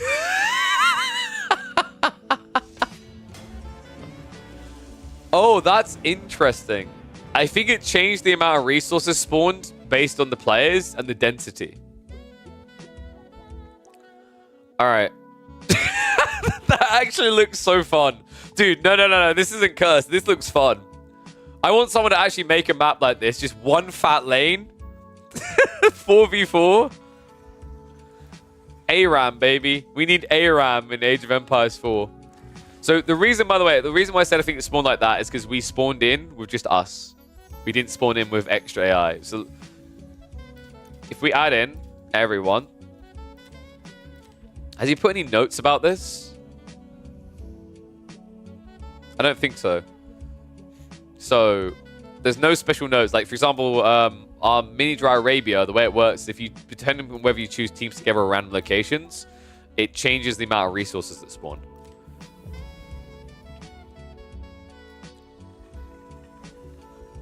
So let's see how it spawns with a full 8. Because we've only had a sample group of 1. Sorry, I know this is taking a little bit of time, but I think it's like, it's worth it if we found another banger. Because this looks like it could be fun.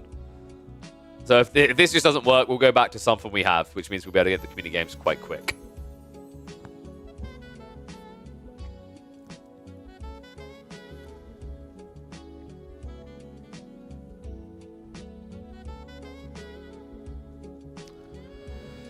Whew. What's up, Rum? How's it going, buddy?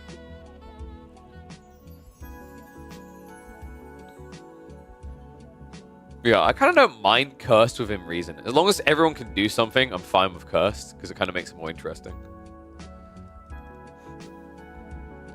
Why playing bots? Because we're testing a map spawn before we set up the lobby.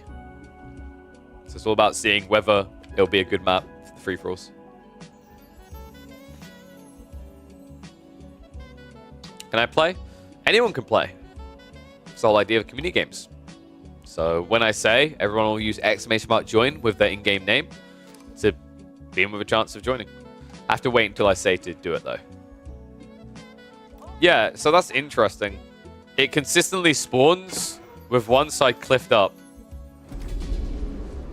In a 8-player format, wait, what? Oh my god, I want to play it. I want to play it. I actually, like... Dude, I want to play it. I play it, I mean I want to cast it. Look at what it's done. This looks like Remake Hell? Nah, it'll be fine. Because what we'll do is people can stay in the lobby, and then I'll hop in, because we'll have 0 delay, and I'll say whether it needs a remake, and then if I don't say it needs a remake, they can just leave listening to the audio, and on you go. Some people are going to luck out, but wait, mathematically, what is the chance of someone just getting fully ducked? Do I need to just give people 30 villages to be safe?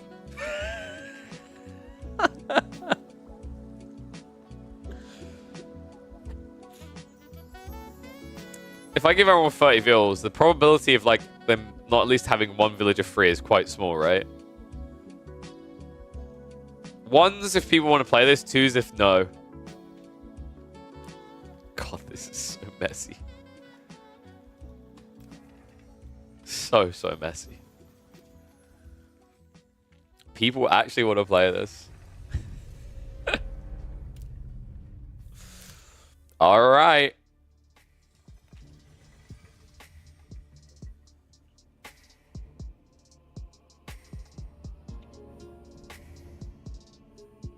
Make a high click rate on YouTube. Dude, it would be a quick game. I think.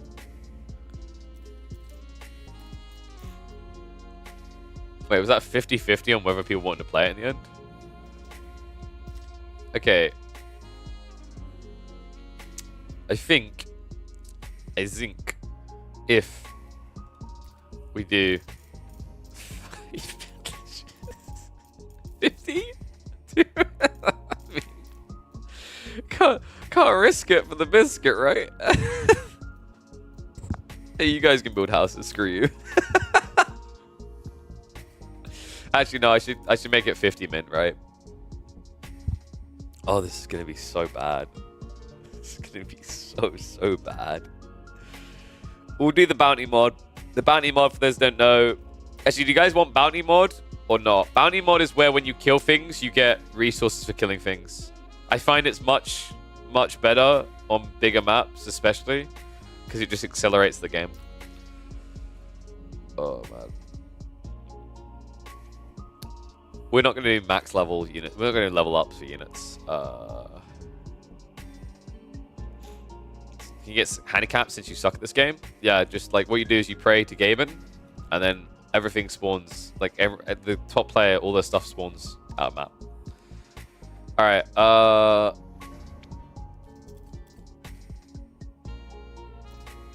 I'm going to put the resume timer on. I'm not going to touch single central sites because that can screw things.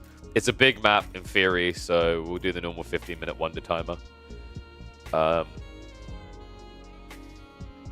Do you guys want the full bounty everything, or do you want half bounty everything? So 1 times or 0.5 times?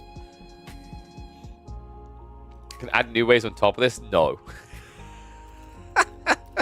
Back. Naughty. This is already cursed enough. You said you added water, right? Did you say you added water? Maybe we'll have to do that soon. Oh god. Alright. Concealed, of course, it doesn't matter because for some reason it doesn't correctly reveal the maps. What is this music? Jesus Christ, this is Joro's playlist. I have questions.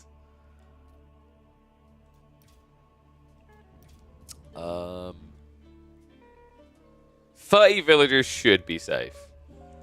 Should. So, no delay. Okay, here's how this works. If you want to be in the lobbies, you have to put ! join with your in-game name in chat now to get entered.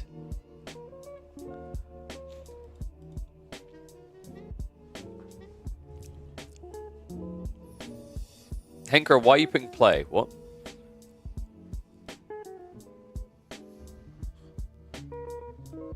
join.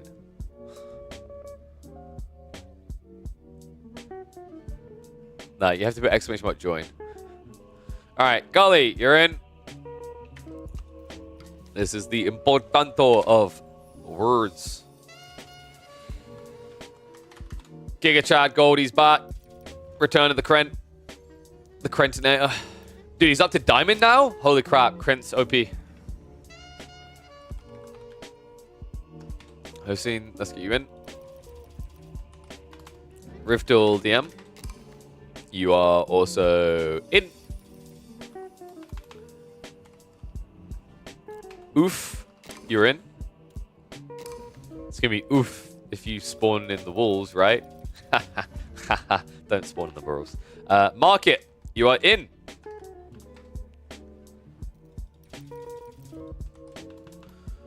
Pathfinder, you are in. Oh crap, yeah, this again. Which one were you? Probably the only one online, maybe? This one? I'm assuming this one.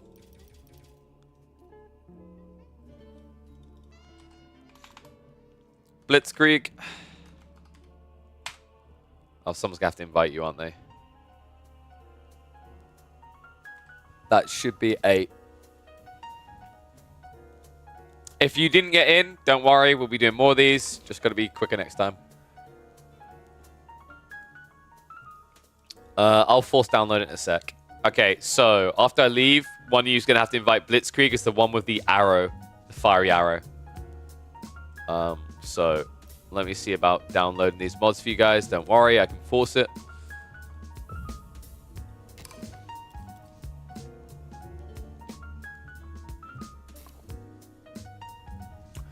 All go random. Wait, Riftel's got an issue. What's going on there? gonna kick you, Rivdal. I'm gonna re-invite you. That's a bit weird.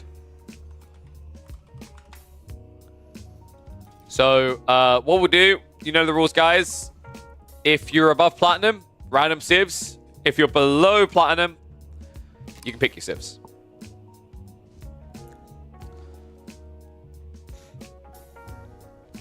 Okay, you guys bugged out? Just restart. It's all Gucci, darling.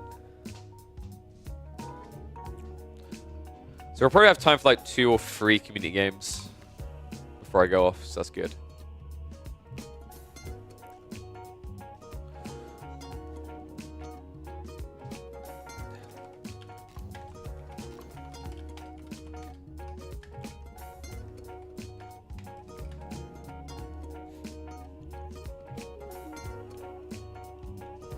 Or if you're a platinum. Platinums get to select as well. So I needed to invite... Oh. Gully. Were you having issues, Gully? If you're having issues, just restart. Otherwise, we're Gucci. So I needed to get... Who needed to get back in? Hussein 81. Who else had a Riftle, right?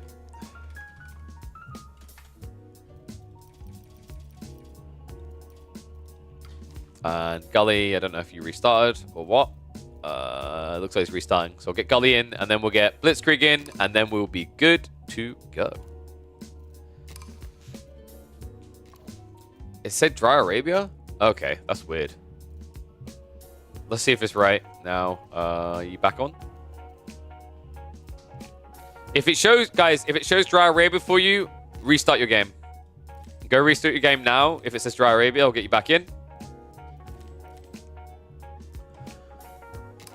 I assume people who've reconnected, it now looks correct. Is that correct? Hope so. Apparently everyone's getting Dry... Wait, Riftle, you restarted, so it's still showing Dry Arabia for you? Is everyone having an issue with this? Oh.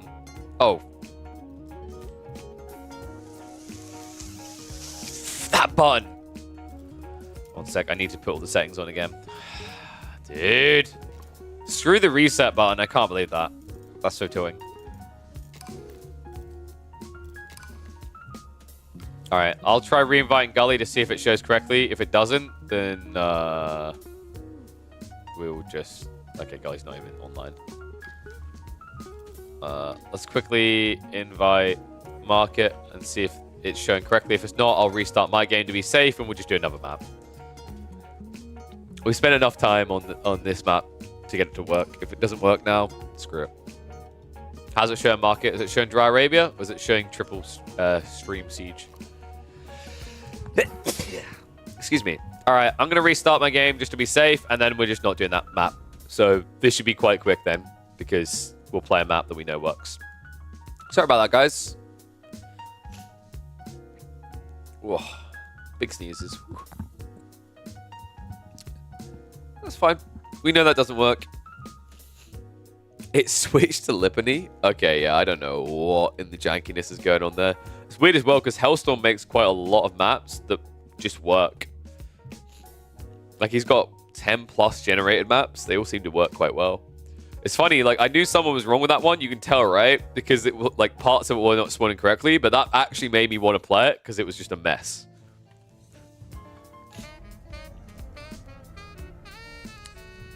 That's why you stick to 1v1s. I wanted to be sassy and say, and how's that working out for you? And then check your rank. But no, we're not going to. All right. First of all, let me I'm just going to quickly unsubscribe to that mod so it doesn't come up again. Big Sag, Gully. Sag. How's the practice going? This is how Gully gets ready for the $25,000 tournament. Like what? Okay, so that's why. Did he literally just update it? I think he did. Yeah, he did. Imagine if he's watching this stream and saw what we've done with the spawns. I'm not going to try it now, because I think like there's a chance he broke something else. Dude, what? How is it we always do this? Remember, we had this with another mod the other week, right? Where, like, we couldn't get it to work, and it's because someone was updating it. Do you guys just want to play another map? Or are we chancing it? Are we chancing the funky map that just literally got updated? Because I don't know if it's going to be fun if it just spawns how it's meant to. It's going to be too big. It's going to be too big, I think. I don't want it to be that big. God, Black Forest, no. Haywire's trash. King of the Hill? Eh. I think. People don't want to do migration, I guess. Even though migration is incredibly fun. There was a map that spawns you on an island. And it's kind of smaller because of it.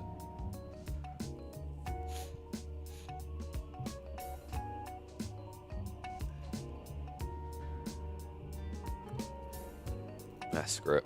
I want us to get a game in, so we'll do a micro map.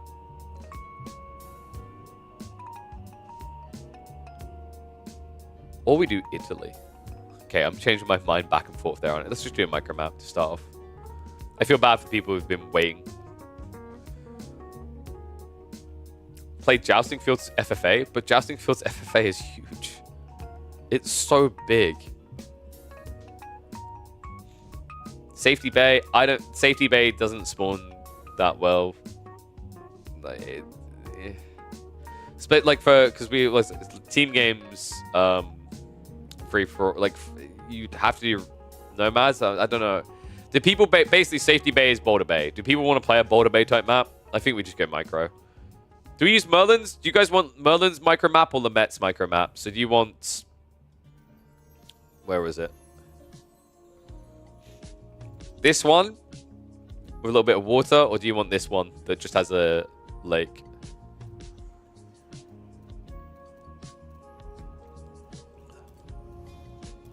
Do the water. Just need to double check my settings because, of course, the game did reset me because it's a pain in my ass. I think everything's correct. That's good. Nice. Okay. Right. Need to get the people back in. Who did we have? We had a Gully Deckle. We had a Blitzkrieg.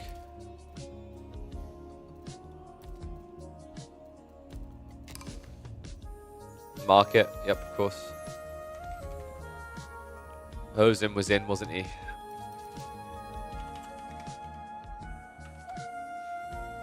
Let me open the sheet because I've still got the results so I can get the people in. Dude, this song so bad. Krent was in. Rivtal was in.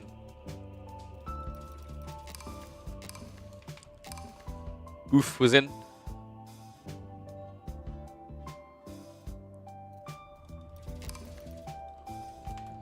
Pathfinder was in.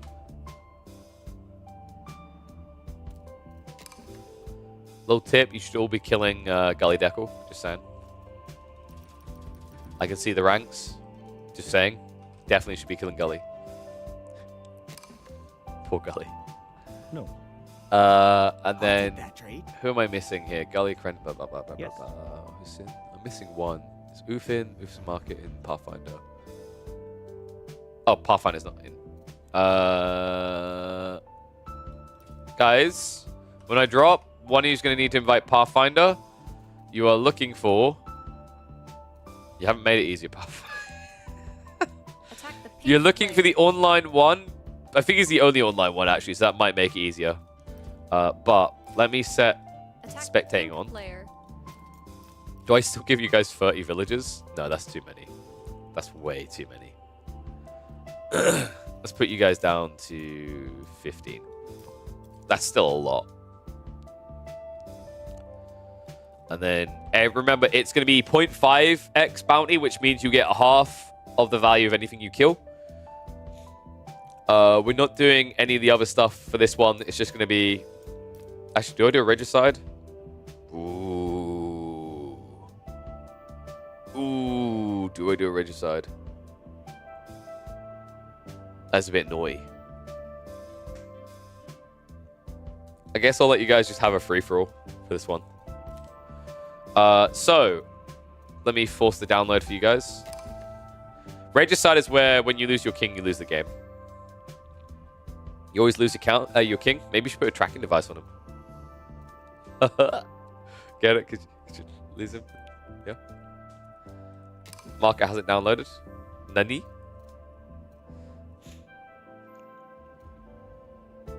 Let's try that again, Market.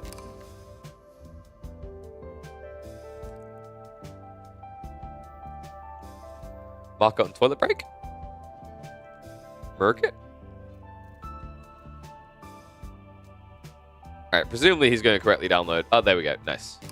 Alright, so I'm going to leave. Someone invite Pathfinder. Like I said, it should be the only Pathfinder online, so it should be easy to find. Everything else should be correct for you guys. Nice! We got there. Classic AoE4 modded lobby experience, right? Takes half an hour to get a game. I don't think it's that long, but yeah. Is the war accessible? Yes. In fact, we had a game of infinite upgrades where basically someone water traded to have 200,000 gold a minute income. Are observers on? If the drop-down list is clickable for the host, it is on. And it should be set to no delay. That's the way to tell, unfortunately, with unofficial AGS, because it's a bit messy with the top bar. So yeah, it should be goodable. Should be viewable and good. So I definitely set that before I left, I'm pretty sure. I think I'm relatively sure.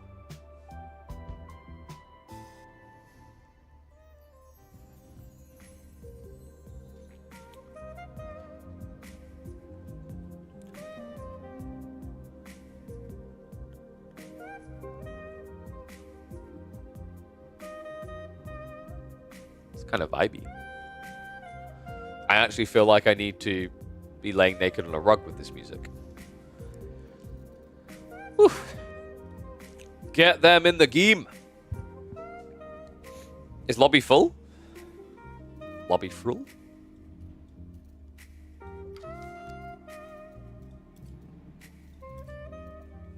Nice.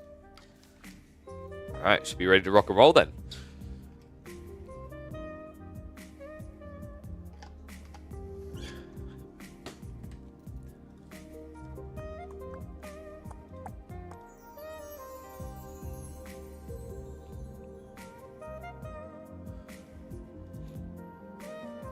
Market has issues. Kick. Reconnect. Okay, nice. Thank you. Is it delayed? Nope. I'm watching live. Should have no delay. Whoop whoop.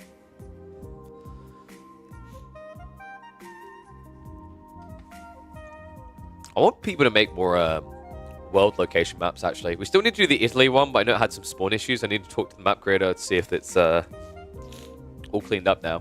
Because we haven't played Italy yet, and I do want to. Oh. I reckon Italy would be best for like a kind of tug of war. A 4v4 maybe. That could be pretty cool.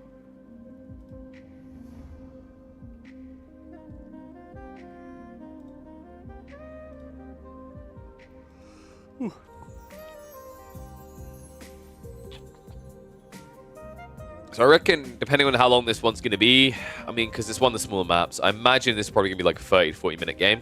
So we might be able to sneak in 2 extras after this. If it goes a bit longer, it'll probably be like another game after. But, you know, bare minimum, we're going to be doing 2 community games here. Might be able to sneak in a third. And then tomorrow should be a bit of a longer stream. Should be, only got meetings in the evening, so we should be good to go for like maybe a 7 or 8 hour type thing.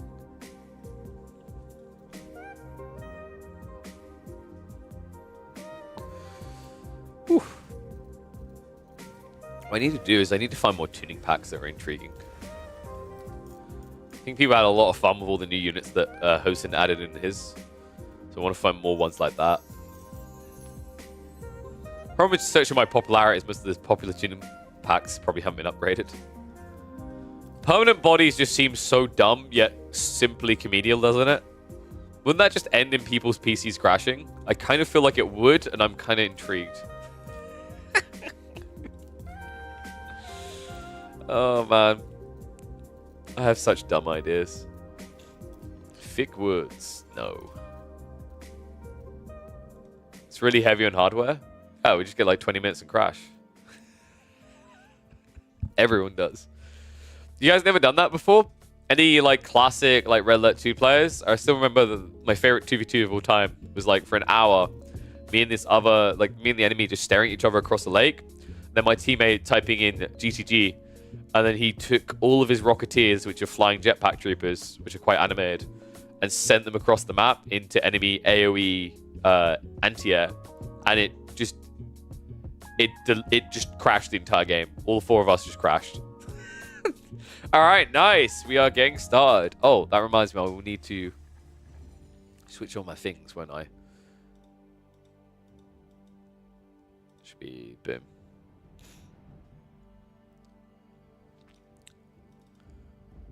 We got there. Whoop whoop.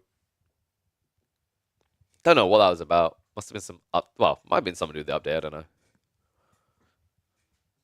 Are we good? Someone's got toaster oven PC.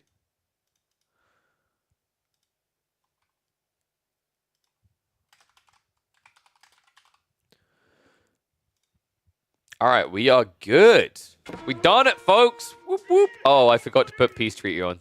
Die.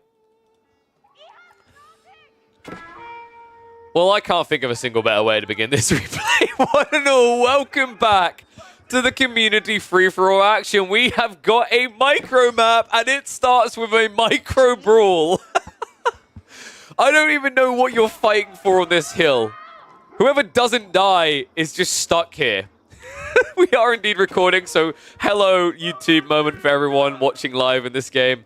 We have got 8 players together on one of the community members' maps that got created here, and Lamet created this one. It's a fairly small map, actually, for 8 players. You can see we just dragged one side to the other. You've got small little pockets of water here. We are playing with, I believe it was a 15 villagers start we kicked this one off with. Some of them are going to be eternally stuck on mountains, but you know what? They at least flex that they got the win over their opponents. Look at this. Oof, over here in the red, who, if I remember correctly, they were a gold level player, just killed Gully Deckel's villager. That is a conch level player. GG. Biggest flex you're going to get in this entire game. You did hear that correctly. Gully Deckel is back, man. This guy absolutely loves playing these games. Always in the top 400 on the leaderboards. Prodigy kid. I think he's 16 years old right now. Should be our highest ranked player. A lot of the players in this lobby are diamond platish rank, so it should be quite a spicy one. I'm wondering how much he's going to get piled on here.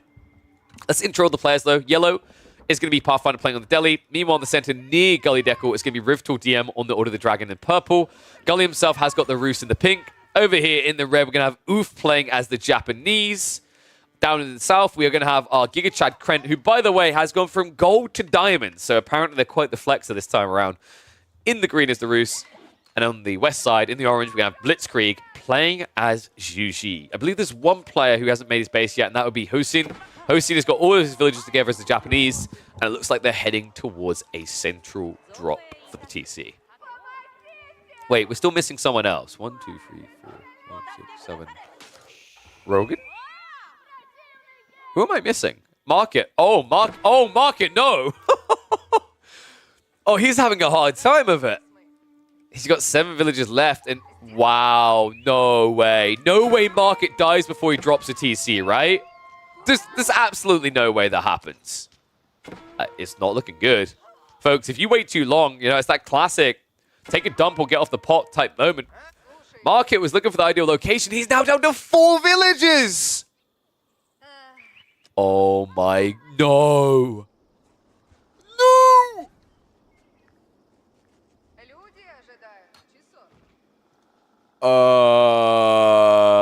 That is going to be one of our earliest eliminations ever. I can't believe this. Not the wolf! Come on! Oh, this is like one of the most brutal starts to a free-for-all I've seen. I mean, we've had Faplap die in 3 minutes, right? I think he still holds the record. Less than 3 minutes, actually. But like this is only just above that.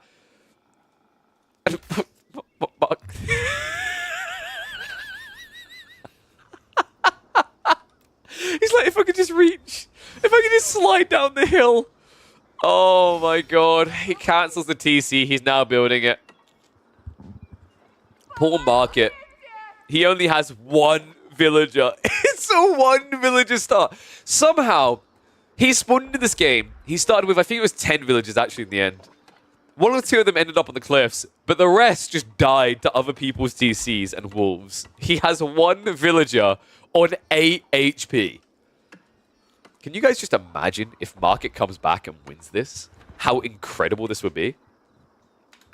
Another negative is he's been feeding other people food, remember. We are playing with a bounty everything mod. We've set it to a 0.5x multiplier. That means, for example, when Gully Deckel's TC killed a villager as it was running by, he got 25 food back for that kill. So, not as snowball as our 1x multiplier, but enough to encourage people to go and attack other people. Oh, man. So, who is favored here? I quite like Blitzkrieg's very chill position. Playing on the outskirts is pretty effective here, right? You draw a lot of tension in the center. Sure, there's a lot of gold there via the relics, but you know there's going to be other players contest. No! Grant, no! Oh, you son of a...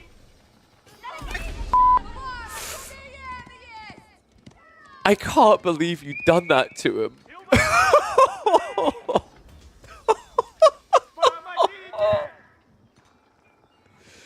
You know, for a second we believed that Marker had life, and then it turned into a...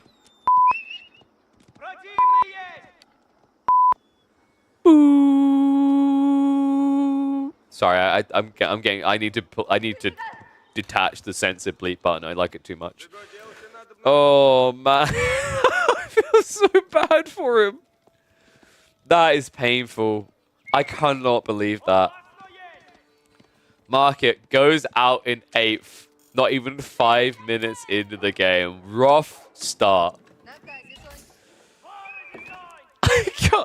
You know, usually I cheer on Krent because before it was my golden Giga Chad, but one, he's now diamond, so he's not my golden Giga Chad anymore. And two, after that, I kind of want him to die. So we're going to keep a close eye on Krent's holdings to see if it backfires. He's already aggroing Hosin in the center here with the Kremlin drop. Dude, Krent woke up on the cranky side of the bed this morning. You can tell. Unless I'm... Wait, what? Nani? We're actually getting a Coca Township. I am so here for it. The funny part to me is actually that Oof didn't go for it, despite the fact he's on the outskirts near the fish. There are these shoreline fish, but there's plenty of them on this map. What is the intent of this Coca Township, though?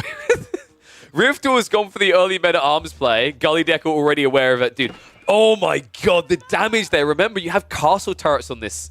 So the Kremlin annihilates, it shreds Gilded Men at Arms. Dude, wait. Okay, Rifto, I'm not going to lie, this is looking bad. Just pick up the relics and rush. Just rush the relics. Gully has got the ability to deny about 3 of these relics. The monks aren't more tanky for the OOTD, so very difficult for you to reach them. Oh my god. Dude, this Kremlin is just toxic. Pumba pull. Wait, didn't he already slay like 2 boar? Okay, calm down. That's a lot of pig. Orange on the other side. This meditation garden, it's not great. Wow, that's actually, I mean, that makes it look balanced, doesn't it? 43 resources a minute, kind of grim. North side, looks like we have got Tower Victory on the way for yellow. Red is chilling with the floating gate now coming in the east corner. And I believe green is also macroing up for Castle Age, right? It feels like it. Well, Shinobi on the way. What is the plan here? I'm trying to figure out what you can do. For those who don't remember what the Shinobi do, because we haven't seen them in a while, actually. They are your ninjas that are able to sabotage. And they're also pretty good melee units, but they suck against ranged. And this area's kind of got a lot of ranged right now. Is he actually going to try to sneak into Krent's base? The problem with that idea is this TC does reveal nearby hidden units, right? Like, you can only spy away from the defenses, and oh boy. Osin goes in. He actually sabotages it. I don't think that was worth it. I really don't think that was worth it, Hosin. he blocked the TC production, so 1.5 villagers less now for green, but the cost was quite high. That was 240 resources of units. It's going to be even worse. Knight now also rides in, so Shinobi is going to be taken down. Wait, what? No, no, no, no. Don't trickle. Oh my god, Kren, dude, this is insane value. He's got 480 resources worth of units. Wow. And the Knight lives? You gotta be kidding me. Purple in the center, meanwhile, is picking up those relics now. Tag up is on the way. And of course, Gully wants the relics too. It is going to be an Abbey of Trinity. Dude, you guys have got to kill him. You've actually got to kill Gully quick. This is going to scale quite fast. Quite scarily. So we have got tier 3 coming out from Blitzkrieg. Funnily enough, he believes he's going to get relics as well. I'm not sure about that. Okay. I'm not sure how Blitzkrieg is going to steal relics away. These are going way too fast to the other buys. In fact, I'm curious, is Red trying for them as well? Dude, he is. He's like, wait, no, I'm Japanese too. Yeah, but you wore the wrong colors. All right, everyone knows that red looks garish against the natural green landscape, while teal is more fashionable in this environment. I don't know what I'm talking. How's purple doing? Riftle, like, what is it? Is it? Dude, it's 4 relics. Oh my god, he almost got to 5th. Rams are moving in. Gully needs to answer this quickly. And, oh no! Riftle in with the men-at-arms. The Abbey of Trinity incomplete. Gully, rush it up. You've got it, buddy. There's no walking away from this. Heavy Knights coming in as well. Tech up is complete, but Gully, things are about to get mighty uncomfortable here.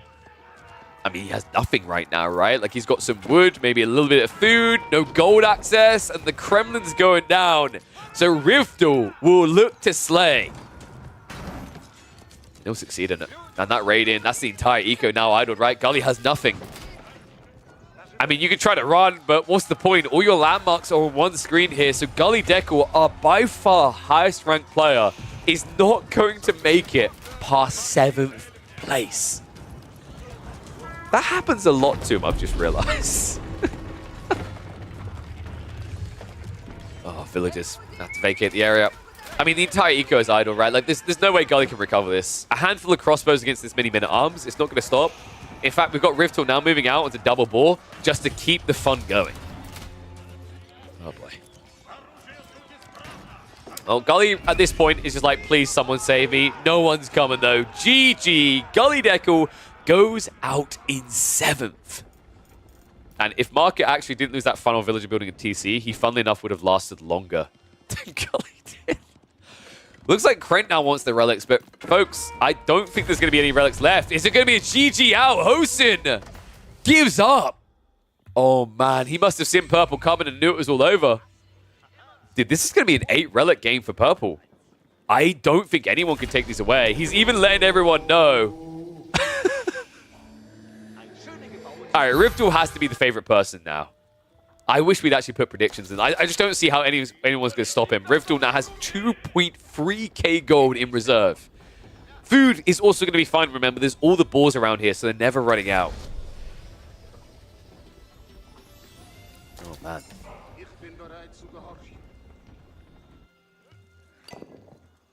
Oof is vibing. They could probably reach Castle Age. Well, sorry, they're already there. It's just they haven't built any units. Oof is in farm mill mode, but that's about to change. They are going into Samurai. A Duchy Samurai versus Order of the Dented Gilded Men-at-Arms is a very good matchup for the Japanese. Relic being yoinked away. That's not going to make it, though. Oof. He tried. He tried. Yeah, this is kind of problematic right now. I feel like someone needs to be communicating how big of a deal Riftle is. Walls are about to break, and he's moving to Blitzkrieg's base. So I like the approach from Riftle here, just trying to secure the flanks to make sure all attention is on one side. And even Langstack now being added. And remember, those Langstack did get buffed, by the way. They got given an extra 10 health. Doesn't sound like a lot, but gives them an easier ability to reach their targets. Rams now moving in. Blitzkrieg doesn't have anything to defend with. Wallow's going to be a whiff, and it looks like it's going to be a yoink attempt here. One relic drawn back. Nicely played by Krent. Dude, that was a slick heist. I can't believe he just dove the TC and got away with the goodies.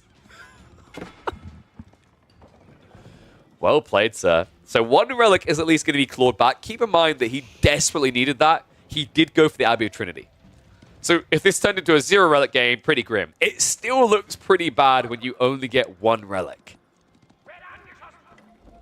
So he gets 2. Wait, what? How did Riftel get 2? I can't believe this. The Spring placement only just came in. Kren, the absolute Giga Chan, makes off with 2 of the goodies. All right, all of a sudden, OOTD doesn't look too broken. It's still 6 relics, mind you, but at least it's not completely busted at this stage. So there we go. Banks them in. 6 relic game for Riftel. Just needs to build another outpost to garrison them in. That should now be on the way. Meanwhile, elsewhere, Blitzkrieg is looking like he's getting Blitzkrieged. He's pretty much dead. Wait, what? You're age-free, man. Have some self-respect. Okay, there we go. That's better. Okay, it was partially freebies, right? No, he just built 6 archery ranges, so those Chigeну are there because he got them as freebies from the Jiangnan. How are you going to afford this, though, Blitzkrieg? You've just lost your dock. Okay, he's got another one over here. Blitzkrieg, you don't have the food for this. TC now coming up from Riftel. Gonna get cancelled. Oh my god, completely out of position though. I mean, that's it. Blitzkrieg is just dead. Riftel is going to clean this up like it's nothing. Because it is nothing, right? It's a handful of crossbows. He has, what, a grand total of, I think, 5? Against double that in Gilded Men-at-Arms. Villager's also going to be slapped down. Yellow comes out just in time to help. I don't know who he's helping, though. There must be some comms going on. Everyone highlighting that Riftel's a problem. I mean, it should be, right? Like, Riftel is by far the biggest threat on this map.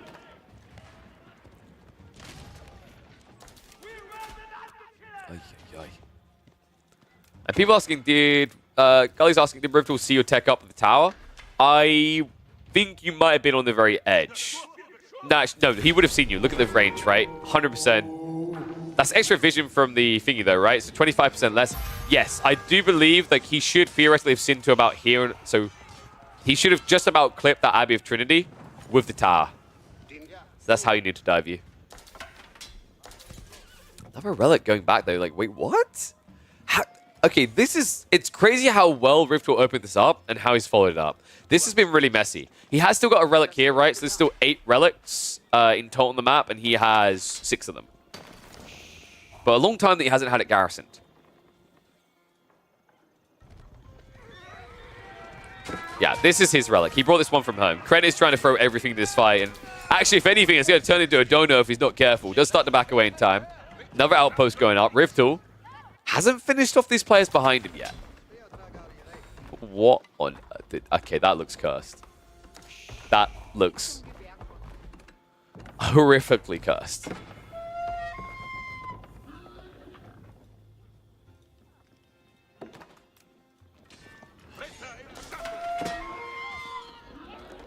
Dude, the amount of boar on this map, like it's actually crazy how good Order of the Dragon are at using this map, if you think about it, right? Relics is one thing, but all of these boars as well, the 25% built-in gathering rate. And oh my god, Green, he's trying to go for a tech up. What? No way. No way you get this. Men-at-Arms are in. These knights, they can't win this type of clash. Villagers rushing across, but that's going to turn into a massacre. There's one Langstek. If he finds his way in here, and he's going to do it. There it is. The cleave down. Kren with the all-in play. I don't know if it's going to be enough. I mean, he's not building this fast enough, right? The Men-at-Arms are on him now. This is going to be tight, folks. But Kren, the final taps come through. The price is going to be high. But 5 will get it done. Oh, my God. I can't believe that. I mean, Riftel, if he just microed that Langstek deeper, I don't think that even gets up in time. So well played by Krent, but Riftel missed opportunity to flatline Krent here. Remember, folks, all attention is still on Riftel, right? He made enemies in the west, enemies in the north. Now, his biggest arch enemy in the south is proving a relentless factor here.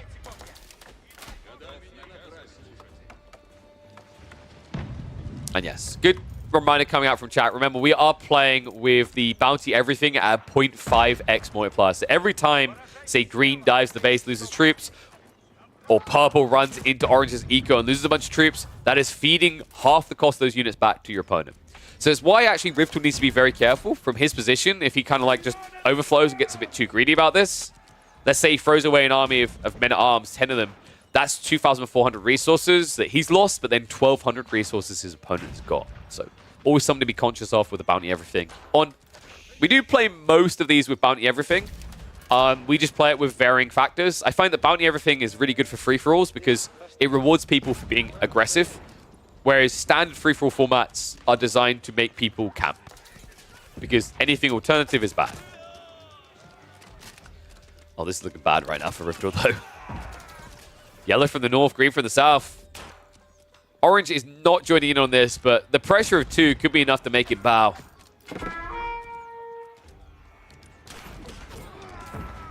Red, meanwhile, has boomed up in that corner, right? We haven't talked to him about him in a while. Oof has been chilling. They have got Imperial Age. They've got the Tanegashima Gunsmith. Are they going to use it soon, though? Looks like they're stockpiling the points from what I can tell. I love the race to get all the fishing over here. And Red, how many eco units are we talking about? 72 villages and 18 military. So this is kind of fitting. Remember, Oof is one of our gold players. I was expecting something akin to this. Funnily enough, they've been allowed to exist into the late game because of the drawn attention by the diamond level players in the center. But Riftel, how are we looking now? Like, army is pretty small at this stage, right? Down to just 20. It's a decent chunk of that siege. There's no coming back from this. Ram's going to get rid of the extension TC. Green is just going to park here and probably, I imagine, get into some trebs. Maybe even a bombard to breach through this. And Riftel just has no way to run. Like, this is the awkwardness of playing central map too quickly. You just don't have anywhere you can go, anywhere to hide.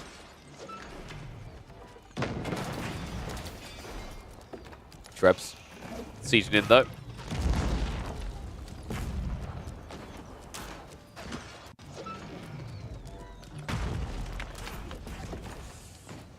When is Blitzkrieg going to get on this? Like, I don't know, man. I'm kind of expecting Blitzkrieg to make a move soon.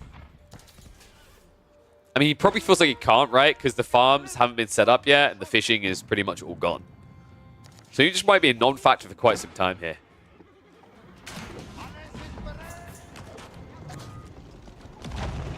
Kind of surprised no one's taken Sacred Site as well. Remember, we always use a resumable timer in these type of formats to encourage people to come to the central Sacred Site. But so far, weirdly enough, despite the fact Riftel could have taken it, and the fact that he's already got all the attention on him, so he should have taken it, he's neglected to grab it this entire time. Pathfinder, meanwhile, up into Imperial Age. Not something that the Delhi often want to do, but I guess actually getting those elite Tower Elephants could be quite handy over time here. Funnily enough, Riftel was actually switching into mass archers. Really? I mean, he's up against crossbows, but I just don't think you can scale that quick enough here. Mango, with good shots. Nice dodge there coming in from Kren as he dives deeper. However, that Mango still not being attacked. Finally turns on to it with the crossbows. Not ideal here. The purple will push him back, but still no cap on the Sacred Site. Spiral's now arriving to counter out the siege. Kren, I think the killing blow is coming. Pathfinder is moving in to assist Kren in his efforts. In fact, actually, Pathfinder is attacking Blitzkrieg here. What? Wow. Purple might get a route to recovery. Yellow with the clash. Bunch of veteran Ghazi here. And a full ranged army. Om nom nom if I do. Yes, please. Thank you, sir. A pushback. Orange with no front line here. Blitzkrieg, also behind this, has nothing in Gavo's eco on. So he has to play forward in the center. And that means that Yellow isn't just going to be munching away with military might. He might even be able to shrink the eco of Blitzkrieg. Blitzkrieg who's on 31 villages. Oh my god. Archers. I mean, it's China, right? Like, there's no way they don't get the build up, but the price is most definitely going to be high here. Taxmen going down. Villages also falling. Blitzkrieg, I mean, you're just dead. You're at 25 eco and 17 military here. Yellow, meanwhile, on the other side of this, Pathfinder up at 77 and 52 respectively. Temporary reset, of course, but you can always move up the siege and look to end this. Green elsewhere. Kren, he's starting to slip here, right? Like, this Treb is going to take out the Spasskaya. I'm a little bit shocked that Kren hasn't put more repair efforts into this right now. He's losing extra wood, but he's not even getting it out of fire mode. And also, this means if at any stage these villagers get idled, it's just dead. Kren wood is running out. Oh my god. No, he can't keep this up. He's out of wood. What? Kren only has 27 eco. Are you kidding me? Meanwhile, in the land of Japan, are you coming out soon?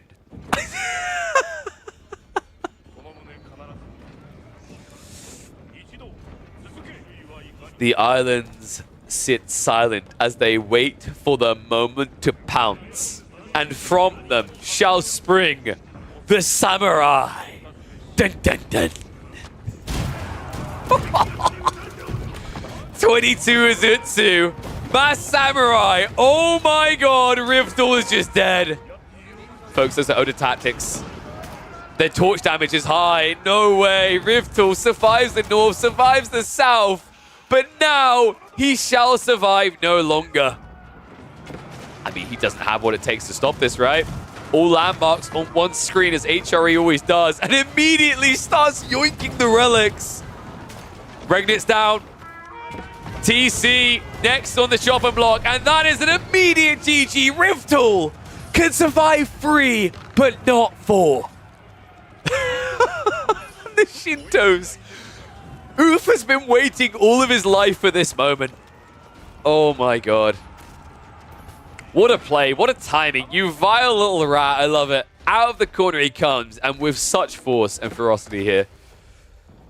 And an army now capable of actually sweeping the map at this pace. Yellow has to contest him, but he needs to time it right, and this is not it. Pathfinder moves out into the center with limited forces in the Mass Samurai. Mango shots coming in. Azutsu moving in range. Gun beats elephant, folks.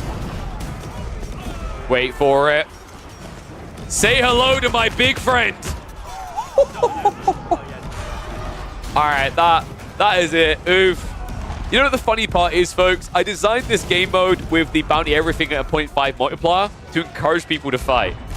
And somehow, the player camping in the corner, not fighting, is the one who comes out the strongest by far. Oh, wow. Unbelievable. I mean, this is going to be a quick sweep, right? Green's trying to torch down the buildings, but if he camps back, if he doesn't start to turn his attention quickly towards Oof, then everyone else is going to pay the price for it.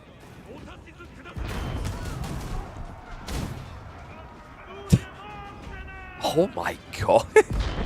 What was that? 12 villager plus going down? Good lord. And still he has, what, like 50 samurai in this area? I'm struggling to see the comeback here. 44 samurai, 22 Azutsu. Now, Red needs to purchase more troops here. This is kind of awkward to see. He's not actually scaling the army any further. However, at this point, Pathfinder's army is so small, he can still keep winning fights with the Azutsu alone. Look at the demolition going on here. Mangonels aren't even fighting. They are literally just watching.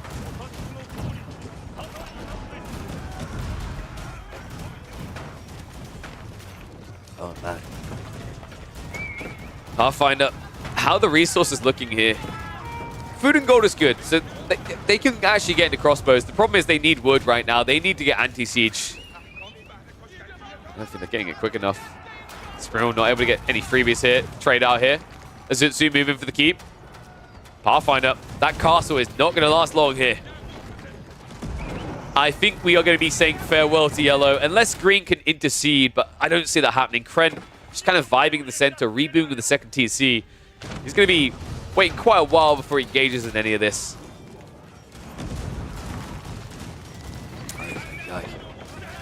Pathfinder, I mean, the crazy part is if he just bought some time, he can still win these fights, right? Like, Oof more or less has lost all these samurai, but instead, time and time again, Pathfinder kind of dove out with, say, 20, 30 troops, thinking it was good enough, and now the backstab comes in. Blitzkrieg. He's like, oh, sorry. My apologies. It's like when you walk in on someone on the toilet, like, oh my god, I didn't know. Let me just leave. I'm not looking. Just keep doing what you were doing. I'm definitely not here. And oof, now with a keep drop. Wait, where did the Uzutsu? Wait, what? He's going for the landmarks. Oh my god, no way does this work. Oof. Damage done, but not enough here. Guys, this is crazy. Oof has 8k food. 3k gold. And now Kren, he's gonna conscript. Wait, what? Wait, what?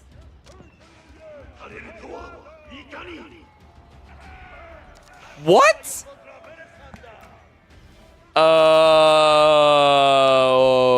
OTD will all say no. No, Krent has houses. Unless this is so just to let people know, we started them off with I think it was 50 base pop. I don't know how the Warlord calculation works if it checks the houses, but like this should be fine. This should be absolutely fine.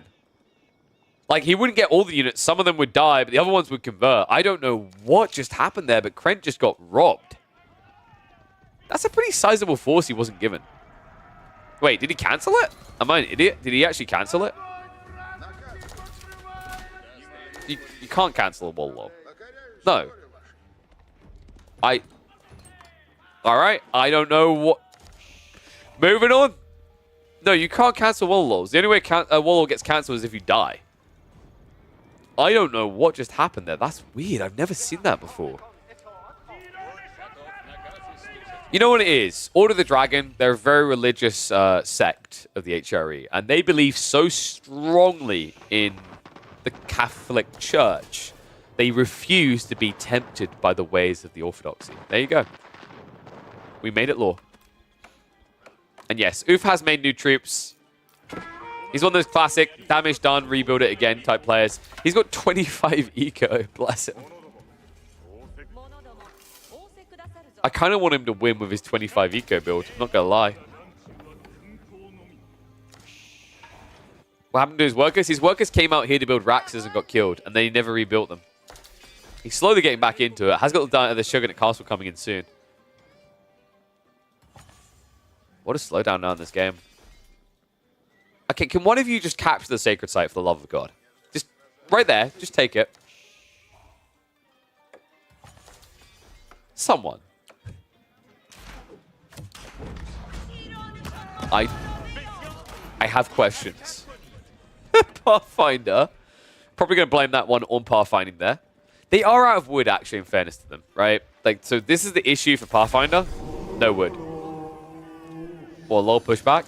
He's like, I can't get the dead units. Can I have yours?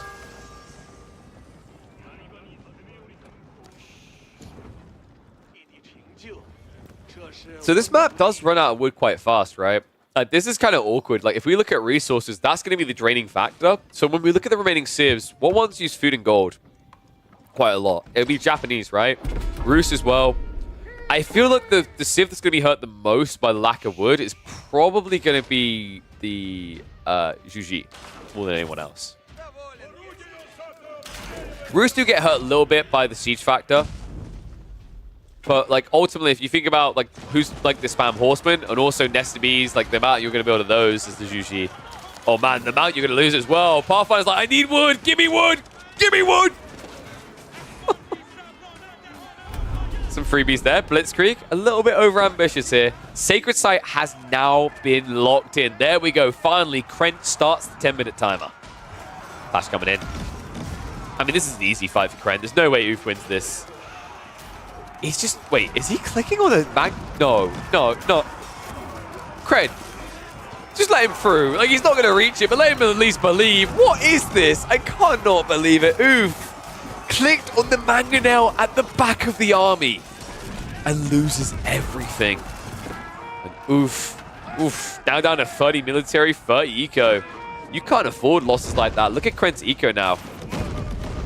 Bolsters him up, right? Covers the next wave of men-at-arm spam coming through.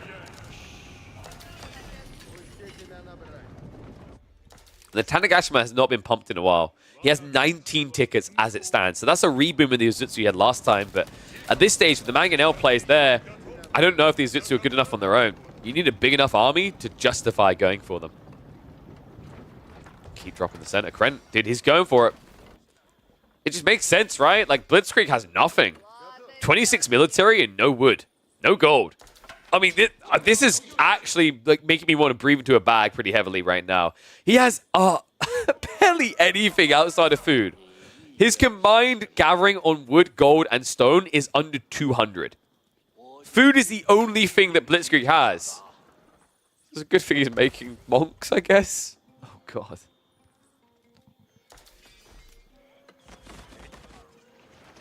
Yellow is probably the only threat to Krent right now. 10 war elephants. Good lord. Keep in mind that you're building war elephants, which are categorized as heavy units, into mass crossbows, though. So you do get shredded quite fast by those units, even with the ranged armor.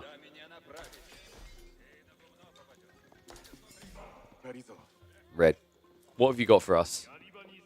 I feel like I'm on one of those like morning shows. We're about to see what the chef's going to cook up. What do you got for us today? Oh well, Timmy, I've got a nice, lush, wonderful slab of samurai, fresh from the Sengoku period. And how are you going to be cooking that today? Well, the idea is we're going to run them into a line of mangonels that shoot hot rocks that are effective enough that they will actually cook the samurai. Oh, okay, Tim. Let's see how that goes.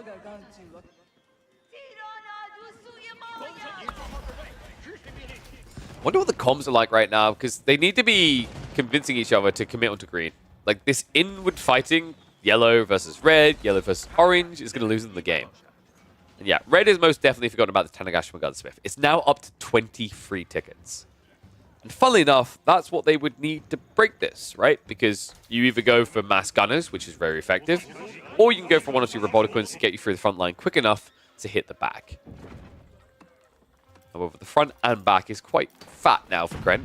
126 military. Nesta Bees moving in. Nicely on the keep. So it looks like Kren will not get the backup castle up here. Still has 2 keeps in the area though. Army's going to march north. Bates in the fight. Whoa, Blitzkrieg, you can't afford losses here. None of them, in fact. Remember, he's heavily limited on wood and gold. And it looks like we have got the pump points. It's going to be more Azutsu coming out from red. Kind of makes sense, right? You need a way of breaching the castles. But right now, I also think you need enough firepower on your backline to sweep through these crossbows. Azutsu, not always reliable for that, right? Like, sometimes they can be a bit dicey with the splash damage.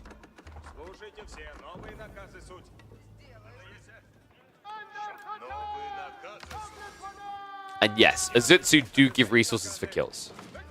So I think from our tests that we've done with Bounty Everything, units will return their base value regardless of what it costs you. So for example, if you are like, you know, playing as the French and you build knights and they cost 25% less for you, it doesn't matter, your opponent should still be getting 240 resources per kill. Oh my god. Is he going for the landmarks? He is? Wait, people build these? The Takebune, okay, actually doesn't look like a meme here. What? Dude, that's actually pretty sick damage. So Takebunes are absolutely terrible at naval warfare, but they are pretty decent at siege ships here.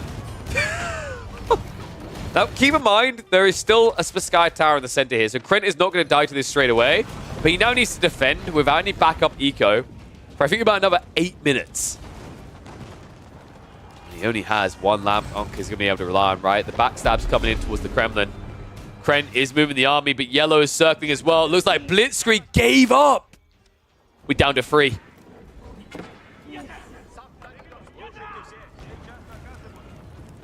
Oof. They can make it 1 landmark, but they need Yellow to sync up and send those elephants in. Azutsu blitz it down. Fighting a choke point here. Perfect for red. Krent stands his ground, but the annihilation of this back line is undeniable. And the Mangoes, they're not even attacking them. No way. No way does this work. Krent finally reacting. Mango shoot to the back of this, but the Azutsu tanky enough to sustain through 1 Mango. Front line lasting just long enough here, and it's going to turn into crossbow versus Azutsu, and I would not back the crossbow there. Funnily enough, though, Oof backs away. A little bit surprised by this. I think this was the moment to actually dive in and kill the army. Kren now down to just 80 military pop and falling. The decap comes through. Pathfinder making the move. This is what we were waiting for. This is the moment to shine. Meanwhile, Oof is going for the wide flank. Oh my god, he could actually still get the landmark. Spasskaya not being targeted yet. Elephant's just headbutting all the keeps. A lot of stone about to be pocketed for Pathfinder from this play. And the Azutsu sneaking in from the south. A castle in their way, but they'll happily dive. That sacred site has been decapped. Kren will lose the win condition just as quickly as he loses his head here. Every landmark about to go down. Down to 2, folks. Spasskaya, no way it survives this onslaught. No rebuild either, right? He left a few samurai here. Love that detail from Oof. Guarantees no rebuild of a landmark behind this. And no hope anymore for Kren. He made his attempt. He drew a bit too much attention, and he goes out in third. Oh my. Just 2 left over. Pathfinder in the north versus Oof in the east. Who's going to take this, though? I mean, this is hard to call, right? Like, I think Pathfinder, when he has resources, has been a bit more consistent on spending it. But Oof has more resources, right? So although he's not as consistent at rebuilding to full army, when he gets there, he looks nigh unstoppable. We've already seen Oof almost kill Pathfinder once. Pathfinder this time around does have his elephants, yes. But fair to say, he lost quite a few diving that base, right? Most of the war elephants are dead. He's gone down to 2 from about 10. That's basically 8k of resources down the drain, and Pathfinder lacks the golden wood to rebuild a good army here. Oof, meanwhile, vibing pretty well. 4k wood in reserve, has got food, has got gold. No doubt in my mind, Oof's going to be going up to about 150 military here. If he deletes the Takebunes, that's going to be 150 milli pop into the fight.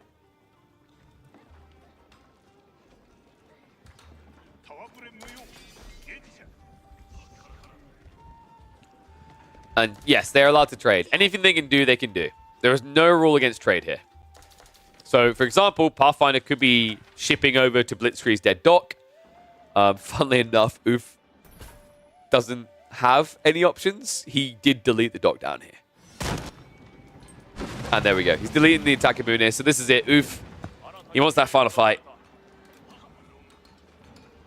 I'm sorry. Come again. How many is it? That's how you say the name, guys.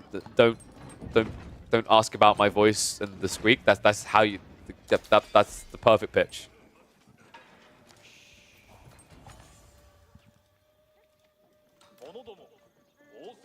Oy, oy. I think with 50 Azutsu, Pathfinder is in trouble. I mean, if his plan is to rely on elephants, they're just going to die instantly. You need Mass Ghazi here, but that's so expensive for a guy who has, like, no wood on the map.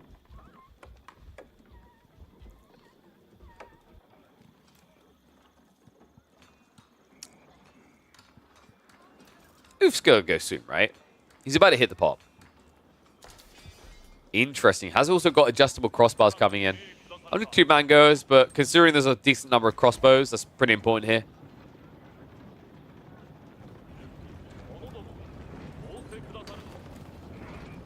All right, Baldy boys, time to go. 44 Azutsu and 56 Samurai. 1s if you think Pathfinder's got this. 2 if you believe in Oof. Pathfinder, 130 military, by the way.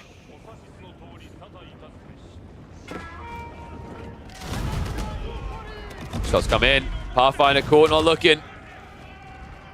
Not the ideal way to begin this. He's marching for the landmarks, isn't he? I know exactly what Oof wants out of this. If he just snipes it down. It's almost a 1-hit on war elephants. Good lord. That is a 1-hit. All down already. Dude, this is going to be quick. Remember, it's not just the Azutsu, it's Oda Tactics. An extra 20% torch damage is huge here. A castle being built up. You know what we say about castles? No! Oh, Pathfinder. You adorable little kid. The neighborhood dog has come for the kill. And like a Rottweiler with a leg, he ain't gonna let go. Compounder defender is down. Not much left behind this, right? You've got the Pass of the Sultan over here, TC down here, and then finally, you've got the Tower of Victory, but they are all so close together. 2 landmarks carved. Pathfinder, no way of holding back against this. He's trying to go for the landmark snipe, but the Shogunate Castle and the floating gate behind this makes it undeniable. This is going to be going one way. A sick idea by Pathfinder. Unfortunately, his siege a bit too slow. I can't believe he actually went for a base raise. That's such a sick idea. But unfortunately, the Shogunate Castle with 13,000 HP is going to be a building too far here. Azutsu finish it off. Oof, our gold level Japanese player will get the win in the micro free-for-all.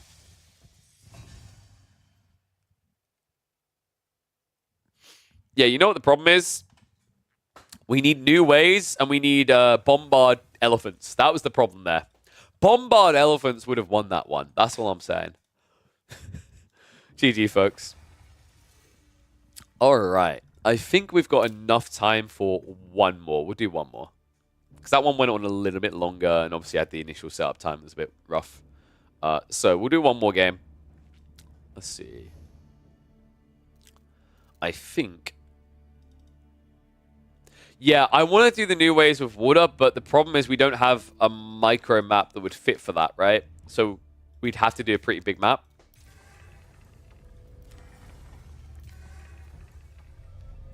So I think we'll do new ways maybe tomorrow. Yeah, we're Great Bombard Elephants. I mean, it makes sense, right? World map free-for-all. World map will be too big. We'll do world map maybe tomorrow, but not today. It's going to be a micro map to round out today. Because I've got to make sure I've got enough time to eat so I can get ready for Stormgate later tonight. Whew, man.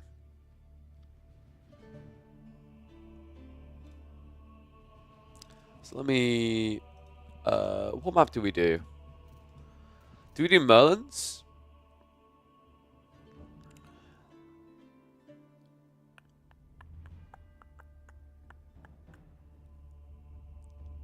We do the micro mega random.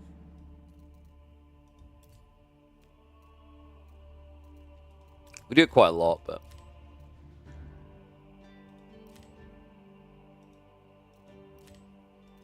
I'm gonna assume when you guys are saying mega random nomad, you mean the micro one, because you can't mean the regular mega random nomad, because I don't do those. That crap's too big, way too big. Just turns into Boomer Central.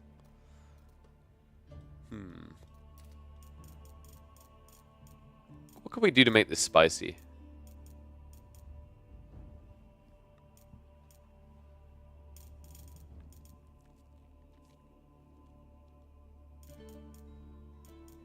Wait, super speed's still a thing? Oh no. Oh no. Units move at 2.5 tiles per second. Oh no.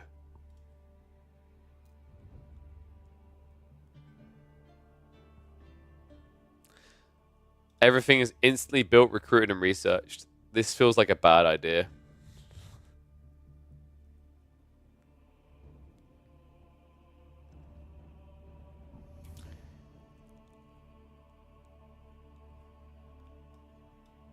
Do I do this? I mean, at that point, you might as well just do infinite upgrades, right? I feel like at that point, you might as well just do infinite upgrades. Wait, does Exploding King still work?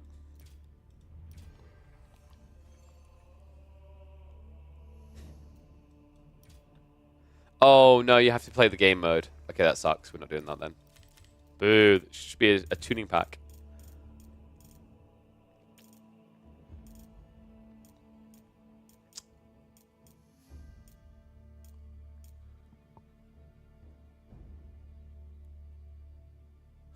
think some AoE force your copy from Stormgate or something the other way around. I quite like the idea of like something along the lines of Sacred Sheep. It's kind of Sacred Sites rather. It's kind of interesting, right? I don't know. I'm surprised more games haven't tried to replicate that from Company Heroes. There's a lot of things that you can criticize Company Heroes for, but I think that element worked quite well.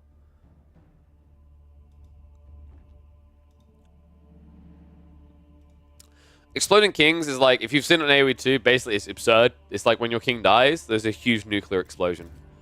But the problem is, if we do Exploding Kings on, we can't play with the bounty mod, so it depends on whether people want that or not. Also, I don't know when Exploding Kings was last updated, so I'm not entirely sure whether it works. Let me have a look, because I haven't tested it. It might just not work. Yeah. It hasn't been updated in like a year and a half. I don't think it's probably not going to work. So,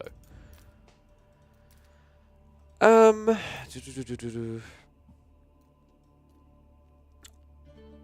do the resumable timer. We can do. What would be interesting?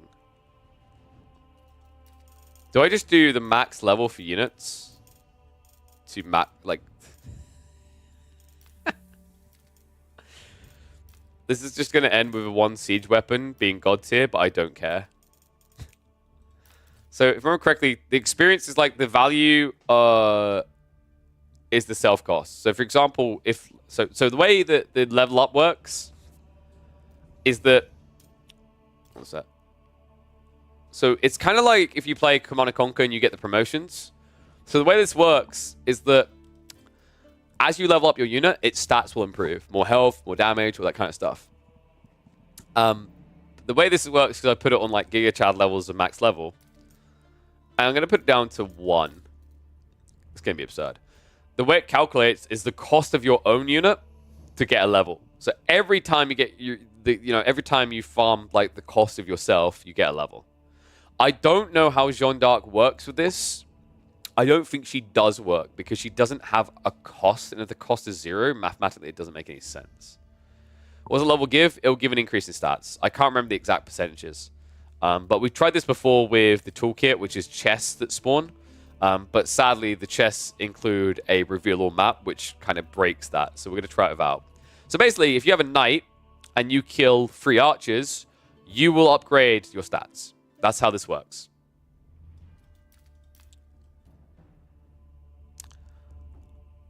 We'll give it a spin, see how it is. We'll turn the resource from killing off because now we've got a different kind of snowball. It'll be interesting to see how people try to like protect the different precious units, right, as they level up. Don't think we do kings.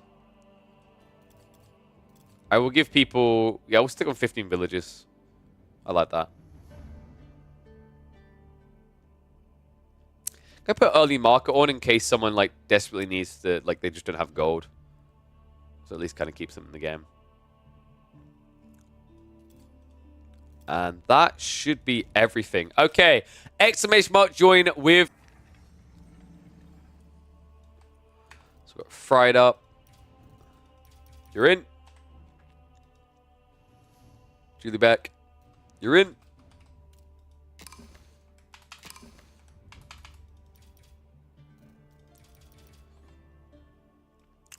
Kirk Salvator, you're in.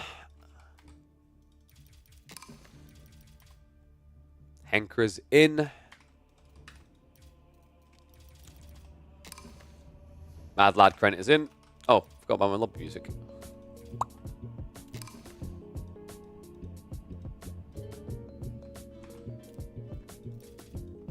Hostin's in. Market's in. And then the last one was Brit Boy. We'll have to be invited after I leave.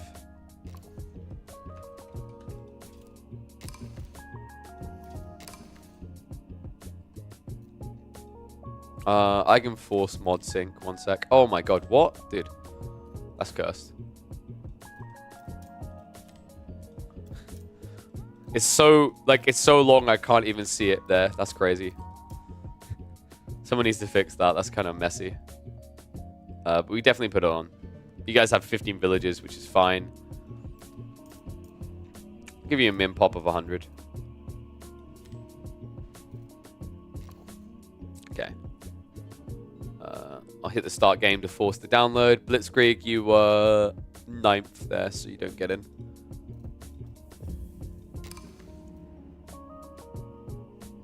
What's my time zone? GMT.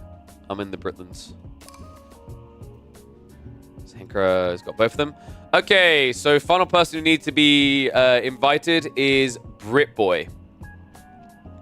So I'm going to leave the lobby and then someone get Britboy in, and then you guys should be good to go whenever.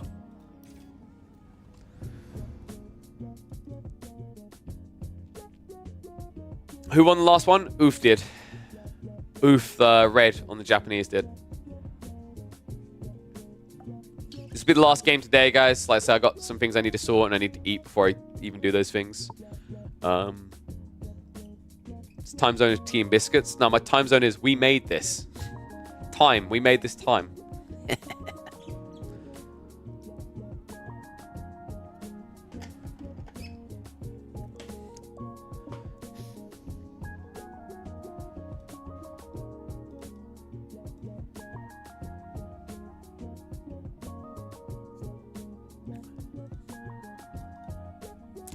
Yeah, you get a decent amount of dad jokes around here. I am a dad. I'm allowed to make them. Legally, I am allowed. That's how it works. Oh.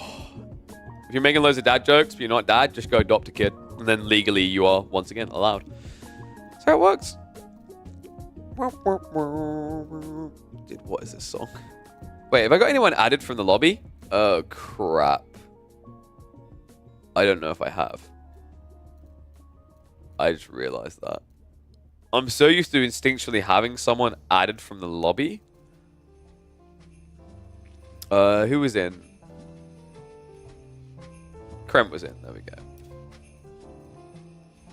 I think Henkra and Krent were both in. Alright, there we go. Fantastic.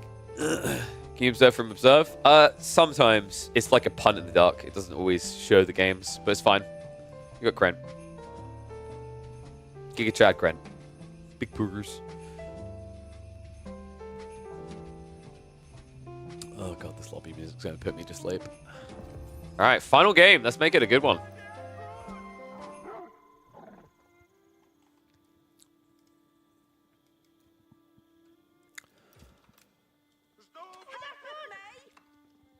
I am looking forward to seeing how they break this. One and all, welcome back to the community action for a free-for-all on a micro map with quite the twist. We have turned on Level Up. If you thought Jean was ruining your games, I'm here to balance the playing field.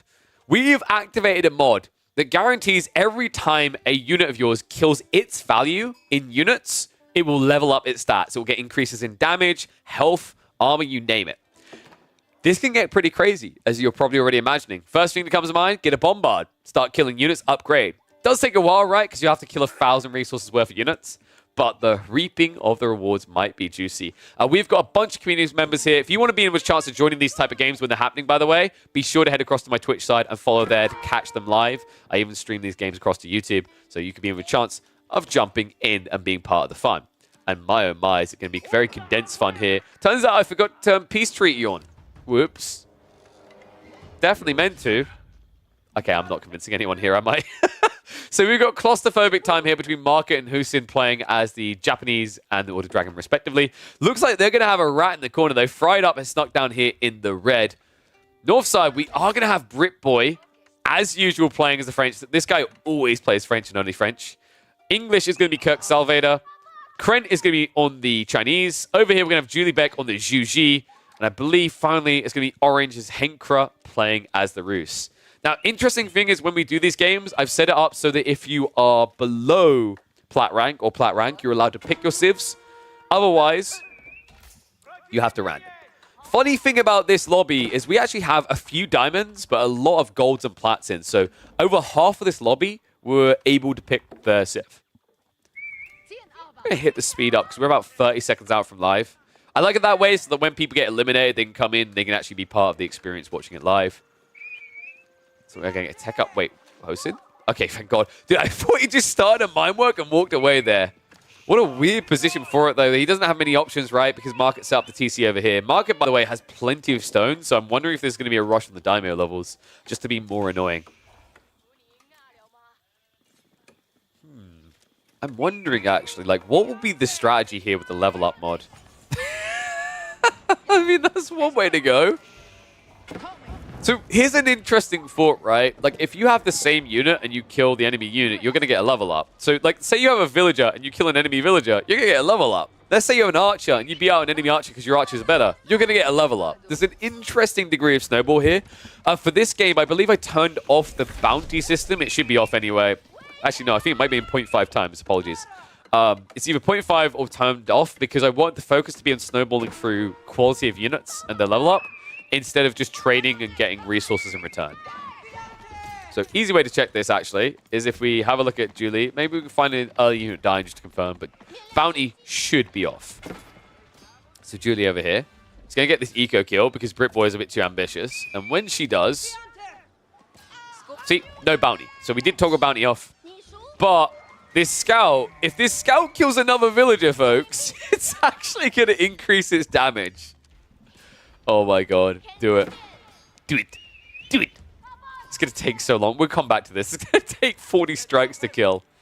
Tech Up's in the corner in the meantime. Mine work palace basically for all your Order of the Denta players. Not surprised by that. North side, it looks like English is already setting on the farms very early on. Surprise, I don't think Kirk knows about all the deer that spawn in the corner of this map. This is like a jackpot location. Most of our players have been rushing for this corner, and it often means that they get pinched by a second player. Because on average, I think 2 players have always been going for it. He might be forced into it. Kren goes in for the Barbican drop against the English? What? No, there's no way that works. Villager, 1 hit from death. If he gets that, that's going to be an upgrade to his villager here.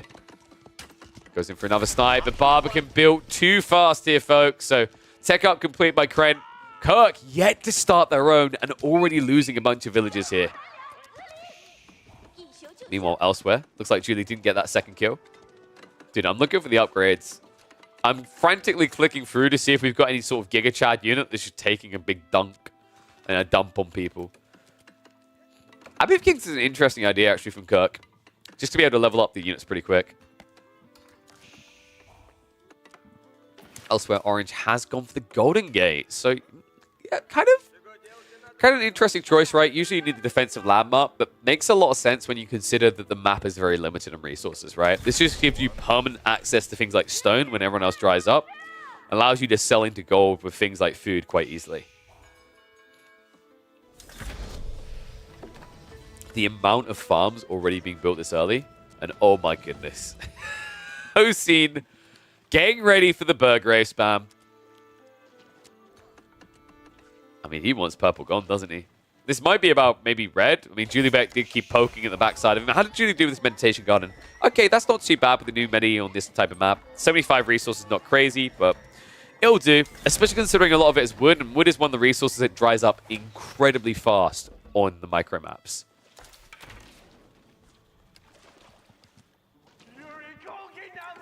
Oh, you know what I can do, actually? We can put predictions up. I totally forgot about predictions. This is a good time to do it. I don't think anything's been given away so far, so let me get those set up for the chat. So who's going to win? It's going to be Britboy in the pink. It's going to be red, orange, blue, yellow, green, teal, or purple. All right, you guys can have a minute. Get your predictions in now. Curious how people feel about this. Dude, how has Henkra got... Henkra has almost a third of the map to themselves. Are you kidding me? I mean, Pink's got a villager or 2 here, but like no one else has contested this area at all. So 2TC spreading wide and proud here. And everyone else is just going to cannibalize each other, right? Like I'm kind of worried Orange might just have a free stomp here. That's kind of wild. I'm still looking for units that are going to get upgrades. It's the only tough thing is like trying to spectate this mod is quite difficult to see who has actually leveled up. But like the Men-at-Arms, I mean, if they find an exposed eco, they're going to milk it. In fact, that's exactly what they're trying to do. Oh my god! Are you kidding me? Are you actually kidding me? Look at the stats! 435 HP. He just went up to 580!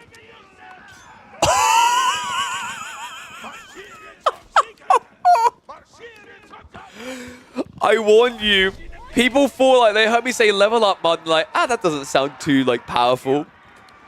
Order the Dragon was the smart move here. That Men-at-Arms hits for 36 damage. He has 8 armor and 580 HP. And he regens. What? Oh my god. I did not expect the regen to be activated on this as well. I think this is over. I mean, if someone else doesn't start killing, this is just one-sided. Dude, like, you need crossbows. You need it now. The problem is you're playing as the Japanese and you're age 2. You don't have an answer to this. Oh my god. What have I done? I am so sorry. I didn't think that the regen was on. I swear, I was convinced regen was toggled off here. Wow. Poor guy. And now the villager farming. The Chuganoos. Look at that damage. What? Are you kidding me? Are you actually kidding me? If he could just get, like, if Julie could just get more villager kills, they'd be able to contest this. But unfortunately, that's going to be the Master Chuganoo going down. Oh my god. Okay, so right now, people are correctly going to be asking, when does this end? Like, what is the cap? I didn't set what. Actually, no, that's not fair. I set one. The cap is 100 levels. And on average, I think he's getting about 100 health per level. I'm so sorry. This Men-at-Arms can get, I think he can get like 10,000 HP. And that's without elite army tactics. Oh my god. Wait, his attack speed increases. Oh my god, oh my god. His movement speed goes up as well. I've created a monster. This is Frankenstein's in Age of Empires 4. Please tell me there's someone. Someone who can save us all. Someone somewhere capable of doing it. Also, the cost multiplier cannot be correct because there's no way that Guild of Men-at-Arms had to kill 240 resources per upgrade. I feel like it's been killing 120. I have my questions right now. Alright, Giga Chad Knight is not Giga enough.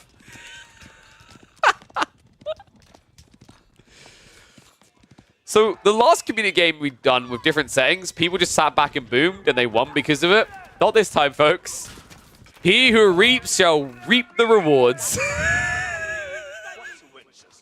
Wait, please get Inspired Warriors. Please get Inspired Warriors. 15% increase on damage when he has... Oh my god. That's 72 damage. Oh yeah, also guys, remember, he didn't get the melee text yet, right? Yeah, level 2 melee tech just came in. That scales as well. So he's now up to 76 damage. And you guys, for unlimited upgrades was the only way I could break the game. Well, don't you feel silly now. I would genuinely just peel this guy off and have him do everything on his own. His torch damage scales as well.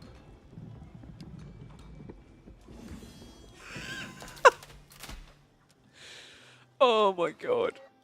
What have I done? Well, the good news is Purple's still alive.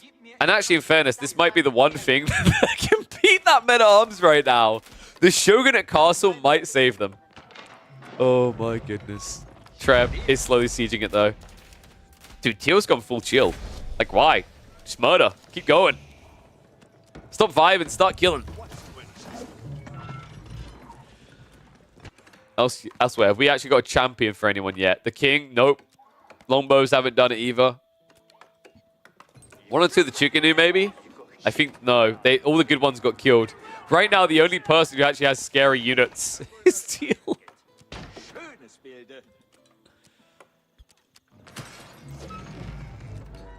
He does realize how easily he could just end this. I don't think you go, like, you don't rush market, right? Because, like, rushing market, it's just going to be death to the Shogunate. But, like, everyone else, he could kill. People wondering why doesn't he just go for the kill? Because of the rocket launcher. Every 2 seconds, he's going to take a pretty lofty amount of damage. Sorry, 4 seconds. Every 4 seconds, he's going to take 190 damage. It's kind of silly that you build up this lead to then throw it away on a keep. On well, basically, a Giga keep, right? That's essentially what a Shogunate Castle is. Meanwhile, Orange now raiding. Any upgraders? Any upgraders? Any upgraders? Nope, no upgrades. Krent only has villages. Oh, come on. He just wanted to get a few levels. It's like, hey, can you build a few Chuganu and not shoot me and maybe I'll let you live?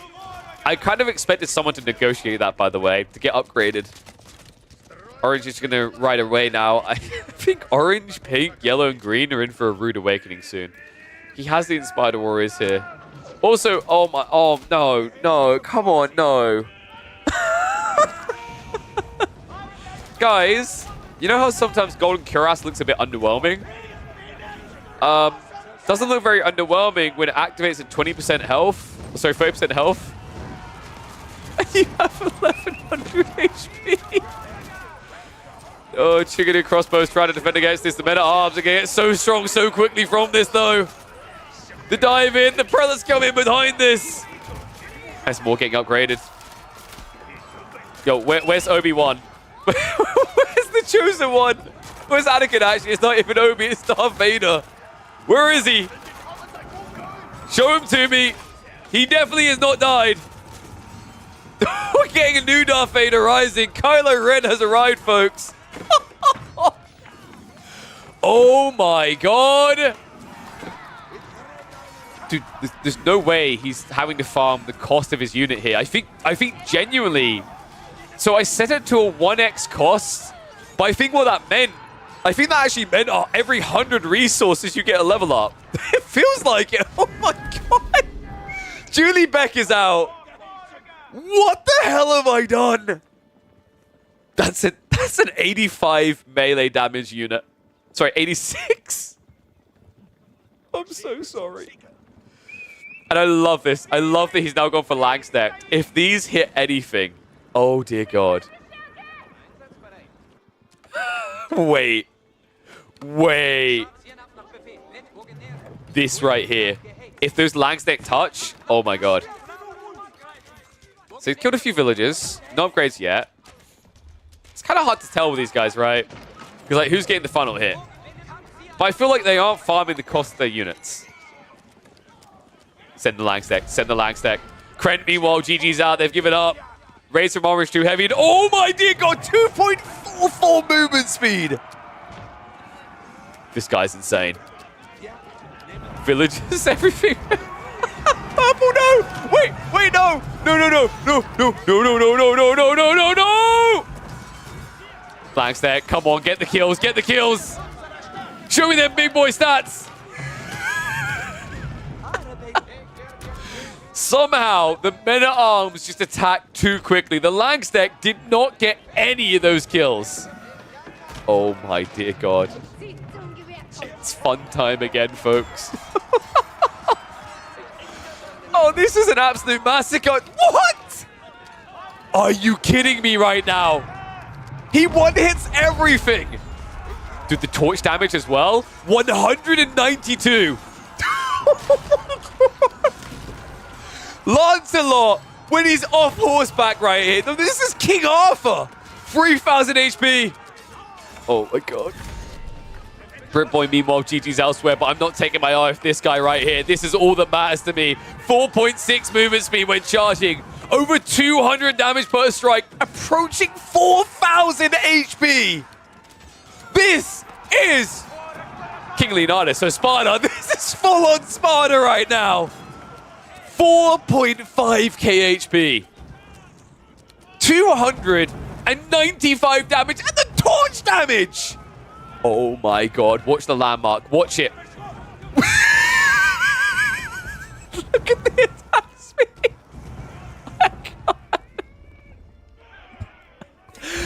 Oh my god. What have I created here? He attacks every 0.12 seconds. He gets the relic. This is over. I'm sorry, everyone else who thought they had a chance here. Hosin will not be denied. A guy who made one of the busted tuning packs, of course, had to discover how powerful this would be. Oh my dear goodness.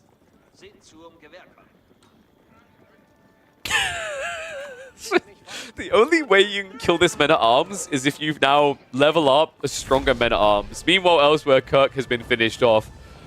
Has Orange got anything that can contest this? They have a Knight who's like level 2. Okay, ooh. Hold on a sec, guys. Guys, we have a Knight. We have a contender. I'm sorry, I can't be delusional. This guy is so dead the moment he meets Lancelot. Sorry, Lancelot is dead the moment he meets, we said it was King Arthur, right? What is that?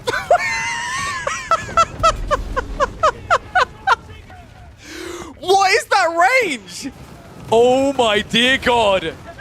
He has 8.5 tower range on torches. 2 tower range on swords.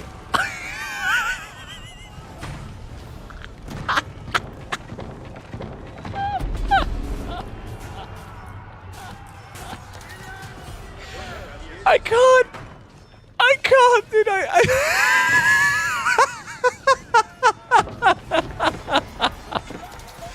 On the Langsneck Reaper. Look at this guy.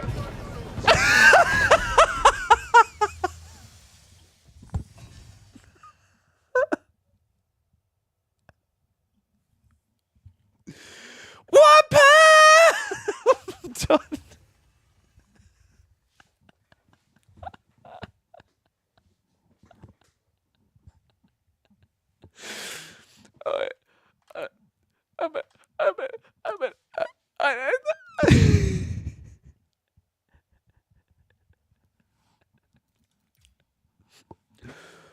Oh, that was incredible. All right, so that was the level up option on unofficial AGS.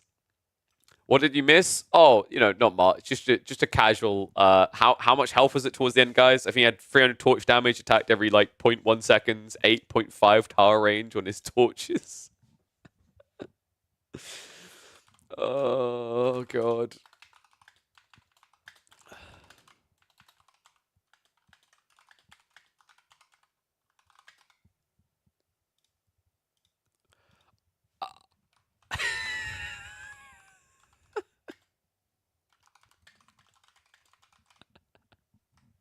It's just got 5.6k HP. I've created a monster, man.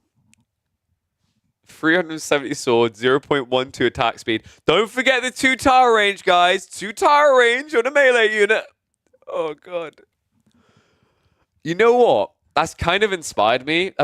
Oh, my modders in chat, I know Hosen's here. Maybe he can make it, someone else can make it. I kind of want to see someone make a Jeanne d'Arc mod where you can level her more than 3 times. Right? Right? And maybe like the options to alter the amount of XP required per level. And then you just do a Jeanne d'Arc free-for-all. Or, like, even better, dude, you know what would be sick? A game mode where every Civ can have basically Jeanne. Just give them Jeanne, right? Because it's easier to replicate there. But the whole idea of every Civ having, like, a commander. And then combine that with a tuning pack that lets you level her up. Oh, my God. Dude, that would be so incredible.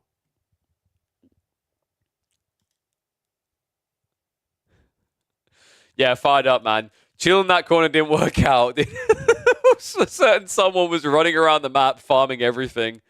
Oh my God. The one hope at one stage was a Chugenu who started to get some stuff killed. Some stuff. Oh man. You've successfully infiltrated the Korean AoE community. What have you done? You're resurrecting Leenock. Alright. Guys, I'm going to find someone to rate though. I did say that that was going to be the final game. A little bit quicker than I was expecting, admittedly, but we can do more of these type of games as the week goes on. I think my food is going to be ready soon, and I want to eat badly. I'm starting to feel a bit hungry.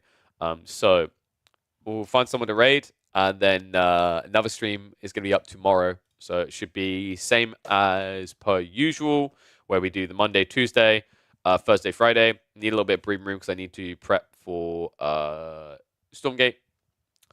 But let me have a look and see who I'm going to raid.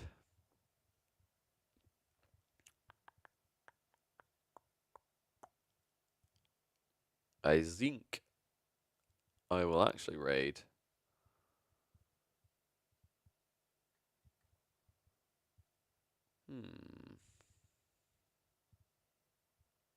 Sniper AoE or Riot? I don't know, man. You guys don't tell me what to do. Now for that, I'm going to...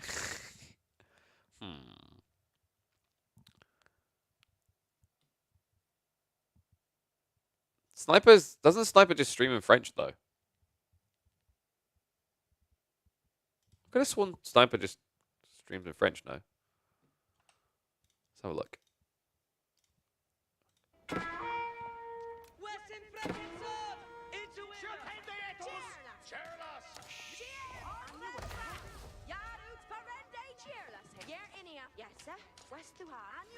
I think I'm going to raid... I already had someone in mind. Who is it? Let me find them again. I was going... Yeah, stream in French. Yeah. Sacré bleu. Yeah, you all forgot that, didn't you? Was going to go for... It's French, it's French. Maybe good old Vandorf. Oh yeah, Beastie Cutie definitely needs my help. Somehow I don't think he does. I'm just looking at the quality of the streams to see who's actually like talking and has good quality, and then I'll decide. Just give me a sec. Lobby music.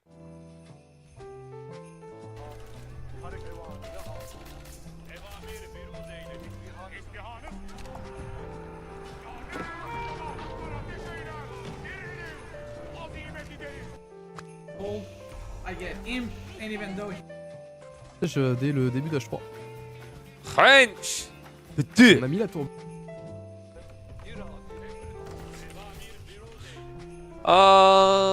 Let's see. I think we'll go with...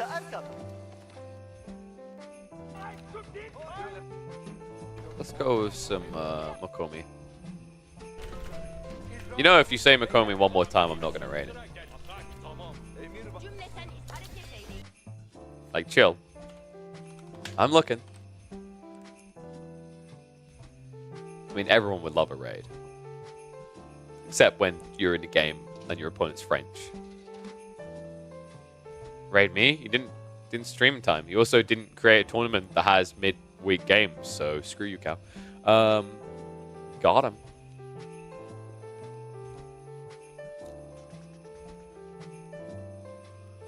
Okay, guys, so I am going to be ending in a sec.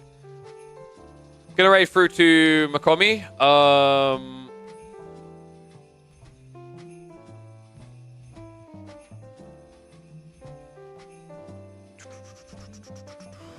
And I think I should be back around midday tomorrow. Should have a stream up by. Probably not going to stream Wednesday because I just need to prep some things behind the scenes.